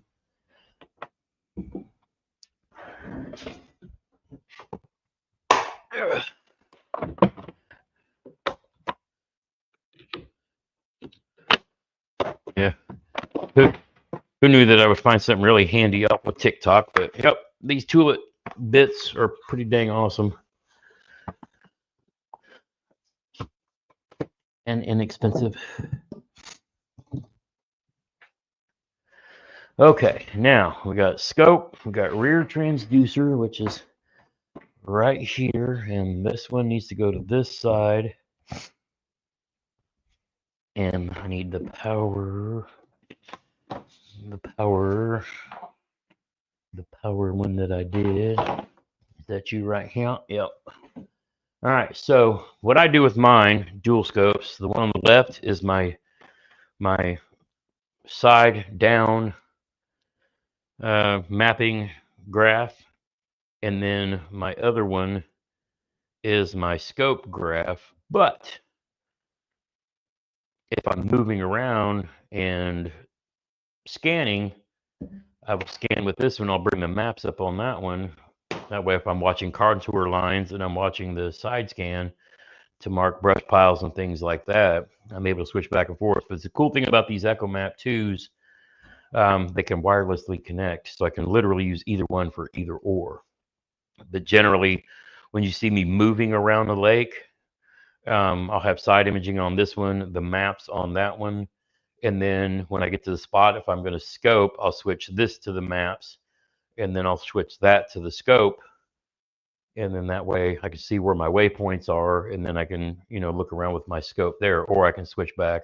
I have the buttons programmed so I can quickly switch back and forth either way. But I've got several configurations that I kind of came up with last year, but that's kind of how that's laid out. All right, let's get the phone out of the way. Nightbot's going to come after me again. How do you enter the, yeah, just hashtag Freedom Squad. I'll come over and draw here in a minute. I just kind of want to get my plans laid out and how I'm going to run these cables up and through. Okay, so I've got the, did I connect my back cable yet? All right, here's my cable from the back that goes into my power cable here, which I think I need to go get that splitter for, because Yak Power is so dumb in the way they do this. Because that is going to go from red to black instead of black to red, so I need to go find the adapter, because Yak Power is stupid. That switches the power from the back to the front, so I have red to red, black to back, but I'll wait for that. So we'll start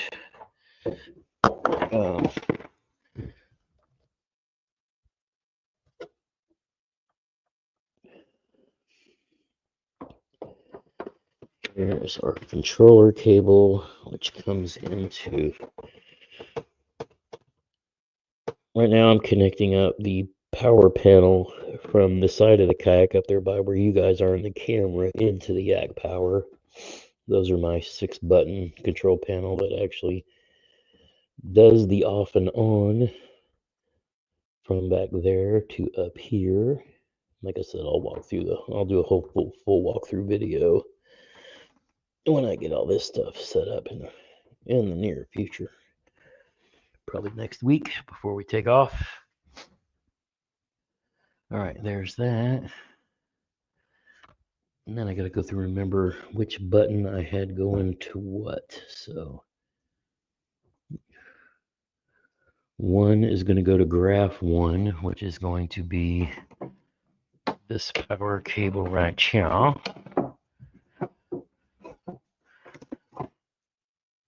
And I actually wrote 1 and 2 on my graphs on the top, so I always know which one is 1 and 2.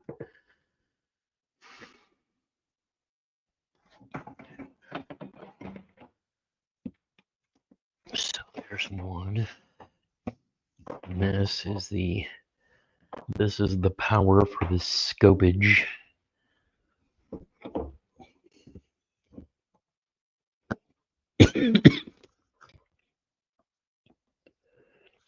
Let's see, I need to go look at my getting a little dry in the throat. Okay, so power 1, 2, B, M, and S.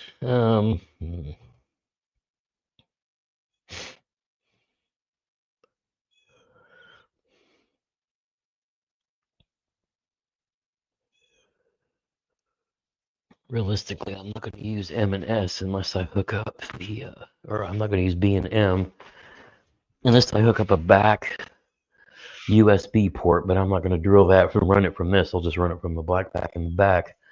So S is going to be the scope power. So here's our end we did for the new graph. So this will be plugged into number 2.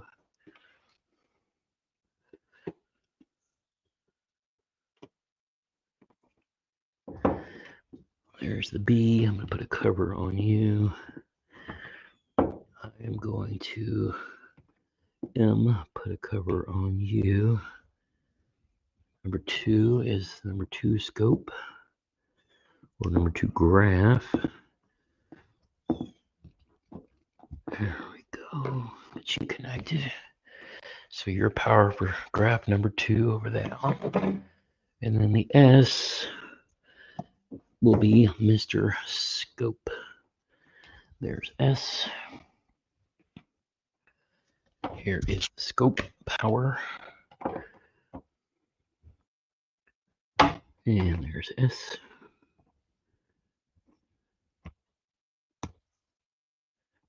And S. S for scope. And then 1, this is the network.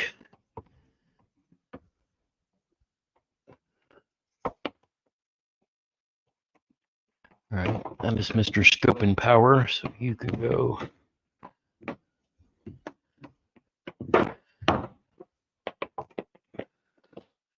And this is the network cable that comes up to the back of the scope.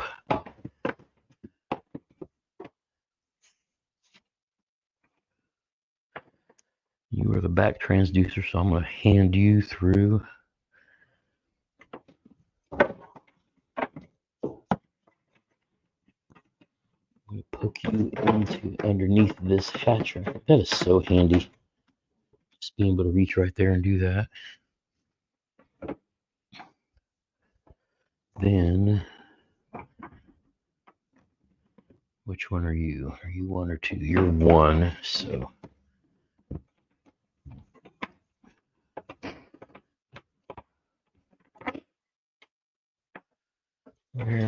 Where's my silver Sharpie? We're just going to mark the power with the 1 and the 2, so we don't have to play games later on trying to figure out who's who.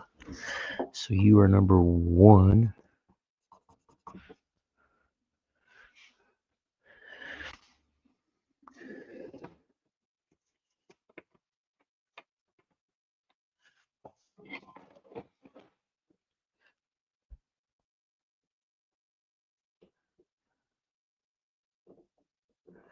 And you have 2 lines, so you're number 2. All right.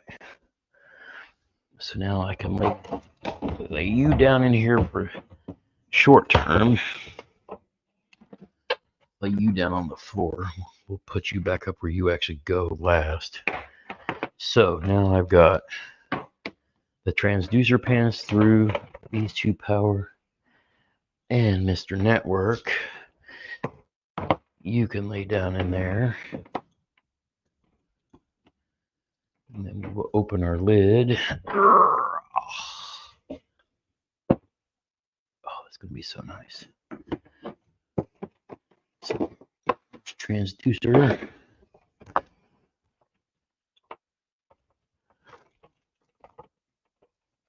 Ah!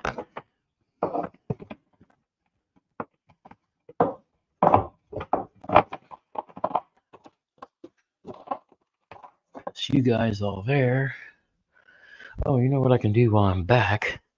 Since we're running the side-by-side, I can go ahead and remount our little cup holder tool caddy back to the top of this, because now it's back in play because we don't have one hanging over the front.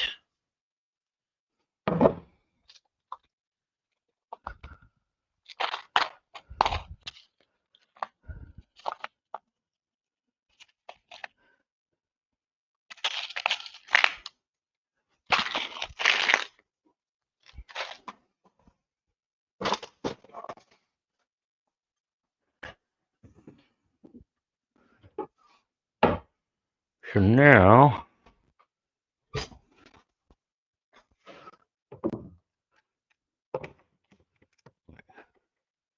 I don't think these are the right screws. Nope, those are too. Oh, those are the ones that go into that power plate. We need those 2 that were. Was it you and you? Pretty sure.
Moose is just laying over here like a best good boy, chilling.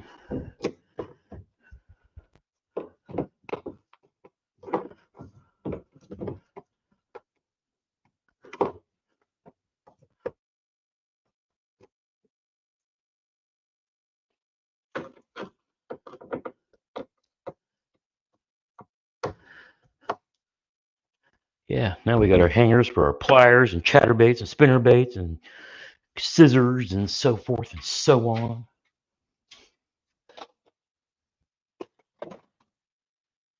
They actually sell those on the Bonafide website too. All right, let's see. My back is starting to go. It's 5 o'clock.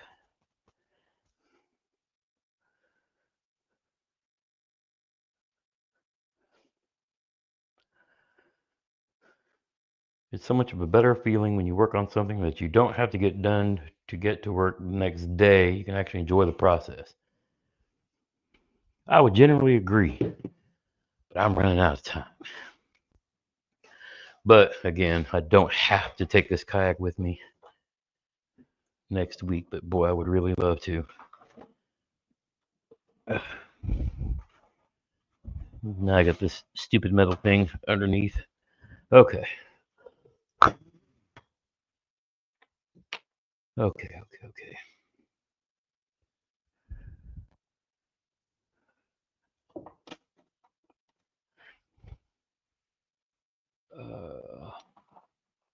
Put you back in here.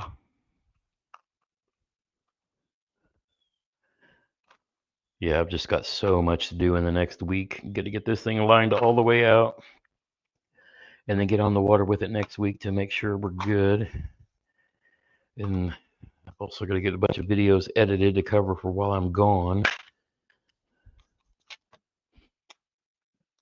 Or not, just let the channel die while I'm gone if I have to.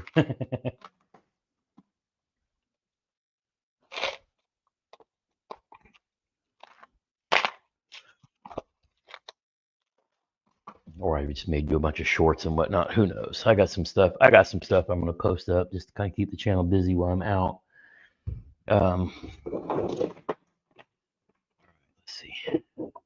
Let me take this bad boy out.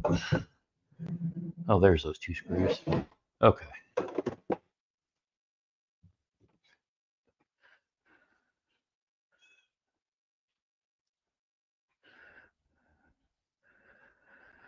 Ladybug laying on me by Mrs. Lightbox. Oh.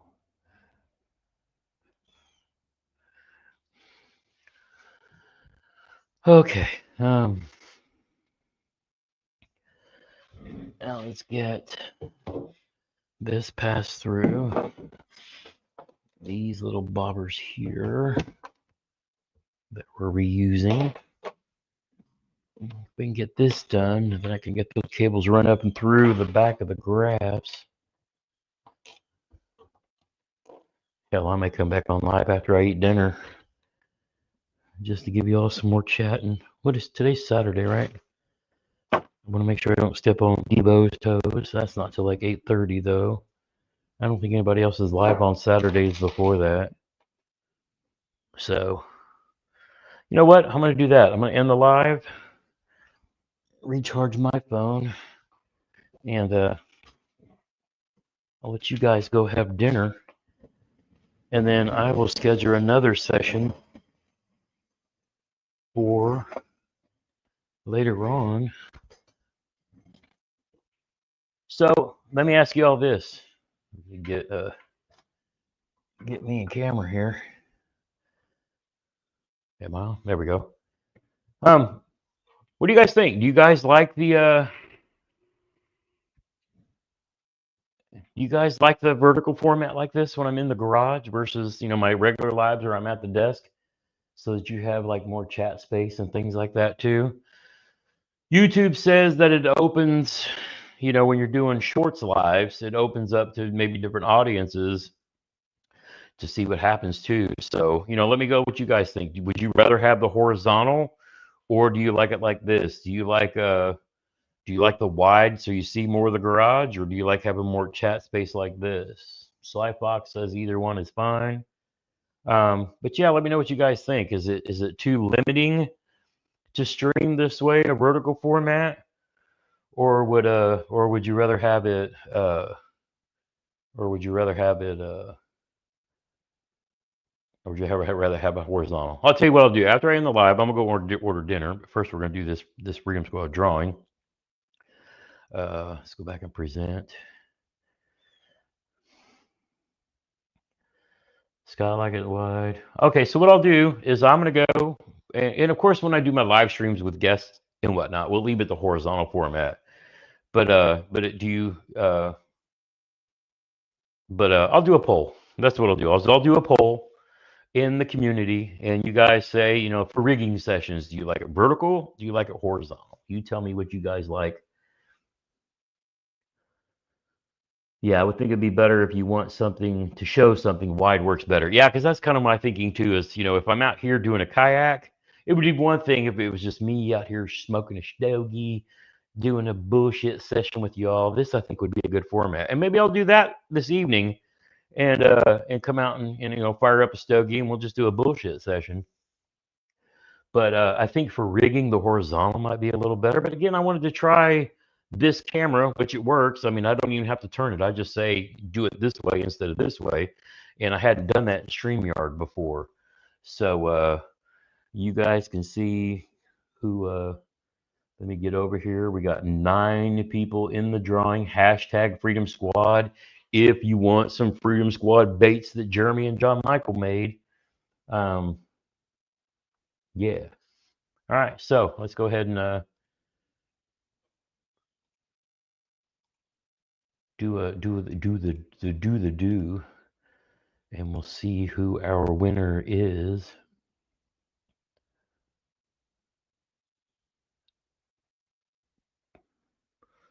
Hey, that's right. Congrats, Gina. Let's go.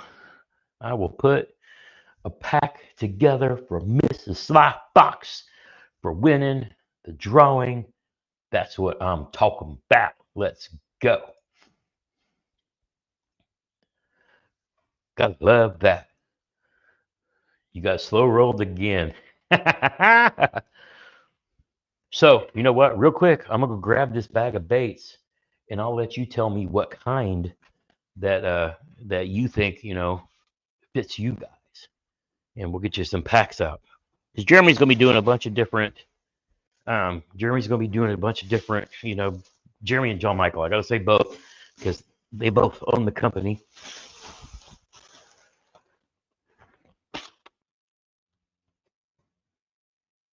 That's the 4th time this week. I hear you.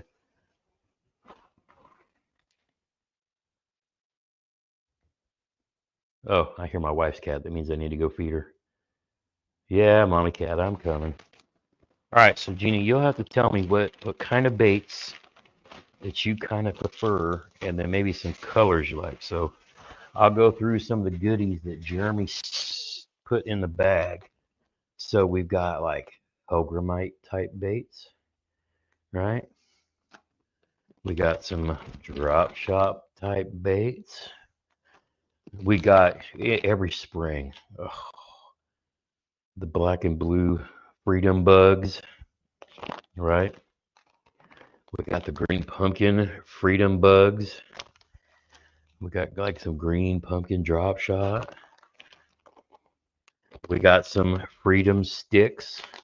I'm just naming these as we go because Jeremy hasn't given them official names, but if it's, you know, Freedom Squad, I'm going to start calling everything freedom. So we got freedom sticks in black and blue and green pumpkin.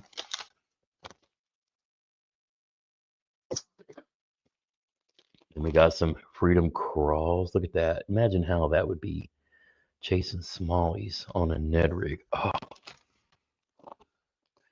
And then we got some them Pizzurple freedom bugs. So tell me which style you like. If you want a pack of like black and blue and green pumpkin, tell me which type of the bait you like, and I'll throw these in a box for you and get them sent out to you. Yeah, you say. Oh, you like the purple? Okay. We got the Pizzurple. some of those there. And we got some of these here.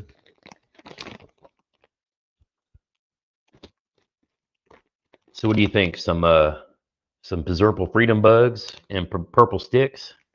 The freedom sticks. These are kind of purplish.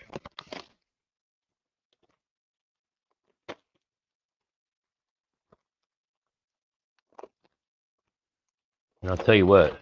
I'll do you the purple freedom mites, freedom sticks, and freedom bugs. How's that sound? That sound good? Have Slyfox message me your address again, and I'll get these out, because I always delete everybody's when somebody sends me their addresses and stuff. I always delete them after, because I don't want my email to get hacked and then me giving up somebody else's stuff. So somebody's like, I've already sent you my address like 50 times. I know. And I deleted or removed the comment every time just because I like protecting people's privacy, because that's what I do for a living. So I will set these aside just for you guys. Yeah, she will like those. All right, so I will set these out for Miss Gina. All right, so I'm going to go feed my wife's cat. I'm going to go order me some Mexican food and try to burn the rest of this nastiness out of my throat. And yeah, we might come back for an evening live session later before Debo goes live.